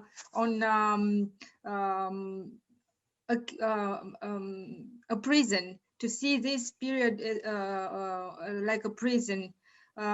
We should focus on this time spent with family. एक ही दिन में कर लेंगे क्या? Can you hear me? Yes, ma'am. Sorry. Yeah. Yeah, ma'am. Please speak 2 minutes. Yeah, ma'am. Please speak because the next session is waiting. Yeah, ma'am. Please speak. All right. Yours is the last comment, and we'll close with this. Yes. Yes. I think that we should receive this what's happening like an opportunity to bring connection to families, to bring connection to the community, and to find together local solutions to this issue. Thank you. Thank you very much. I think with these few words, we will thank everyone and we'll close this session. Thank you so much. Thank you, Nandini. Thank you. Thank you, sir. Thank you, Dr. Vishwajit Mahapatra, for chairing the session. And thank you all the panelists. I am getting many messages in WhatsApp from different parts of the world. They are watching the show and they are saying that they are getting many inputs from India, and this will, I think, obviously, and other parts of the world also, and this will enrich the research on, I think, human security and pandemic. Without much wasting time, now I want to start our second panel on human security and international politics. I heartily welcome our chairperson, Dr. Vibhuti Bhushan Vishwas, who is Assistant Professor and Coordinator, Department of Politics and International Relations, Central University of Jharkhand, Ranchi, India. And previously, he worked as Postdoctoral Research Associate at the UGC Center for Southern Asia Studies Program, UNESCO, MS Institute of South Asia Cooperation, Pondicherry University, Pondicherry, Assistant Professor of Department of Geopolitics and International Relations, Manipal University, Karnataka, and he published several books and research articles on Southern Asian studies and India's foreign policy. I heartily welcome you, sir, on behalf of Amity University, Mumbai and Amity Institute of Liberal Arts. Sir, now the panel is yours. You can control it. You can think about the time. Like already I said 5 minutes, but as we are having some time more, so you can rethink about the time and everything. So all the panel of this human security is yours now. Thank you very much, Dr. Nandini. So am I audible? Anybody can say whether I am audible? Yes, sir. So you are audible. Okay. Yes, sir. Thank you very much for giving me this opportunity, Dr. Nandini Vasisht. Since she's a good scholar, I know her right from her PhD days, and she's a very committed. And I can see that program of this seminar. It seems looks very giant, and she brought people from all over the world. I can say that. And the paper presented right from the inaugural session to now, it is wonderful papers. And thank you for giving me this opportunity for chairing these sessions. And this session is on human security and international relations. And I can see that there are 10 presenters in this panel. So without much wasting time, I can invite our Sir, just one request to you. Dr. Prashant Majumdar, who scheduled for the first session presentation, but due to some office work, he just joined us. So he want to present now in this session. Okay, fine, no problem. So then Dr. Prashant Majumdar. Yeah. Dr. Prashant Majumdar. Yeah, he is in the first panel, I think. Am I right, Okay, Dr. Prashant? Whatever. Okay, so I will give him Yes, that ma'am, time. I am here. Yes, ma'am, I am here. Yeah. So as all of you are right from the beginning today, I can see that how this we are discussing about very timely topic on human security. And today, when we are talking about the security, it is all about, we are talking about military and national security all about. But must focus now given to this human security altogether in international relations today, because the human security is becoming more no threat in the present context. So this is a very timely conference, and I can see the participation is very huge. 60 people I can say now. It is there, and it was more than 100 in the beginning. So I congratulate the organizers and the collaborators. I can see that Dr. Martin is like a whole, right from the beginning and to now, she's sitting through and listening all the papers and giving comments. It is wonderful, and it shows the commitments of this seminar and the right time we are organizing it. So. And for me, it is again a kind of reuniting with so many people. I can see that there are many known faces. So let me begin. Once again, I congratulate Dr. Nandini and the organizing committee and all the collaborators for organizing such a nice conference. So now I would request Dr. Prashant Majumdar.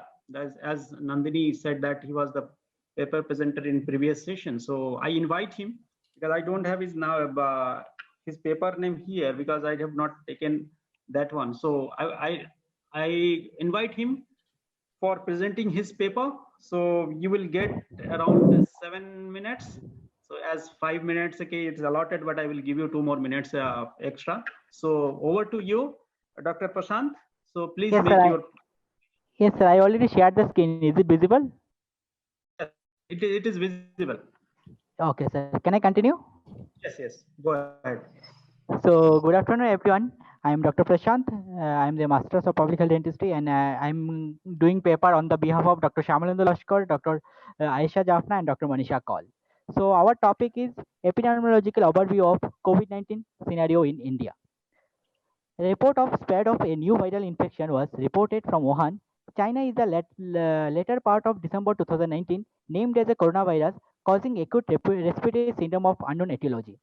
The World Health Organization declared the virus a pandemic on March 11, 2020, naming it as acute respiratory syndrome coronavirus or SARS-CoV-2 or COVID-19.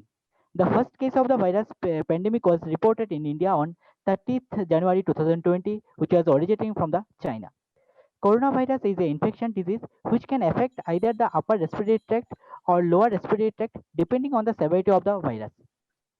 Most people infected with the COVID-19 virus experience mild to moderate respiratory illness and recovered without the need of the special treatment. So our study aim and objective was to explore the epidemiological prevalence of COVID-19 in India along with the age and gender stratified prevalence of COVID-19. And as we know, everyone know route of transmission is droplets, direct contact or indirect contact. And risk factor consider as a those who are over the age of for 65 years old, and those who are child, those who are having any smoking habit, and those who are already medical compromised. And symptoms of COVID-19, as everyone knows, that is cough, shortness of breath, difficulty of breathing, fever of chills, muscles of body ache, vomiting, and loss of taste and sensation. So as Indian government of India started Argo Setu, which was the most popular app in COVID-19 period, because this app was help us to relocate the our nearby COVID-19 patient, and it helps us to awareness in about COVID-19, and it's also helped us to take prevention methods. So as we know about COVID-19 prevention is come under wear surgical masks or wash hands or avoid contact with animals or avoid contact with people, sick people or regular sleep is can be prevented. So now coming to the main part of our my epidemiological overview. In this, we can see the this my table number one shows that total number of confirmed COVID-19 cases as of 14th November 2020. So we can see that globally it was at 53,507,282 cases, and total death was 1,30,500 30,564, and we can see the highest number of cases was seen by America, and highest number of total death also was shown by America, and gradually it was showing Europe, Southeast Asia, Eastern Mediation, Africa, and Western Africa. And now coming to the COVID-19 epidemiological overview of India. In that we can see in Northeast stated having Assam was the highest cases, which was the 2,10,068 cases, and Chhattisgarh was 2,09,288 cases, and highest number of cases was shown by till date Maharashtra, which was 17,40,461. And in Madhya Pradesh, it was shown also Madhya Pradesh and Karnataka also showing huge number of cases. Madhya Pradesh was 1,82,045 cases. And Tamil Nadu was 7,54,460 cases. And Uttar Pradesh shows Can you hear me? Hello. Yeah. Hello. So how are you? Hello. Kindly mute. How are you? Kindly mute him. Who is the Yeah, Uttar Pradesh have showed 5,76,602. Even West Bengal was 4,24,675 cases. So in according to our epidemiological study, we found that in 86% of death recorded in India has those who are having significant comorbidities like hypertension, diabetes, heart disease, and chronic disease or kidney disease. And 37% of those patients were death. And death was were among among people below 60 years of age. And another we show when we check according to age was, we see that 63% COVID-19 fatality was above 60, and 30% was for 40 to 60 years, and 7% was less than 40 years. So we can this data showed us like most of the fatality cases are above 60 years. So it gave us that young people are more immunized and more preventable in COVID-19. And when we checked in age-wise comparison, we see that 47% less than 40 years was there, and 34% was 40 to 60 years, and 60 above 60 years there's 90%. Those are like confirmed positive cases was there. And when we check to according to gender-wise distribution, we can see 76% was male and 24% yes female. So in this data also informed us that the males are more our according to in Indian scenario, males are more risk factor for the COVID-19. So now coming to the what is the limitation of the my study limitation was that the data was collected from variable sources, so might not present at the exact figure.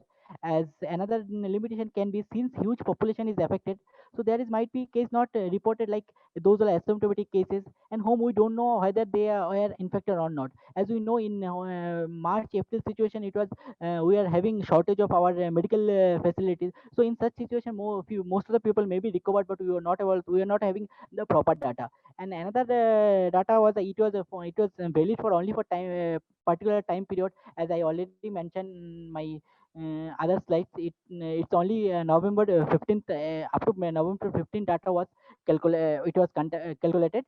And in a concluded of my study, we can tell that the first case of COVID-19 in India was reported on 13th January 2020, and as of now 2020 6 o'clock till now, total number of COVID-19 cases in India was active cases was 4,79,216 cases, and in that 82,5,072 was discharged, and one was migrated, and death was 1,29,000 1,12,963. And with Maharashtra being the state with highest number of cases of coronavirus, being closely followed by the Karnataka, Tamil Nadu, and etc. And subject with the less than 40 years of age category was more susceptible to contracting the disease in India, and as my data shows. And these were my references.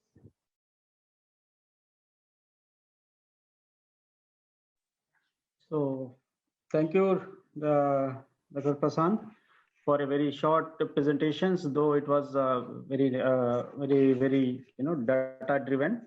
So thank you very much for your presentation. So we can go for the question answer session at the last of the session, so that we can save some time and then we can go for Q&A. That will be fine, I think so.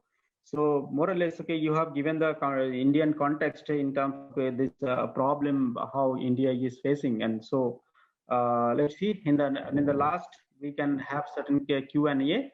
So thank you very much for your presentation. Thank you so much. Next, Thank you so much. Next presenter is Ashish Chandra Gorai.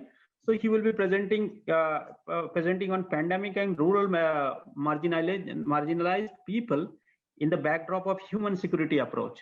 So I invite now Ashish, please join for your presentation. I think Mr. Gorai is not in attendance right now. Yes? I think Mr. Ashish Gorai is not in attendance right now. Okay, no problem. So Ashish Gorai, we can call for Dr. John. Is that Dr. Yes, John? Mr. John AKK is here, I think. And AKK. Okay, thank you very much. So now since the other person is not there, so I like to invite Dr. John N. AKK. So here he will be Dr. John will be presenting on tourism entrepreneurship organization COVID-19 and visitor attractions. Exactly. Greetings from Nigeria. My topic is tourism entrepreneurial orientation. Yeah. So please, please make your presentation, Dr. John. Yes. Yes. Okay.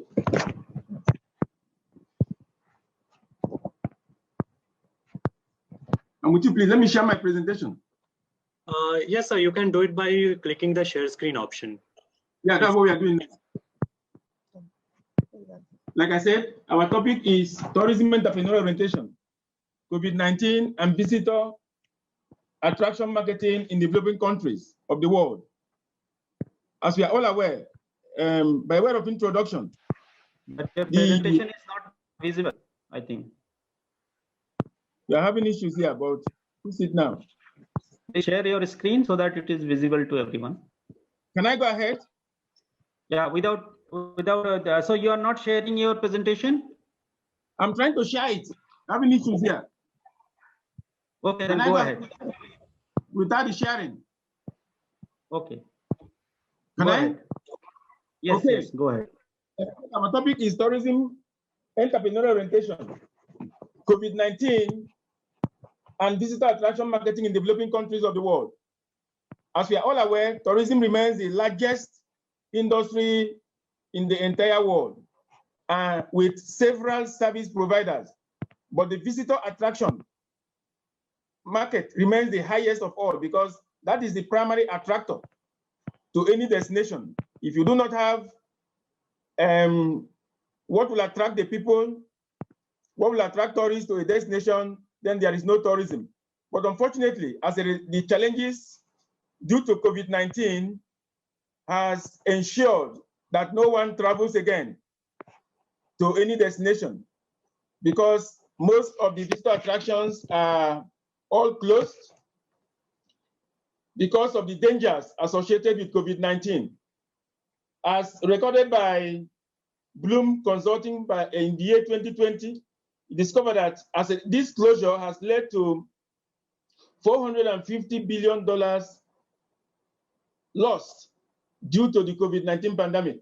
So as a result, now discovered that the entrepreneurs who are running services in the tourism industry should be able to do something about it, or else there won't be business again for them. And you know what that means. When you discover the total number of people that the tourism industry is actually employing. If we look at our theoretical review, our work is anchored on the behavioral theory of entrepreneurship, as well as the theory of marketing environment. Entrepreneurs, as we are all aware, they will always exploit business opportunities. Now, the challenges of COVID-19 has posed a challenge that they need to do a rethink. they need to re-strategize on what they should be able to do. Then when you talk about the theory of marketing environment, you discover that there is need for entrepreneurs to embark on environmental scanning. The environmental scanning, of course, will lead to SWOT analysis. And with that SWOT analysis, they will not be able to find a strategic fit between the business environment and, of course, their own organizational goals that they intend to achieve. Then we reviewed certain literatures. Of course, we reviewed the COVID-19 literature. And if you look at it very well, you discover that COVID-19 affects every area of our lives, and especially how we spend money and where we go. Then Keller in 2020 also developed the issue of developed the concept of the supply shock, which tends to show that the COVID-19 has ensured that tourism supply is no longer possible. But then, when you look at the theory of marketing, you discover that there is need for the entrepreneurs who are in tourism business to be able to come up with strategies that will be able to help them to come out of the wood that has been caused by the COVID-19. And then we now suggest that if they will be able to adopt or craft sustainable marketing strategies, then they will be able to achieve success in this regard. Then when you talk about sustainable marketing strategies or tourism sustainable marketing strategies, you are actually talking about, they will always come up with a strategic marketing plan that will be able to help them. And also the tactical marketing plan. And when you talk about the tactical marketing plan, you talk about the 10 Ps that they are going to use to come up with new products that will be able to help them, to be able to attract people to the destination despite the outbreak of COVID-19 or the threat of the disease. And that means that there is need for new products to be developed. There is need for new a strategic outcome in terms of promotion. They will need to promote the destinations with the hope that when visitors come to their destination, they will not be at risk of contacting COVID-19. So now discover that by the time the tourism entrepreneurs are able to risk their resources, they will be able to get back value from whatever is the investment in the tourism industry by adopting the strategic, the sustainable tourism marketing strategy, which will be able to help in terms of, for example, if you talk about the product, you now discover that the product will need to be configured to be able to be suitable to a select few of tourists who will be able to come without endangering one another. In that case, mass tourism will no longer be allowed in destinations. And if mass tourism is not allowed again, you now discover that when we talk about the implications of these actions, you now discover that the entrepreneurs who are investing in tourism will not be able to reap. They will not be able to reap their profit as it used to be before, because now the number is restricted. And it is better that they adopt this tourism sustainable marketing strategy, get little revenues or margins in return, and then be able to continue and maintain the business, so that nobody will be out of business. So risk-taking, which is one of the dimensions of entrepreneurial dimension, comes handy.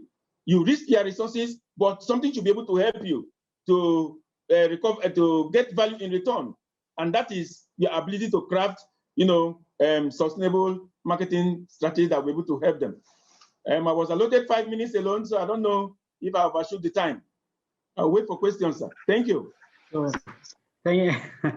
So I'm very sorry for my side that you have given very less time, though the presentation was very, very unique presentation. As we know that today we are facing a lot of challenges in terms of this tourism industry. Everywhere in the whole world is undergoing so much of difficulties, and it is becoming more difficult for their sustainability. So thank you very much for your presentations. So we'll take the questions at the fast. So thank you for your compact presentations. Thank you, sir. Thank you. So next, I call upon Hemeda Begum Safavi. So we'll be presenting on human security during pandemic, a special focus on cognitively disabled children. So it is going to be a very interesting subject, because in a special focus you will be putting on the on disabled children during this COVID-19. So over to you for your presentation. Okay, sir. Thank you so much, sir. Am I audible? Yes, you are audible. Yes, go ahead. Okay. Very good afternoon, one and all. My name is Hamida Safavi. I'm an assistant professor in Sultanul Law College, Usmania University from Hyderabad. My topic it is about human security during pandemic, a special focus on cognitive disabled children. Here, I want to give a brief introduction about the coronavirus. In January 2020, the World Health Organization declared coronavirus disease to be a public health emergency of international concern and stated that there is a high risk of spreading throughout the world. In March 11, 2020, the World Health Organization decided COVID-19 is a global pandemic. People worried, alarming factors created, stress generating throughout the world.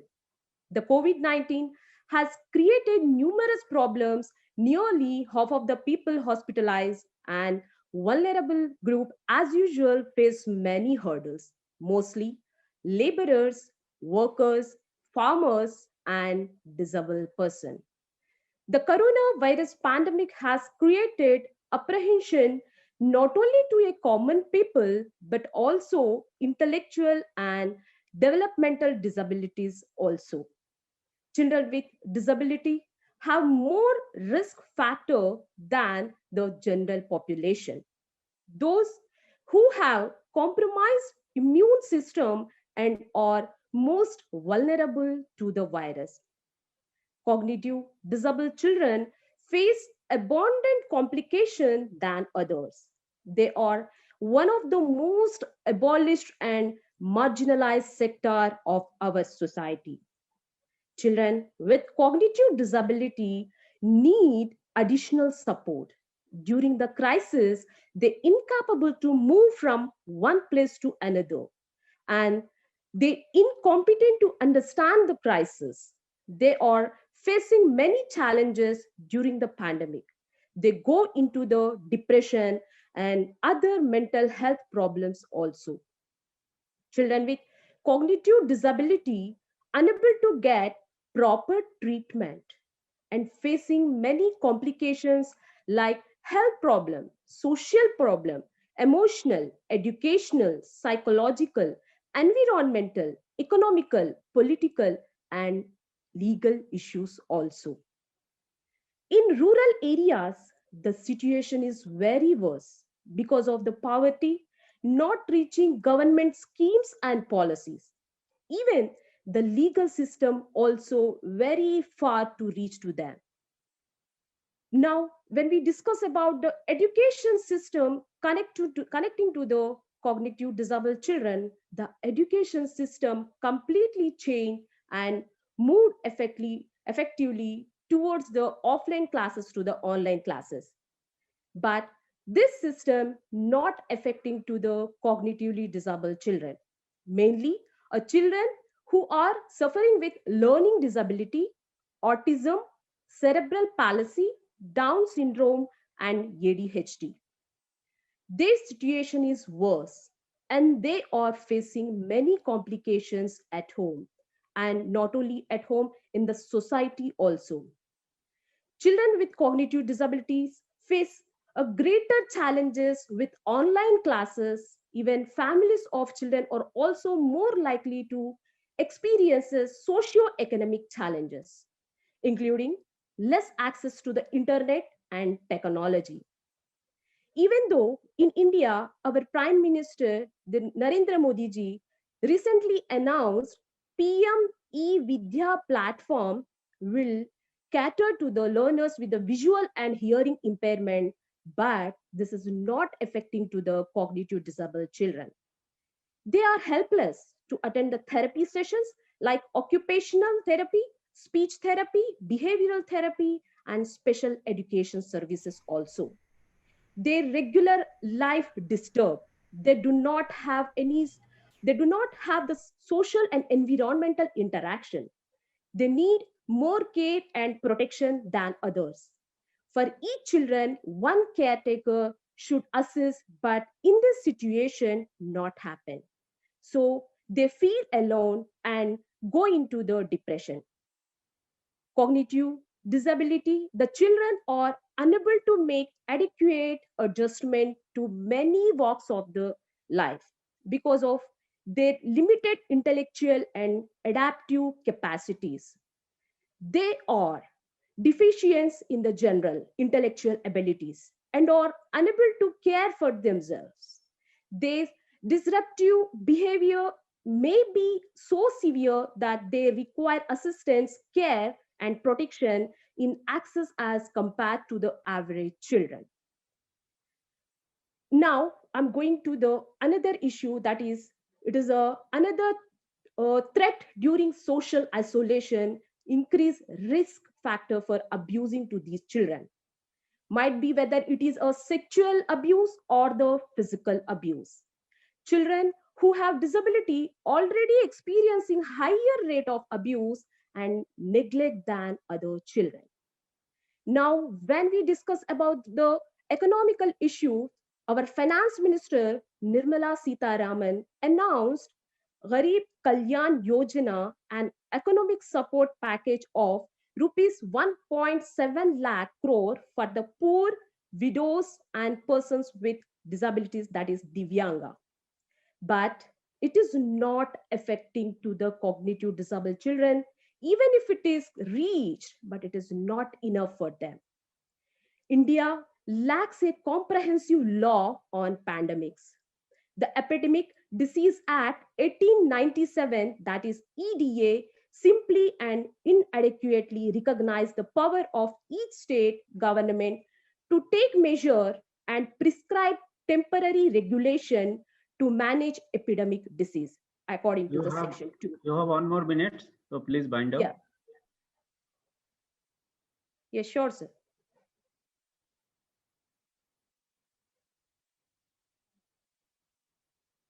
Please go ahead. Yeah, you okay, okay, sir. I'll carry on.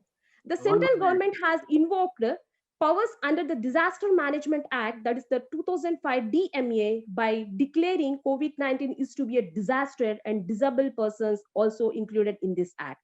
But neither EDA nor DMA address human rights obligations during a pandemic. Again, one more act, that is Rights of Persons with Disability Act, guarantees equal protection and safety of persons with disabilities during disaster management, according to the section 80. It requires district-wise record of the person with disabilities and mandates district authorities to inform them of their risk during the disaster. There are no indication of any such district-wise efforts implementations in the country. Now, I'll conclude to my topic. So here there is a dearth of law and legal protection to the disabled community. Secondly, children with cognitive disability are being neglected folk in the society of their rights, facilities, and amenities they deserve. Lastly, the lukewarm response by the government by not providing adequate measures and not providing the welfare schemes to the disabled specifically during this crisis time. Thank you, one and all. Thank you very much for your wonderful presentations. It is though, as we know that in the present kind of pandemic situations, these disabled people are, really they're facing a lot of problems as compared to other able people. So, and obviously government must look after that direction also. That will serve the humanity. So during this pandemic period. So it is a good presentations, and we will take certain questions in the last. So if there is any. So now I would like to invite Muhammad Mir Saifuddin Khaleda Chaudhary Associate Professor, University of Chittagong. A presentation is Genocide in the Liberation War of Bangladesh 1971, a case study of Chittagong, Chattogram district. So I welcome Muhammad Mir for your presentation. Please unmute your device. Thank you. Am I audible? Yes, you're audible. Please go ahead. Thank you, Dr. Bibhuti Bhushan Bishas. Thank you. Very good afternoon, all the audience. My paper's title is Genocide in the Liberation War of Bangladesh, a case study of Chattogram district. You know that Bangladesh is one of the nation states in the world that achieved independence by the 9-month sanguinary battle against the Pakistan Army in 1971. And Chattogram is the port city of Bangladesh and have played an important role on the War of Liberation. It also an important deep sea port which did help the Pakistan government to supply of troops, war goods, food, medicine, and commerce. For that case, geologically, Chattogram had a very crucial position in the history of Liberation War in 1971. In the Liberation War of Bangladesh, first resistance against the Pakistan government occurred at Chattogram to block the weapon that released from the sword ship from the anti-British movement of Bangladesh independence to Bangladesh, from the anti-British movement to Bangladesh independent war. Chattogram was the pioneer of the struggle. First declaration of the independence of Bangladesh was announced from Independent Bangla Radio Center at Kalurghat on 26th March 1971. It's also situated in Chattogram. So it's one of the important battleground in the Liberation War of Bangladesh. And on the March 25th, 1971, Pakistan Army raided the Chattogram cantonment, Dampara police line, and the several important spots of the Chattogram city. A lot of Bengali Army personnel, police were died, and rest of them flew outside of the cantonment and police quarter. Within a few days, Pakistan Army took a strong position in the town, north and south district of the Chattogram. During the Liberation War of Bangladesh, Chattogram is we divide into three division. One is Chattogram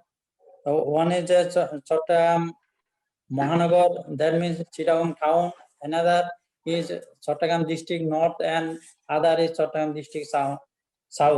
Chattogram metropolitan consists of Panchlish, Kotwali, and Double Mooring Thana.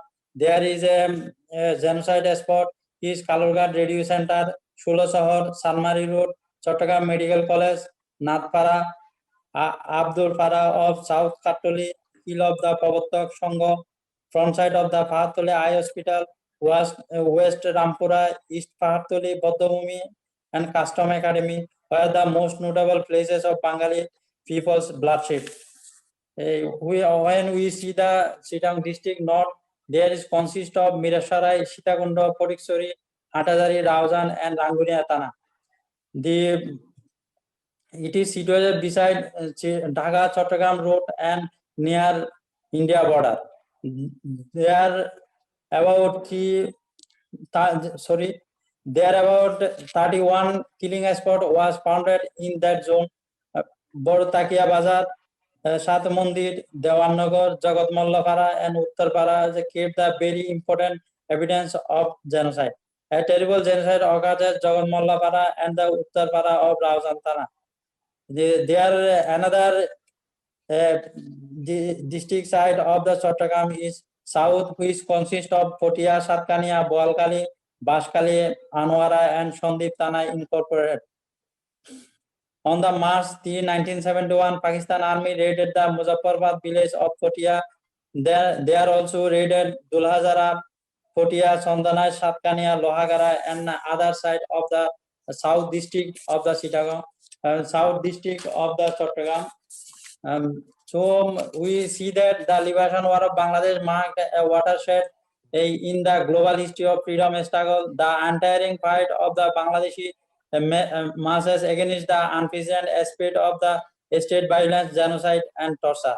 One of the most brutal, well-planned, and widespread genocide of the 20th century since World War II took place in Bangladesh. In 1971, in a land comprising only 56,000 square miles in a period of 9 months, the Pakistani occupation army, along with their local collaborators, mainly Jamaat Islami, killed 3 million innocent unarmed people in the name of Islam. If we compare the genocide of Bangladesh with the most savage atrocities on the modern record, for instance, the genocide of Christians in the Ottoman Empire at the First World War, Japanese rampage in China, the Nazi genocides in the Eastern Europe during the Second World War. The gravity and systematic character of the massacre were nothing short of the breathtaking. My conclusion is that Bangladesh emerged as an independent country in the planet through the surrender of the Pakistan Army in 16 December 1971. We will be celebrated the golden jubilee of our victory in 2021. But we do not assure the justice for the victim families. I firmly believe that the ongoing genocide trial in Bangladesh would be successfully completed. It is our sincere hope that Bangladeshi genocide trial will help to other nations to break free from the culture of impunity. Many nations that are still suffering the agony of the genocide committed in 20th century and are still crying for justice. They are now eagerly looking towards the successful conclusion of Bangladesh genocide. So we should assure the justice for every case filed in the court during 1971 at all districts, including Chattogram. That's why our planet be free from genocide, crime against humanity, hunger, poverty, and any kind of activities which causes destruction of humanity and human civilization. Thank you very much. Thank you, Mohammad Mir. So, for your giving a historical perspective of this genocide during liberation war of Bangladesh. Still, as you mentioned in your paper, that the justice for those people, those who were victim of during this liberation movement or 1971 war of liberation of Bangladesh. So still people, as I know personally, because my research area is particularly on Bangladesh, I'm also doing certain research on it. So there were several people, they shifted to either it is in India or they have gone some other parts of the world to save their life, and still they are still looking for the justice. So that this present Bangladesh government should deliver that justice, because it's since more than 4 decades. So Bangladeshis, so many people, they are still waiting for their justice. And you know that during this genocide, they lost their entire property, everything they have lost. It is not only in the Chittagong, as you know that Mukti Bahini was involved, everyone there in Bangladesh, either it is in any community, any religions. But even though, still you can see that in Bangladesh, there are several people still homeless. That is a byproduct of 1971 on the war for liberations. So thank you for your presentations. So we will take questions at the last. Now I call upon the next presenter. So it is Dr. Amrita Banerjee. She will be presenting on cross-border trafficking in women, a glimpse of conflict and cooperation on Indo-Nepal and Indo-Bhutan relation. She is a scholar in Department of Political Science. She's an assistant professor in Department of Political Science, Vidhan Chandra College, West Bengal. So I welcome you, ma'am, for your presentation. So now over to you. Thank you so much, sir. Am I audible?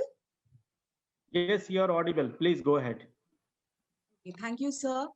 First of all, good afternoon to the respected chairperson, sir, Dr. Vibhuti Vishwas. Ladies and gentlemen, at first, I would like to take the opportunity to thank the organizing members of Amity Institute of Liberal Arts for giving an opportunity definitely to present in such an international platform.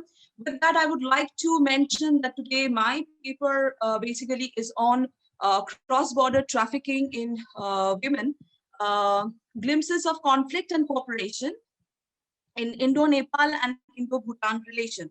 But the time is very much stipulated. So I'm just going to highlight on the conflict area, the cooperation area, that is the Indo-Nepal and Indo-Bhutan relation.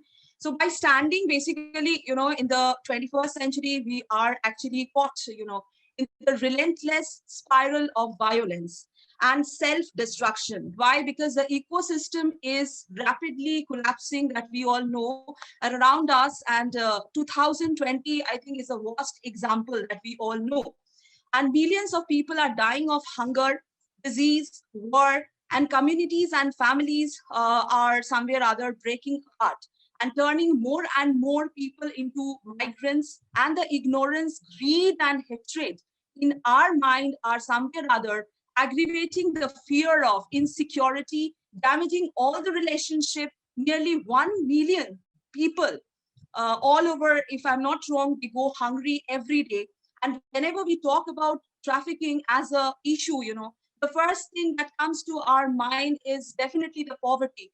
But with this, we have to think that poverty is not a disease. It is not a hereditary disease, okay, which can be eliminated by eliminating the poor class of the society. Now, nearly 1 million people, they go hungry every day, and almost 1/3 of the populations, they are all living in the absolute poverty. And with it, the trafficking of human being as a whole is rising. And we all know that this is one of the solemn organized crime of today, which is transcending the culture with the geography, with time and all. Now, the pattern of the trafficking, if I talk about the pattern of the trafficking, then the roots somewhere or other, the roots are often highly complex and ranging from trafficking into one country and cross-border flows between the neighboring countries to the intercontinental and the globalized trade. The general understanding is that the movement of the trafficked people is from the less developed areas to the more developed regions or the areas. And the routes are usually divided into three parts, that is origin, transit, and destination. Now, some countries may belong to more than one category. As for example, if we talk about India, then India is basically a destination with that a source and a transit point. And Nepal and Bhutan are the main suppliers of trafficking victims for India. This we have to remember. Though I will say that lots of research work has been done on, particularly on Nepal. We all know about Nepal a lot, but still I'm going to talk about it. But Bhutan, to some extent, is people do talk less. Why? That I'm going to explain. Let me talk about Nepal first. Nepal, the Indo-Nepal border is long and porous, as we all know, with only 14 legal entry points along the entire stretch, which leads to extensive illegal cross-border movement. And the Indian side of the border, the village between India and Nepal is called as Panitanki. And Nepal side village is called as Kakarbhita. Now at Panitanki, you may choose to cross the border by foot. About 1 kilometer walk. The walking distance is 1 kilometer, or people can, they can hire a cycle rickshaw, pedal. And Panitanki and Kakarbhita are separated by a river. The river is, those who have visited, they know it very well. The river is Mechi River. Okay, and there is a bridge which is no man's land. So Indians are entitled to free movement. And the open porous border between the Nepal and India, it makes the trafficking very much simple and difficult to catch. And why difficult to catch? Because this is a kind of issue we all know. I think previously lots of speakers have, those who have spoken on this trafficking issue, they have also mentioned that this is a kind of issue which takes place under the layers of silence.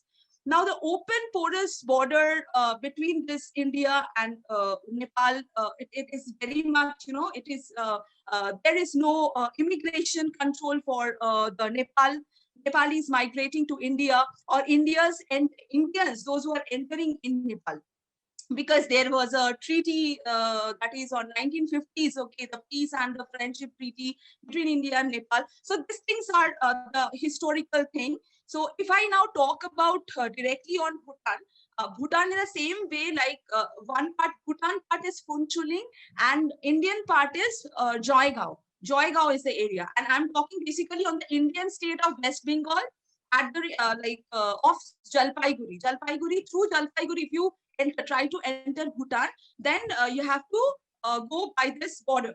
One side is Phunchuling, another side is Joygao. Now, a different important India-Bhutan tension area which lies today basically is towards the issue of trafficking.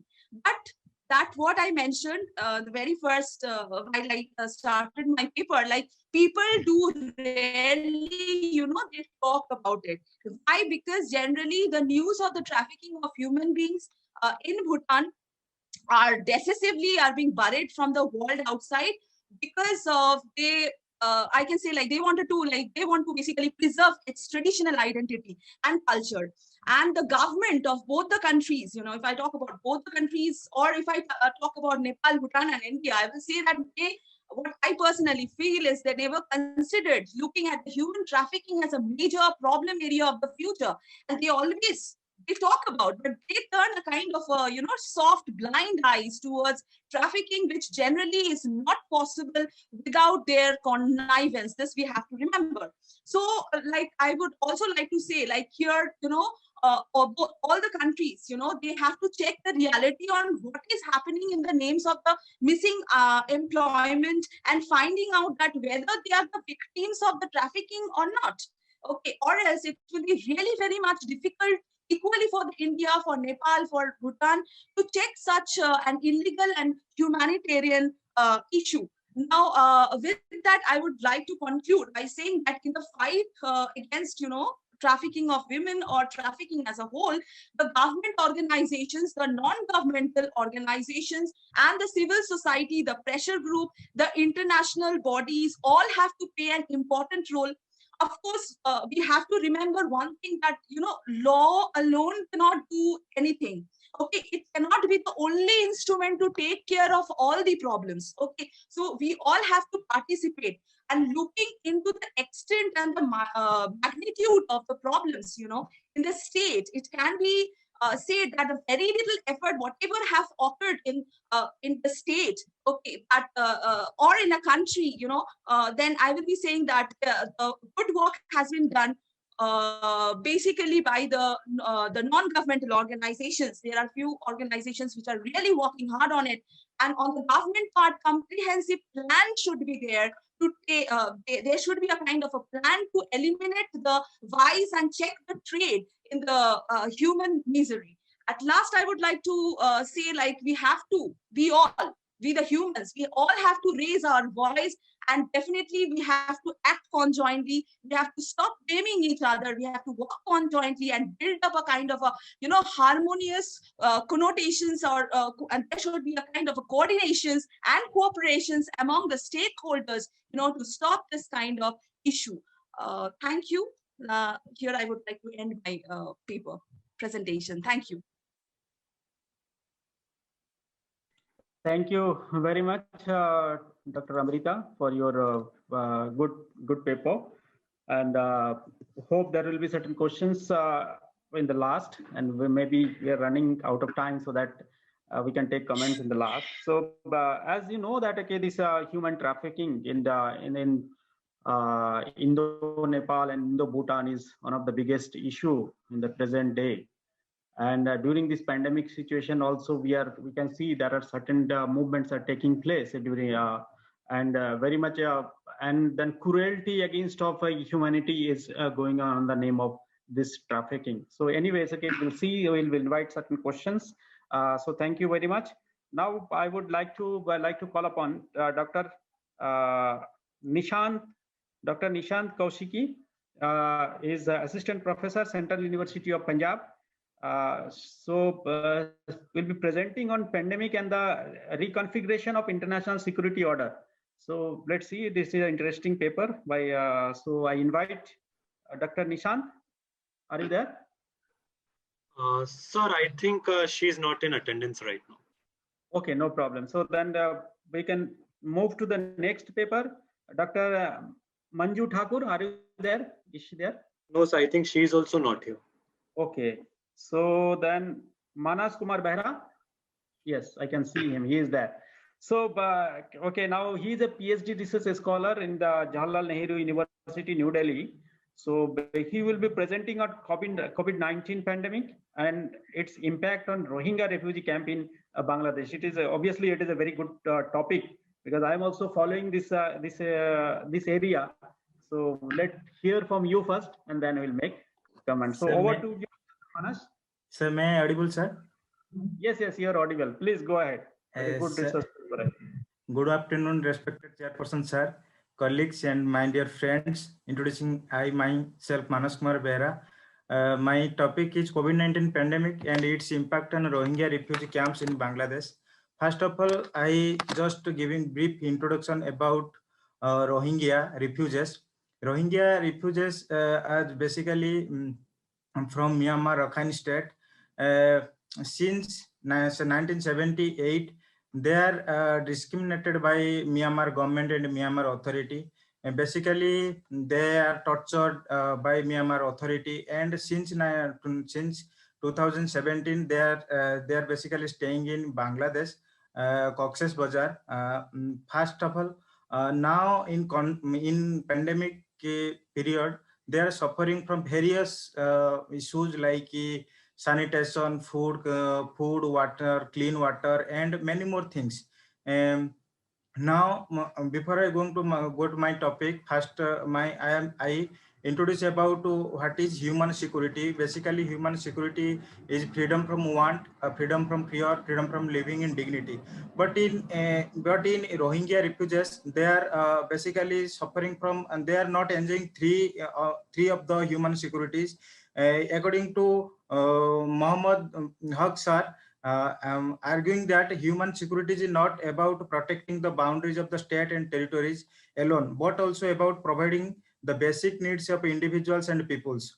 Where the classical perception of human security emphasizes territorial integrity and national independence as the primary value that need to be protected by forces and armaments. Human security patterns to protecting the vulnerability of peoples and rising of the living and well-being of the citizens inside the states. The major threat of the human security are in contemporary time diseases, terrorism, poverty, environmental degradation, illiteracy, sharp inequalities among the within the states. But in about the Rohingya crisis, the Rohingyas are discriminated against both sides of the state. Basically, they are discriminated discriminated by the Myanmar government and also Bangladesh government.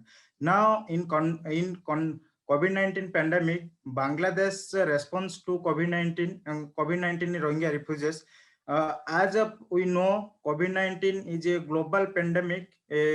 Bangladesh also followed the World Health Organization's guidelines, and the government of Bangladesh has taken many major initiatives to control COVID-19 transmission in Bangladesh from the very beginning. Bangladesh government has declared to close all type of educational institutions like universities, college, and schools. International travel restriction also imposed, and travel like air, water, and rail also banned by Bangladesh government. And a specialized lockdown also imposed in Cox's Bazar, a southern district of Bangladesh, where many of the Rohingya refugee camps situated. For controlling the virus transmission in camps, the hand sanitization and thermal screening point at the entry of each camp were placed. And World Health Organization is continuously keeping an eye of the COVID-19 situation in Bangladesh. Along with testing capacity was increased in Cox's Bazar, with the help of United Nations and other aid agencies. Then after World Health Organization's response to COVID-19 in Rohingya refugee camps. As we know, globally, the Rohingya crisis is labeled as textbook example of ethnic cleansing and hallmark of genocide by United Nations Human Rights Council in Geneva. World Health Organization, together with Ministry of Health and Family Welfare, UNHCR, Refugee Relief and Repatriation Commission, continuously providing leadership, supportive supervision, coordination, collaborative support to health partners and sectors responding to COVID-19 emergency in Bangladesh. The international organizations for migration, along with UNHCR, along with World Health Organization, they are protecting thousands of Rohingya refugees' life. They also are demanding 200 millions of US dollar for controlling the for controlling the COVID-19 pandemic in Rohingya refugee camps.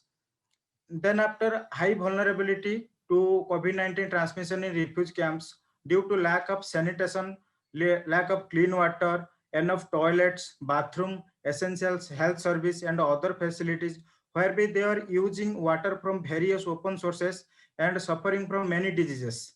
Hundreds of thousands of refugees are living under open sky and open rain. As a result, they are suffering from colds and fever, while clean water shortage is leading a diarrhea and many other waterborne diseases, mosquito-borne diseases.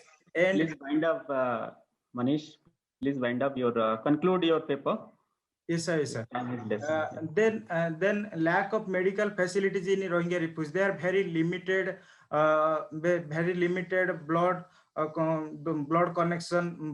collection centers, and they have no medical. They have no protective equipments like hand sanitation, and they have no personal protective equipment and medical facilities like ICU and ventilator facilities.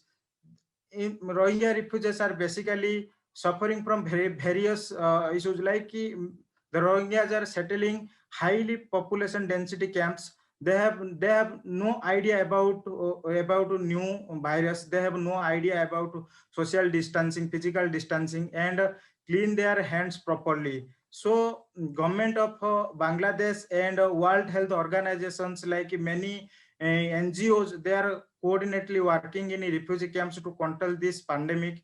And another problem is the government of Bangladesh and Myanmar government also, due to the national security, the government of Bangladesh also block internet in the refugee camps. In this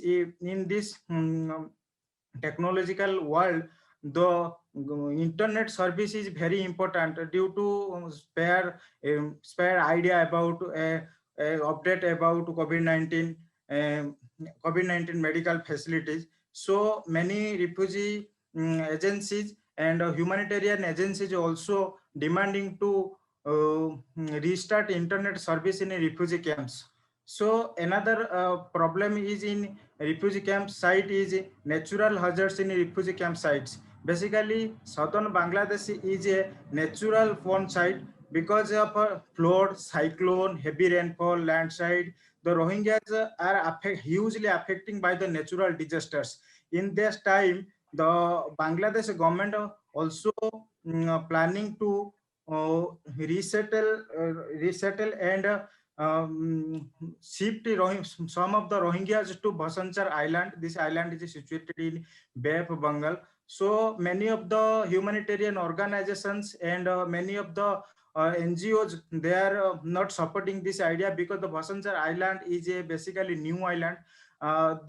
So the heavy cyclone, heavy storm, and many natural disasters, the island cannot support because of this. Because please wind up. Please wind up. Yes, sir. Conclude your paper. Sir,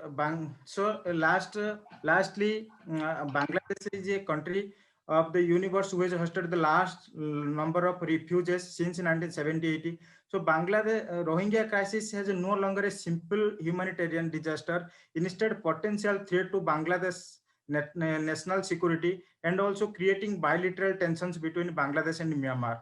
Bangladesh government now worried about the protection of the Rohingya along with their own citizens. So Bangladesh wants international organizations and world leaders to focus to settle this issue and report the Rohingya to Myanmar. And along with Bangladesh plans to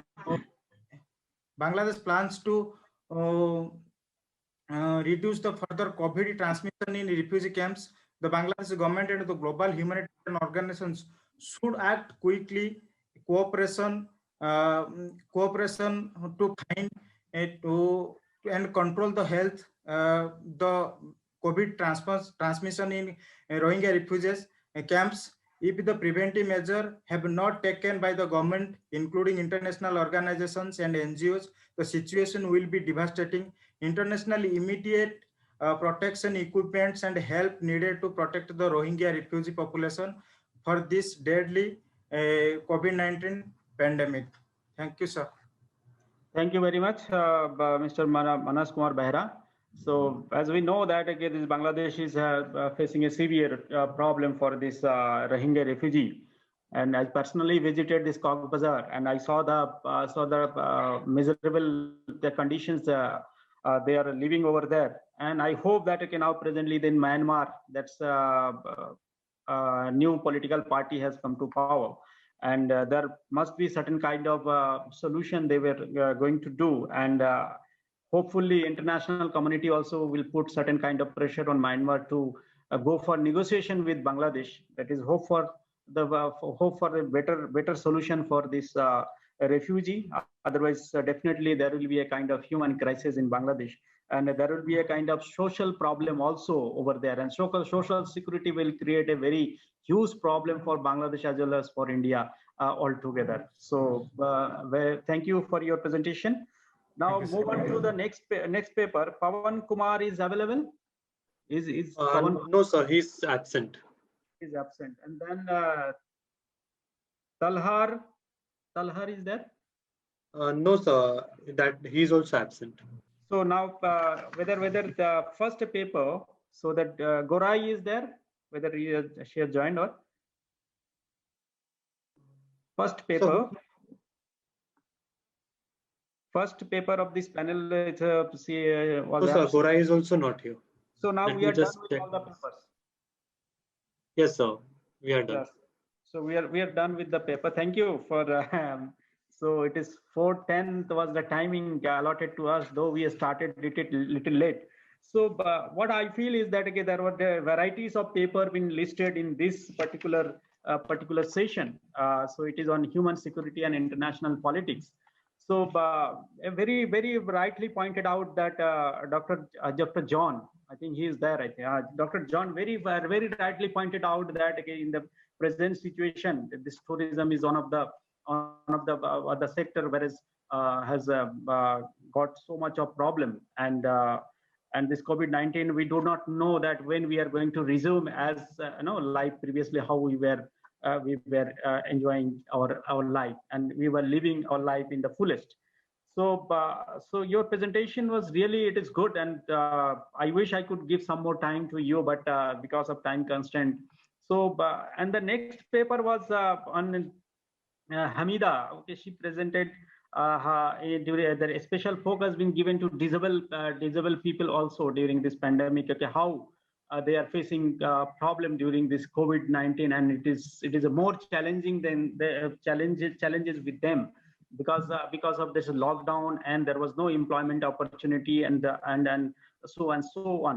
So and the next paper was Muhammad Mir. So from Bangladesh, he presented a paper. He has given actually basically a background of or a historical perspective of Bangladesh liberation movement and how Chittagong district played a very pivotal role in terms of liberation movement. And there were so much of cruelties from Pakistani army, and still people are looking for their justice.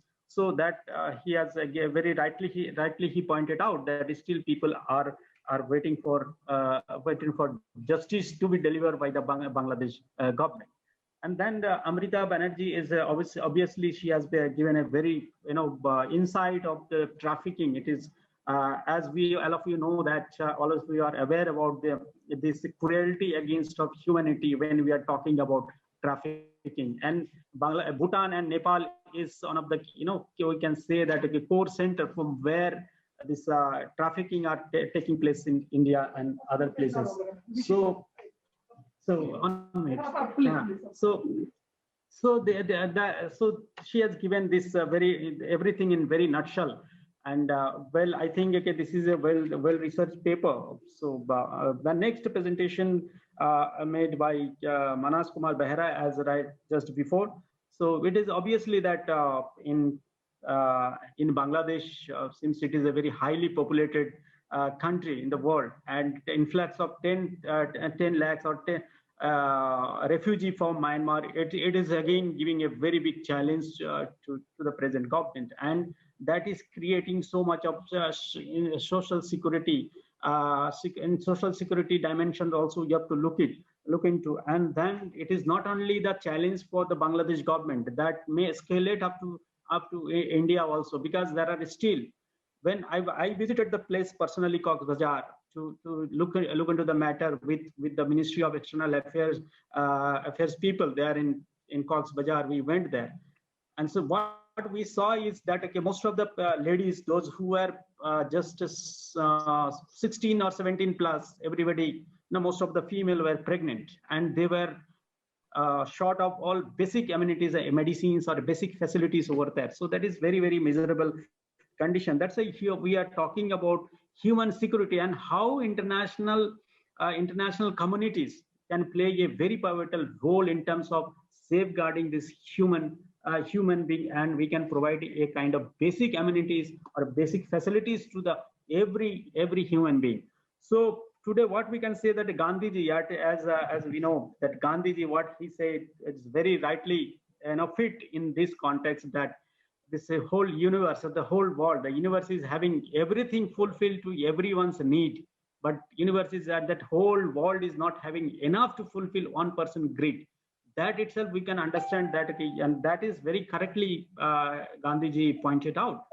So but today you can see the presently tension between the Azerbaijan and Armenia, and one side India and China. On the other hand, now Trump has lost the elections, and Joe Biden, about to president-elect. So there is also specialist going on. On the other hand, now this very yesterday's news that North Korea has again tested a nuclear weapon. So where we are heading off? So this human security, we are forgetting about the human security. Forget about the hunger, and then other kind of facilities, basic facilities providing to the humankind. On the other hand, we said what we are doing today, we are moving towards war, and other kind of tensions are going on. And then you see that pandemic has given a very big challenge to everyone. So how to cope up with this? And still the superpowers, the big power, developed countries, they are also they're also fighting with this pandemic situation. So human security is now becoming a very big issue.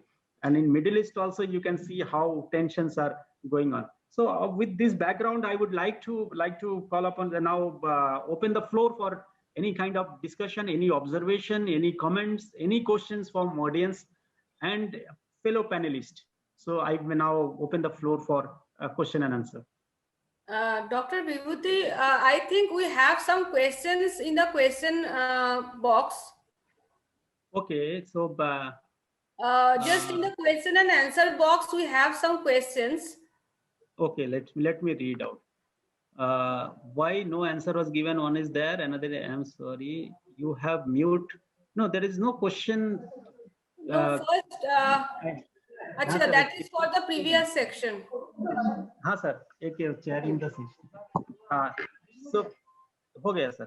हाँ, so Nandini, please, if there is any question, please you read out. So that ma'am, actually, there is, I think, a question from Devin Villa Carlos Centino. I will just unmute him. Yeah.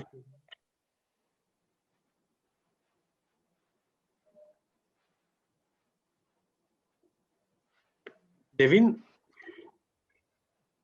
Devin, yes. He's on mute. Please ask your question. Devin?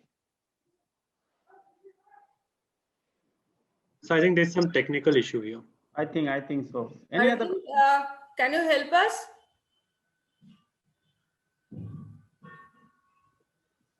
Arvind, are you there?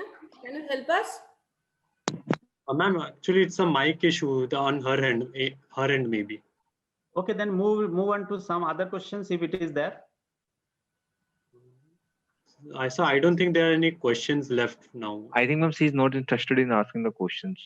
Okay, then now her audio is enabled. Ma'am, are you able want to ask any questions?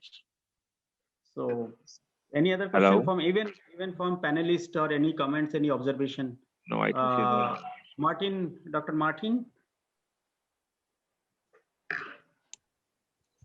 Yes, thank you so much. Congratulations to all speakers. Very interesting point of view and very interesting approaches. Congratulations for organizers again, because they managed to bring a pluri-perspective on human rights and human security and pandemic. I would like to focus for 2 seconds on a very particular issue, which is very, very dear to myself. It's about human trafficking. It's an interesting topic for me because Romania has also many problems in tackling this issue. We are the first country in European Union we are a sending country, the first position in European Union in number of girls and women sent in other countries for prostitution. I really appreciated the Amita's intervention because I found many similarities in the struggle of the community in approaching community and authorities in approaching this global pandemic. I could say. Personally, I did a project trying to involve the local community in approaching this issue.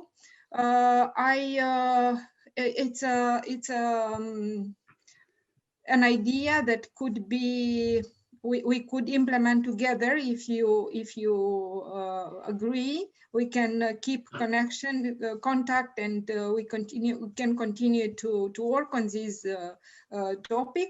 I was invited by the State Department to a professional fellow community organizing training, and after that I had the idea to come back in Romania and to apply to make a project on modern slavery. And my idea, it was to build a museum of modern day slavery. It was very difficult to build a museum because it's a lot of infrastructure behind. So I managed to make a mobile museum of modern day slavery. And with this mobile museum, I managed to arrive in villages, in small villages of Romania, where the lack of economic resources and lack of education make a lot of victims, make little young girls to answer immediately to promises. They don't understand the differences between a good person and a trafficker. And it's the age when girls begin to be teenagers. They begin to have problems with understanding, with communicating with parents. So when somebody who wants to save them appear, they are ready to answer. That's why I went with this mobile museum of modern slavery, which is, it was a bus with mannequins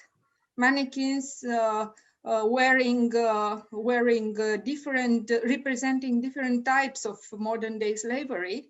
They were the girls, actually not only the girls, the young people were visiting this museum, listening stories, staying in front of the mannequins, actually the victims, and listening the stories. They were very touched. They were listening, and after this visit, we had a meeting and talked about the issue, trying to bring attention of the risks behind the promises. That's why I would recommend you to first to try to involve the community, local community, because in this action, I involved local police, local professors, local authorities, local artists, and then to try to make a connection between governmental and non-governmental organizations, and also universities and schools and Minister of Education. Try to put them together to understand the dimensions, the huge dimensions of the problem, and to take action, of course, because we realize we try to make something alone, but we need support. And for receiving this support, we have to recreate awareness. Good luck. Very good, very good. And I'm here if you want to cooperate, to collaborate, you can ask my contact to the organizers, and I'm willing to cooperate. Thank you very much, ma'am. Thank you very much, ma'am. Definitely, it's an honor for me, and definitely I will, if I get the opportunity, definitely I will work with you. Thank you, ma'am. Yeah, thank you very much. And yeah, then I will be happy to inform Dr. Martin also that the organizer of this seminar, Dr. Nandini, also, she worked on the North Bengal region, and she is also involved in such type of research, that Nandini. That's why, the whole idea came out, how to put all together. So I must appreciate the efforts have been put forward by Dr. Nandini. And it is really, though we are now virtually connected, but even though that it is the platform to get to know each other. And thanks to Nandini for organizing such a wonderful webinar. And it is again another day to go. So if any other observation from anybody, so that is welcome. Otherwise, I will make 1 or 2 minutes observation, and then we can wind up this session. That what you say, Nandini? Dr. Yes, Nandini? sir. Yes, sir. You can conclude your session, so that because our other chairperson is already present here, and we have to end in at 5, because our session will be automatically ended after 5. So yeah, no problem. So it is fine. That okay. So basically, this topic and this session she has given to me for chairing, and I really enjoyed it, because it was a variety of papers were there, and from there I can say that okay, what this Amrita Banerjee's paper, and then that Manas Kumar Behra, and then Dr. John. So John is there, Dr. John, or he signed out. So anyways, okay, Dr. John paper also, it is a very relevant paper, and even though everybody pay, and then Hamida, okay, we must congratulate all the presenters, paper presenter, for their wonderful paper presentations. And to Dr. Nandini for selecting and putting in a all the thing in a nutshell in a same panel to understand the global scenario on human security and international politics, how it is moving towards. But we must think about in a different way also altogether, that today when we are talking about human security, that everybody used to think about, we are talking about military in military perspectives, but that must be done. We must come out from that perspectives, and we must think about the global humanity, Vasudhaiva Kutumbakam, we must think about, whereas the Indian perspective always Vasudhaiva Kutumbakam, whereas the other perspectives are in a different way. So this is the right time. This pandemic has given a very big challenge, and it is a time to understand this Vasudhaiva Kutumbakam, and we can think about it so that global peace and stability and harmony we can bring it back.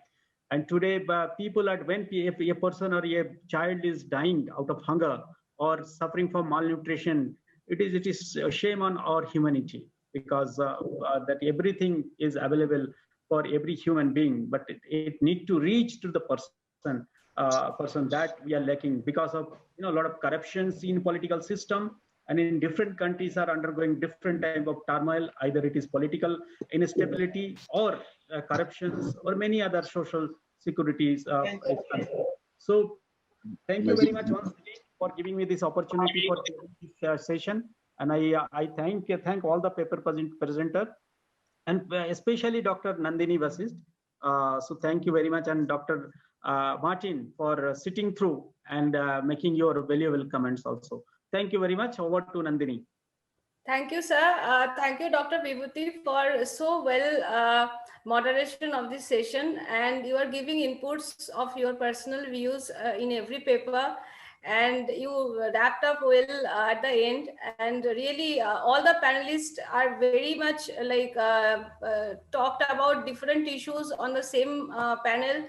The broad theme was there, but they are talking about different issues, different components of this panel. So it's a very lively session, and this is our main aim to make that lively. So I'm thankful to Dr. Vibhuti and all the panelists, and also special thank to Dr. Aurora Martin for sharing her views. Thank you. Now, without much wasting time, I want to go for the next session.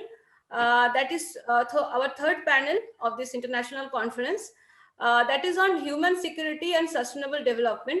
I welcome our chairperson, Dr. Himangi Kadlak, who is working as assistant professor at the Department of Social Work, SNDT University, Mumbai. She did her PhD from Tata Institute of Social Sciences, Mumbai, on interface of caste and occupation, case studies of children of Safai Karmcharis in higher education in Mumbai.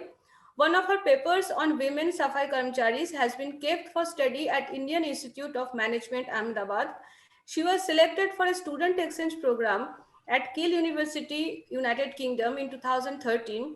And also she was selected for international study tour to Columbia University, USA by Dr. Ambedkar Foundation, Ministry of Social Justice and Empowerment on the 125th birth anniversary in 2015. She visited as an independent research scholar to Global Center for Global Development and Sustainability as Brandeis University, USA in 2016. Now over to you, Dr. Himangi. The panel, you can control, like you can say, I already told everybody that you will get 5 minutes, but it is your choice what you want to say and how you want to control the panel. Over to you, ma'am. Okay, yeah. Thank you, first of all, Nandini Vasista, for inviting me to chair this session. And I feel it is an honor to me to be here with Dr. Aurora Martin and all other panelists. So yeah, I will not take much time because I know we have to finish this session before 5. Otherwise, we will not get time to finish our presentation. So we have 5 papers to be present, and I hope all presenters are here. I guess all presenters are here. Yes, almost all presenters are here, but I think some 2 or 3 persons are not here. Okay. Yes, ma'am. 2 people are not here. Okay. So that means, yeah, can you tell us about the names? Yes, ma'am. The first is Dr. Anjana Singh, and second is Chinmay Bor Pujari. Achha. These 2 are not there. Yes, ma'am. They are not here. Okay, fine. So yeah, so this is really a good concept, that human security and pandemic, and this is really a time to discuss, because this pandemic has created a lot of new debate in all sphere of our life, maybe the health, maybe economy, maybe the women facing a problem, domestic violence, and the trafficking, maybe the poverty. So I feel this is very crucial time. We have to really think on how to connect this human security and sustainable development, because both are really very compatible and connected to each other.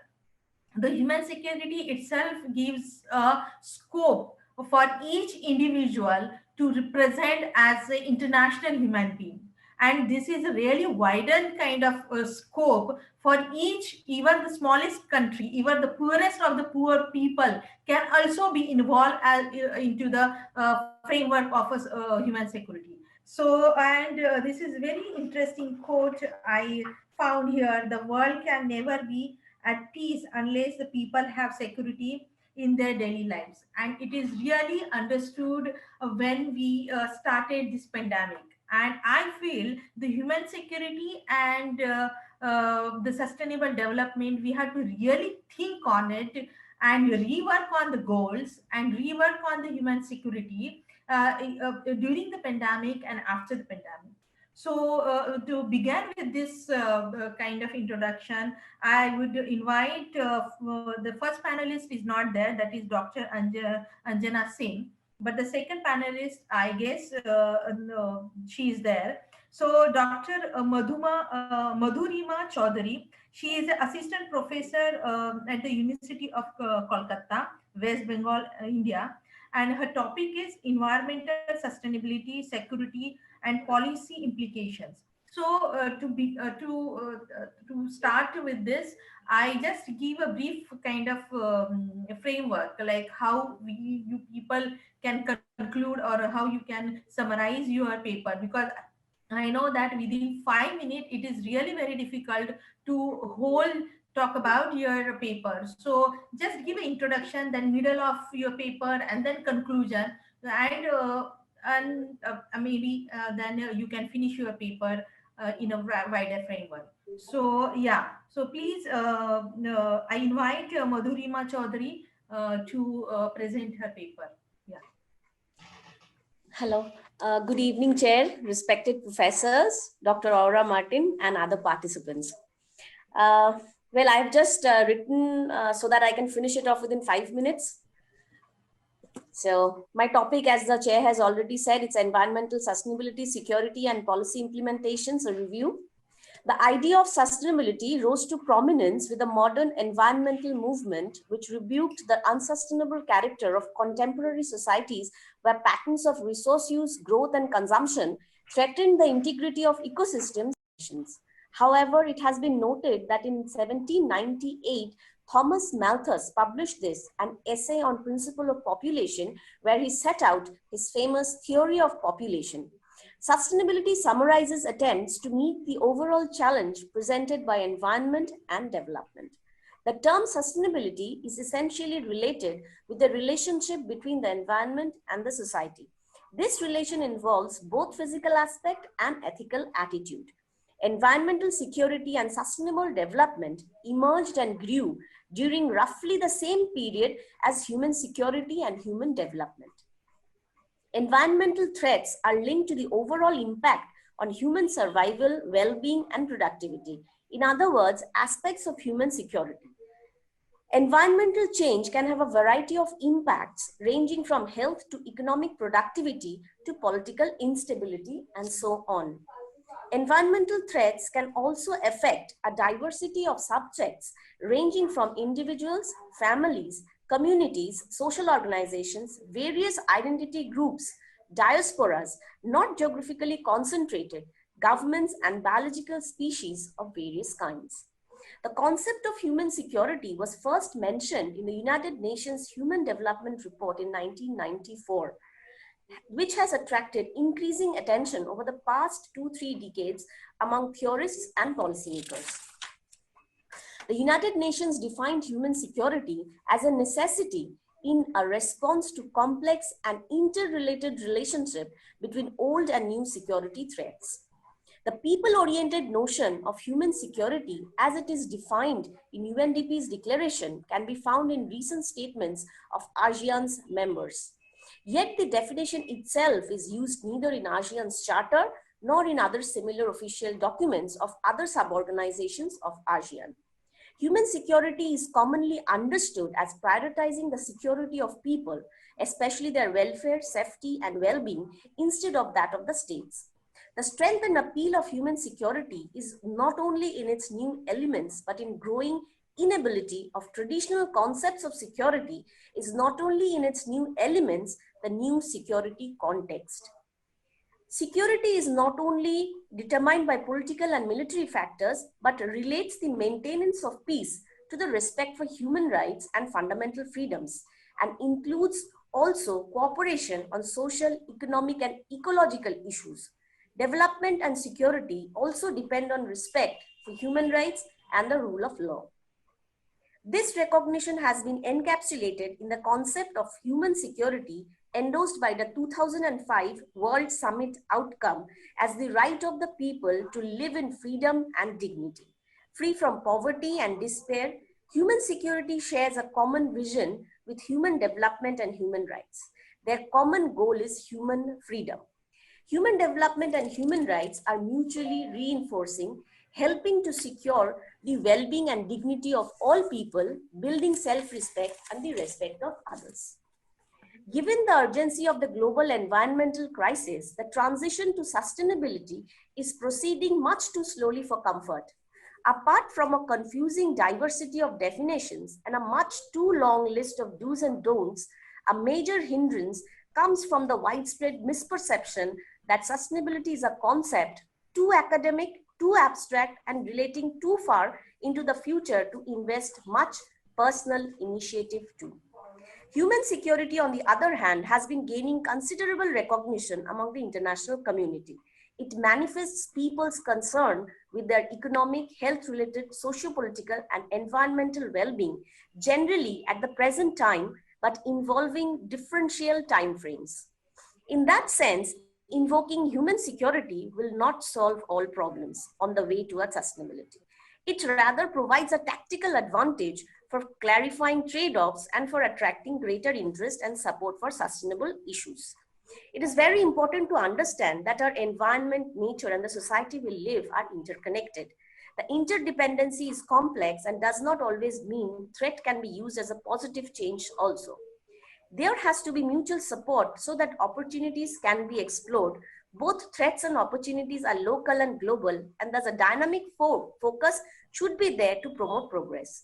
The major concept of human security revolves around the fact of sustainability science and would emphasize on human condition and human livelihood. Environmental sustainability and human security is global in nature, and this large-scale consumption and extraction of natural resources is definitely influencing human security. Lack of environmental sustainability will jeopardize not only natural resources, but also health-related issues and economic security. At the global level, the problem will increase more because of the demographic differences between countries exploiting natural resources. Environmental change is linked to human security and definitely opens up certain policies and development which can be taken up by the countries.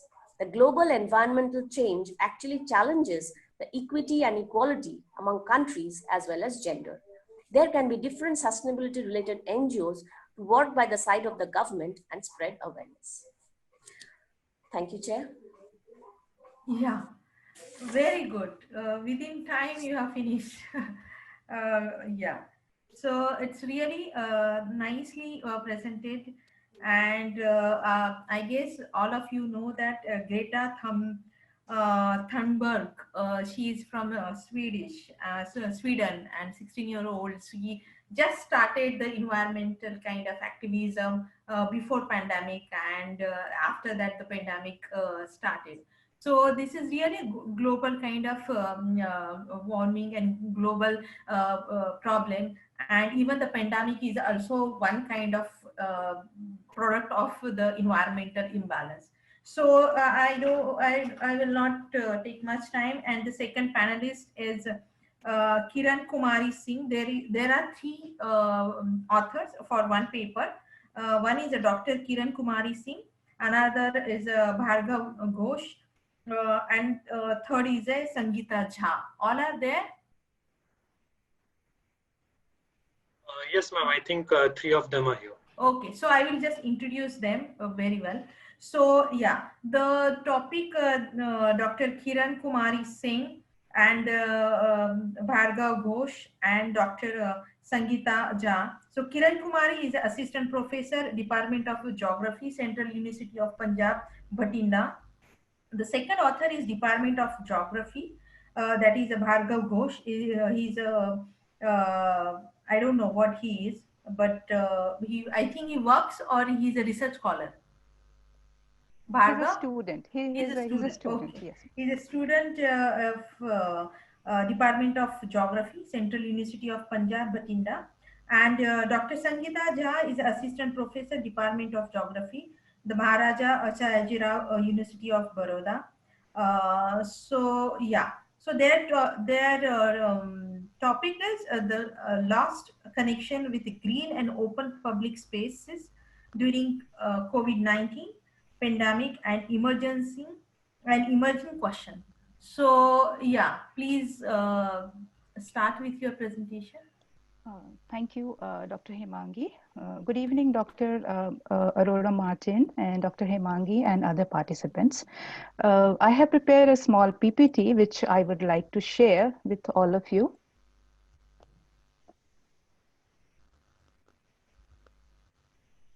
I think it's already shared. Yes, ma'am. We can see your PPT. Okay, thank you. So our topic is the lost connection with green and public open spaces during COVID-19 pandemic. And our research group actually work on green and public spaces just because these spaces promote health and well-being of the people. And the natural environment is actually a key challenge for the maintenance of health and urban planning in rapidly growing cities, particularly in India. If you see the various goals outlined in Sustainable Development Goal, the goal 3 is specifically about the maintenance of health and well-being of the people of different ages. Similarly, there is another goal of SDGs is the sustainable cities and sustainable communities. So we see that Sustainable Development Goal has very much highlighted the importance of the health of the people and the sustainability of the city. These urban green and open public spaces, these are all those places partly or fully covered by the grass or the vegetation or the water bodies. So these all spaces provide multiple services like ecosystem services in the form of regulating services, provisioning services, cultural services, and also the habitat services. And we have seen through various examples in the history that these open and green spaces have played very significant role during pandemic and disasters across the cities. And definitely these have played important role during this COVID-19 pandemic also, because we have seen that in many major cities of India, how these open spaces were turned into COVID-19 care centers. So these have become very important in context to urban sustainability, especially during these days. What we have done in this study is outlined here. This is mainly a review study, and we have collected 70 research papers using the keywords green, open spaces, health, and COVID-19, and papers were collected from Scopus and ResearchGate databases. So we have reviewed the impact of green and open public spaces on human health, and we have also highlighted the issues evolving due to inaccessibility to the natural environment during the current pandemics. And the research and the emerging questions are related mainly with the urban design, how the cities are prepared prepared for handling such things or not. And this is especially about the Indian cities. This is the fact related with the COVID-19, which I'm not going to emphasize, but during this entire period, we have experienced several lockdown and phases of unlock, and at this time, government worldwide put restrictions on the movement towards the public places. So we have seen that these spaces have impact on the human health. So one of the hypotheses was put forward by an American environmentalist, and that's called biophilia. And according to him, the human can develop normally with the contact of the nature. And if the contact is lost, then the degradation of human being starts. It just means that our behavioral function, cognitive functions actually becomes normal when we grow up with the nature. And there are studies which highlight how the exposure to these spaces have affected our mental and physical health. So we have compiled our review in 3 different sections. One is green and open public spaces during COVID-19 pandemic. So these all studies by different research groups have published paper in 2020. We have tried to take up all those papers which are published recently. So they have specifically mentioned that during this time, we have actually recognized the significance of urban green spaces more because we have suffered a lot of isolation during this period. And the restriction in the lockdown or closure of parks and the green spaces have adversely affected the people's health. And the restricted mobility have actually caused a lot of stress and trauma to many people. In the physical activity in lockdown, there are certain papers which have specifically outlined how the physical activities were restricted. Say, for example, the DACIIT et al. Mentioned that there were limited outdoor activities and which affected the lifestyle of the people. And then the limited outdoor activities were highlighted in many studies.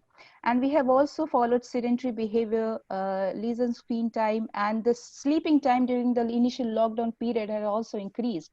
And people have also worked on that how overeating during lockdown has increased and can become the cause of obesity among the people. During the lockdown, many people have found the impact on the mental health of the people, because this quarantine measures, these caused panic and fear among the people and affected their mental health. And people also suffered negative emotions and anxiety.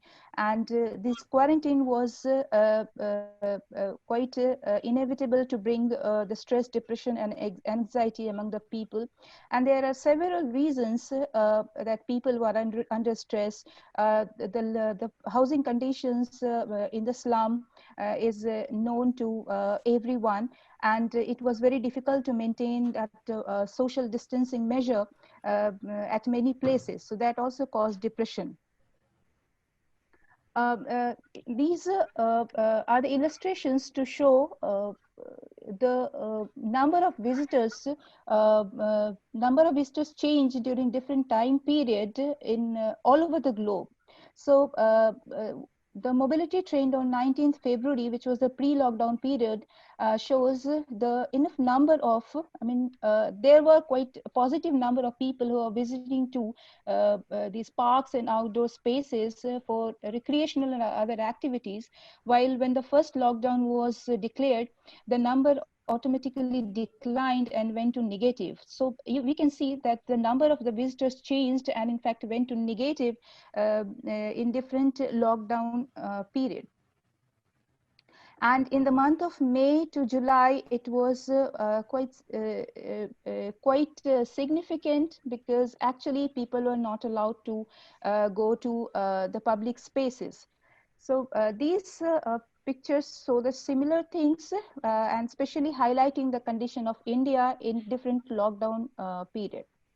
Here, through this graph, we can see that it was drastically reduced when the first lockdown was declared, and still people are actually not able to move, because they have some kind of fear to get the transmission of the virus in the public places. So what are the emerging questions? One is highlighted by Honey and Roses, that this will definitely have the impact on the design of the city and the perception and use and behavior, because due to the apprehension, there may be a few people in the public spaces in the future. Our perception to the public spaces may also change, and we also need to see whether our city is designed to cope up with such situation or not, and we need to see that how the street should be designed, how the public spaces should be designed. But we can see that this result is actually applicable to especially the Western countries, where the urban planning and urban design has become more effective. In case of India, where the cities are densely populated, there is a more risk of transmission, like Mumbai, Kolkata, Delhi, and Bengaluru. These are among the high densely populated cities of India, and is also outlined in a research paper that they are quite vulnerable to the transmission of the virus. So we have the cities which are quite dense, and then we have the slum areas which are also prone to transmission. So it's very difficult to maintain the social distancing norms to control the transmission of COVID-19. So the questions are emerging that how we are going to see our open public and green spaces, how we are going to design these spaces. And these pandemics have actually they limited our movement, but has also renewed the significance of these spaces in urban areas. So there is a think tank group, in Delhi-based think tank group, it's Science and Environment, that has charted out the importance of green spaces and how they can be put to use during this current pandemic. And this pandemic should bring attention to the deficiencies in green spaces and contact with the nature, which is actually missing in our major cities of India. This is this is the excerpts of one study which is under review, and the field work was conducted in the month of August 2019. So these several pictures show that how people actually interact with these green and open spaces, and we can see that the people are using these spaces for various physical activities. So these entire activities were shut down during this period. So actually I can see a future scope of this study, and our group is planning to conduct this study very soon, because we during the review process we did not find any study conducted on the Indian cities. So whatever I presented as a review also posed limitations, that those were related with the cities of the Western countries, and those cannot really be extrapolated on the Indian cities. So a study on such theme is required in future, that what has been the impact on the human health during the lockdown period. So we look forward to such study in the future. So I will just conclude with a statement of the United Nations that making the city sustainable means a lot of things, but creating green public spaces and improving urban planning and management in participatory and inclusive way is also required for the human security, for the health security, and for the sustainable cities. Thank you very much. Yeah. Thank you for this presentation. And as you rightly said, yes, we are lacking the personal play spaces and the public spaces, because here the urban planning or the township system is really pathetic, and we need to really have to work on the public spaces where other people can join and then they can share the common spaces. But at the same time, here is a matter of geography and how we can go forward with the town planning and the new urban planning. So the next topic is the next presenter is Chinmoy Bor Ma'am, Bortujari. he's absent. The next we have the final presenter, Mr. Supriyo Haldar. Okay. So the next presenter is Supriyo Haldar. Yes, ma'am. I am audible. Yeah. So he is a research scholar from Dr. C.V. Raman University, West Bengal, India. So yeah, please start your presentation. I can share my screen.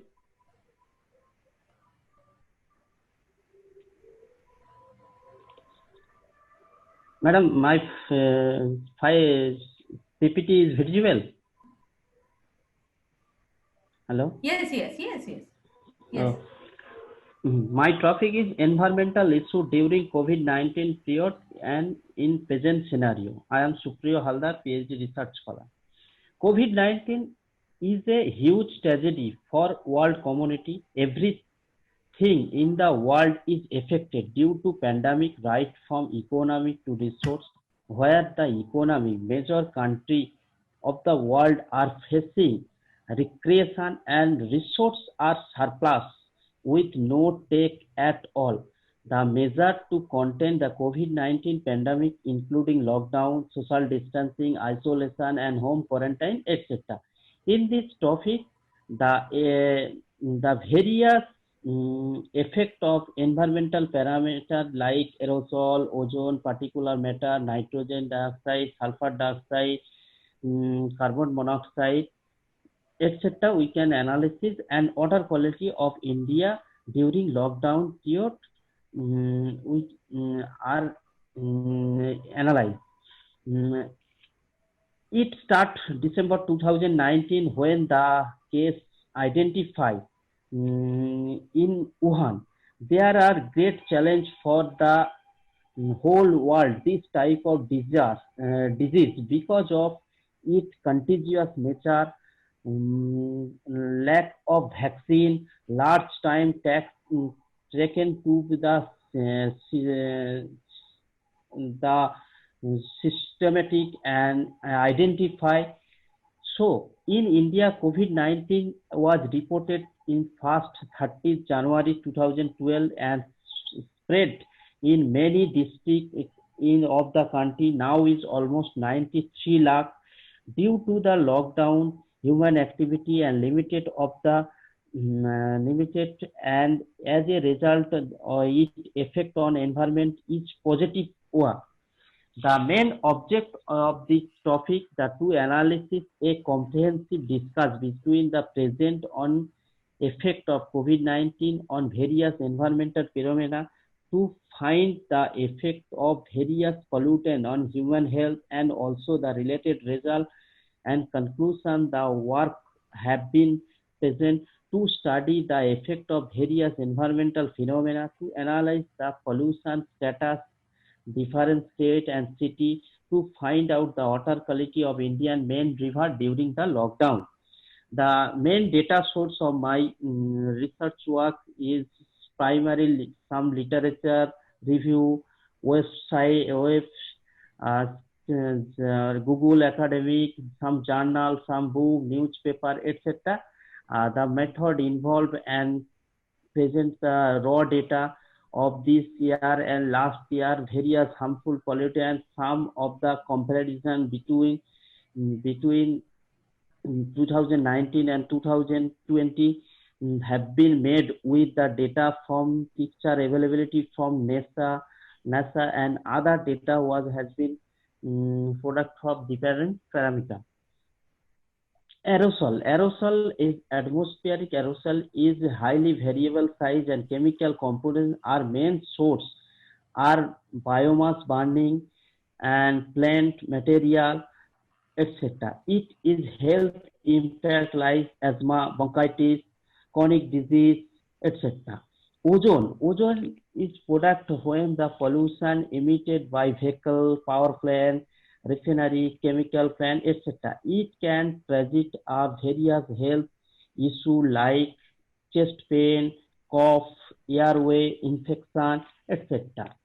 The particular matter, the main source of PM are solid fuel, household, industry, mining, manufacturing of cement, etc. It's called also asthma, some chronic disease and respiratory system.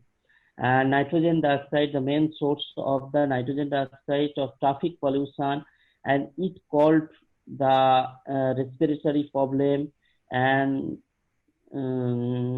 respiratory some syndrome. And carbon monoxide, it is main source of vehicle and gas refinery and water heated, etc. It causes a lot of blood circular disease and carry and throws oxygen to melt our body, etc. The effect of lockdown in environment on world.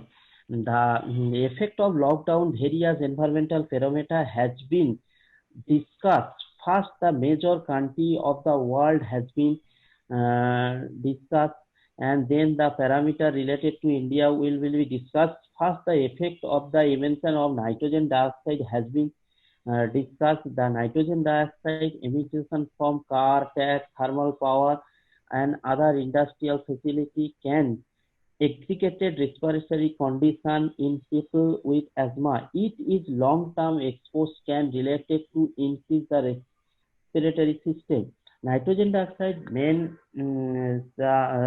summer time in smog as it can transfer into the ground level ozone. It can transfer the ground level ozone in January 2020 to 2020 in China due to the close of business, factory and vehicles. There are huge number of nitrogen dioxide is reduced. In terms of India, we can some data. Our big four mega city, Mumbai, Delhi, Kolkata, the lockdown, pre-lockdown is very low in terms of the parameter of the environmental quality degradation, and Delhi is high in during lockdown, pre-lockdown, and then lockdown it is very low. In second slide, the state of the Bihar, Delhi, Maharashtra and Tamil Nadu. Here is weekly AQI data show that the January, the Bihar data 377, but in 14 April 2020, it is 85 only. And Andhra Pradesh in January 14, 216, but during lockdown in April it is come to only 37.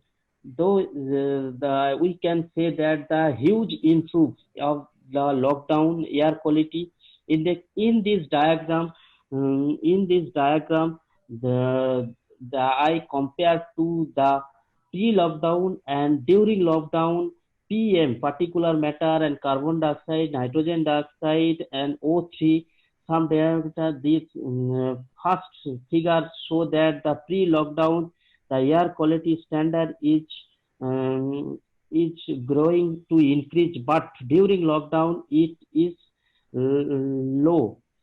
In case of nitrogen dioxide is same, and carbon monoxide and ozone is show that pre-lockdown is the graph is high, but in during lockdown it is ratherly graph is lowly.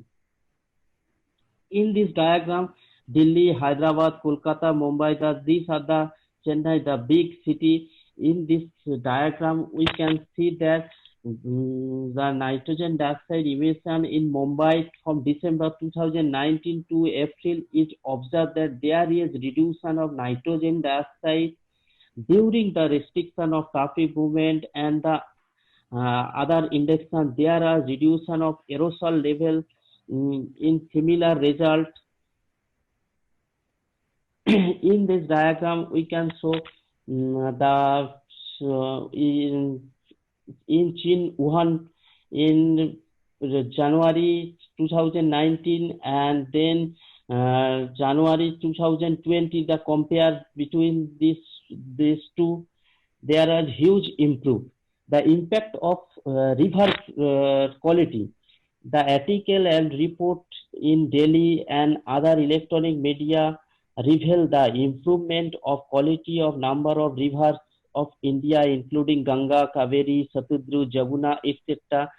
The primary cause is lack of industrial influence enter the river due to lockdown situation under the pandemic situation due to the DO level of river Ganga as per report was gone the above 8 ppm and BOD level down below 3 ppm at Kanpur, Banaras, which range around 6.5 ppm and 4 ppm in 2019 respectively, and many other factors have also contributed in enhancing the quality of river like high snowfall melting with summer, reduction the irrigation water and demand above the average rainfall, and also human-borne factory including reduction the religion and cultural activities puja on the bank of river. In conclusion, COVID-19 is a pandemic that affects the whole world and puts the lives of millions at risk. Lockdown is not function of school, college, market, business, factory, public transport. Therefore, in this distraction time, nature is in self-hating mode as many of the harmful pollution in the world are minimum level. Due to lockdown throughout India, a significant reduction in the emission like nitrogen dioxide, carbon monoxide, sulfur dioxide, O3, etc. Thank you. These are the reference. Thank you. Yeah. Thank you, Supriyo Haldar.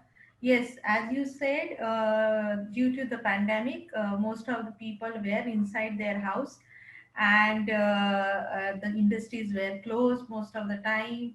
The people were not traveling, and because of that, a lot of pollutions got restricted. And another thing, one more major thing, what we could observe it, that most of the people they migrated, or they just shifted their base from urban to rural area just for a change, and even some went for their outskirts of the city. So, and we could see that there is a major change mostly in the urban area, that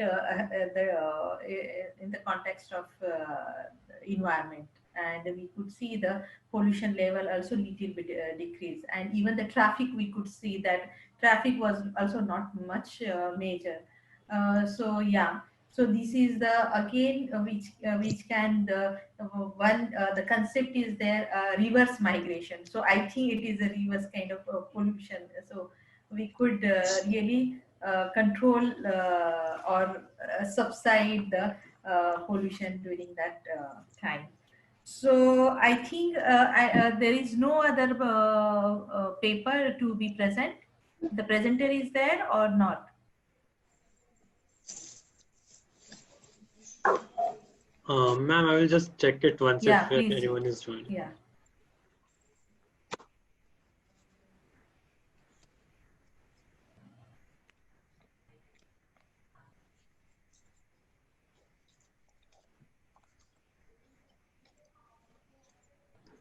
No, ma'am, they have still not joined. Okay, fine. So we have 3 presentations today, and all have done very wonderful job. And I hope these all are secondary studies. And I know how it is laboring to do a secondary study, and you people have really worked well. So I now invite some questions or comments or whatever suggestion, whatever from the fellow panelists or from who are listening our presentation. So the floor open for you.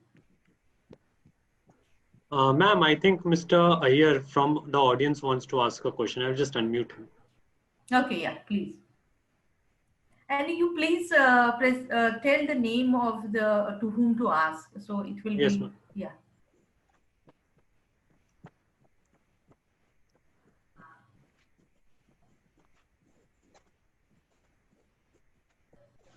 Mr. Iyer, am I audible to you?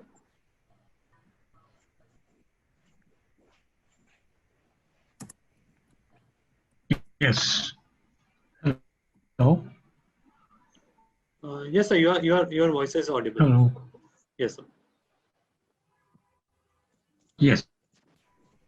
This question is to Mrs. Kiran Kumari Singh.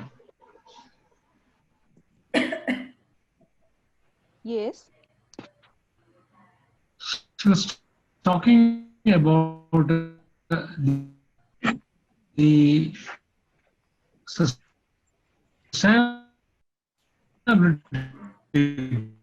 So your voice is not clear. Can you type a question in the chat box? Of the United Nations.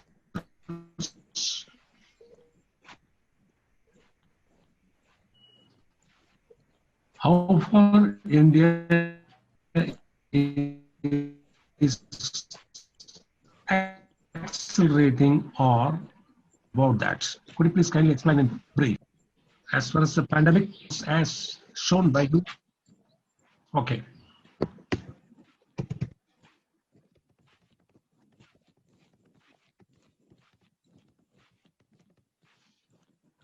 Mr. Iyer, could you just repeat the question? I think the voice was not audible.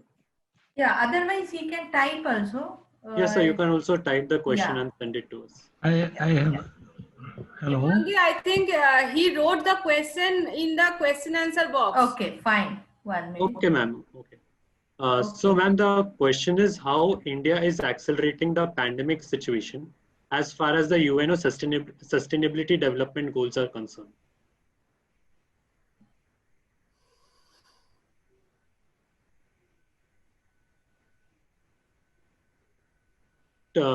It's, I think, to Singh, ma'am, Kiran Kumari Singh, ma'am, maybe. Yes, what's the question?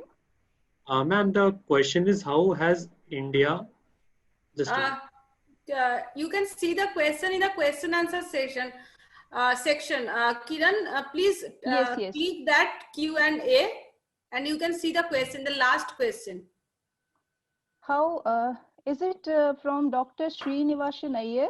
Yes, how India is accelerating the pandemic situation far as the UNO sustainability goals are announced. Could you be more specific, Dr. Srinivasan? Are you referring to any particular sustainability goal?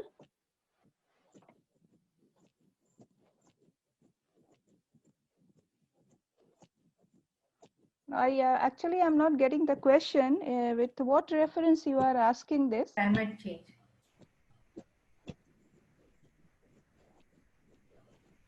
He's referring to climate change. Okay, climate change and COVID-19.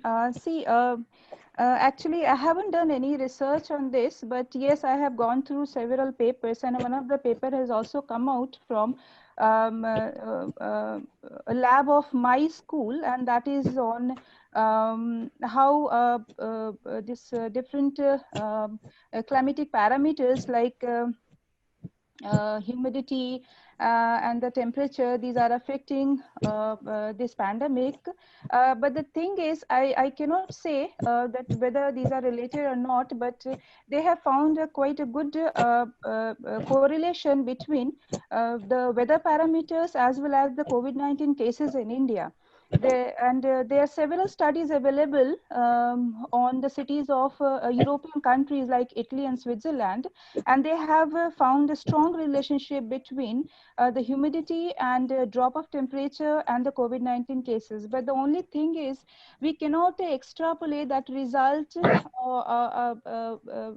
considering the causation. We cannot, say that this can become a cause of COVID-19 pandemic transmission in India or anywhere in the world.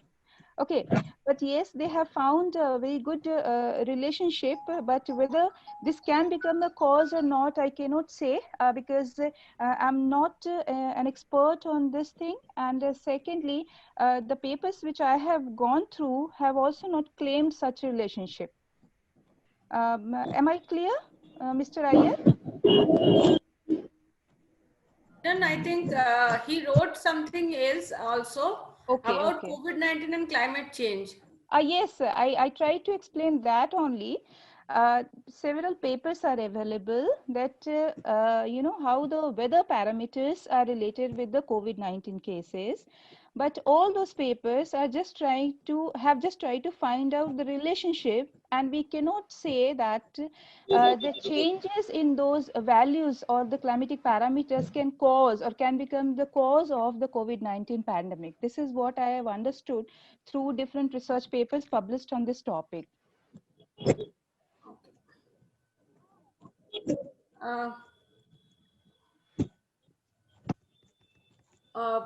I think Dr. Aurora Martin, hello ma'am, I saw your message. Before leaving, do you want to say something to the panelists? I want to congratulate all the moderators and all the panelists, and thank you for this new perspective on human security, this environmental perspective, and also for the window open to the solutions and to the hopefully a better future. Thank you. Congratulations. See you tomorrow. Sorry, I have to leave because I have a meeting. Yes, ma'am. Tomorrow we have that same timing from 10 to 5. Tomorrow I will be here. Okay. Yeah, thank you, Dr. Aurora Martin. Yeah. Thank you for all your work, for all your involvement, and keep going, keep working, keep researching. Thank you, ma'am, for your invitation. Thank you. Bye-bye. Bye.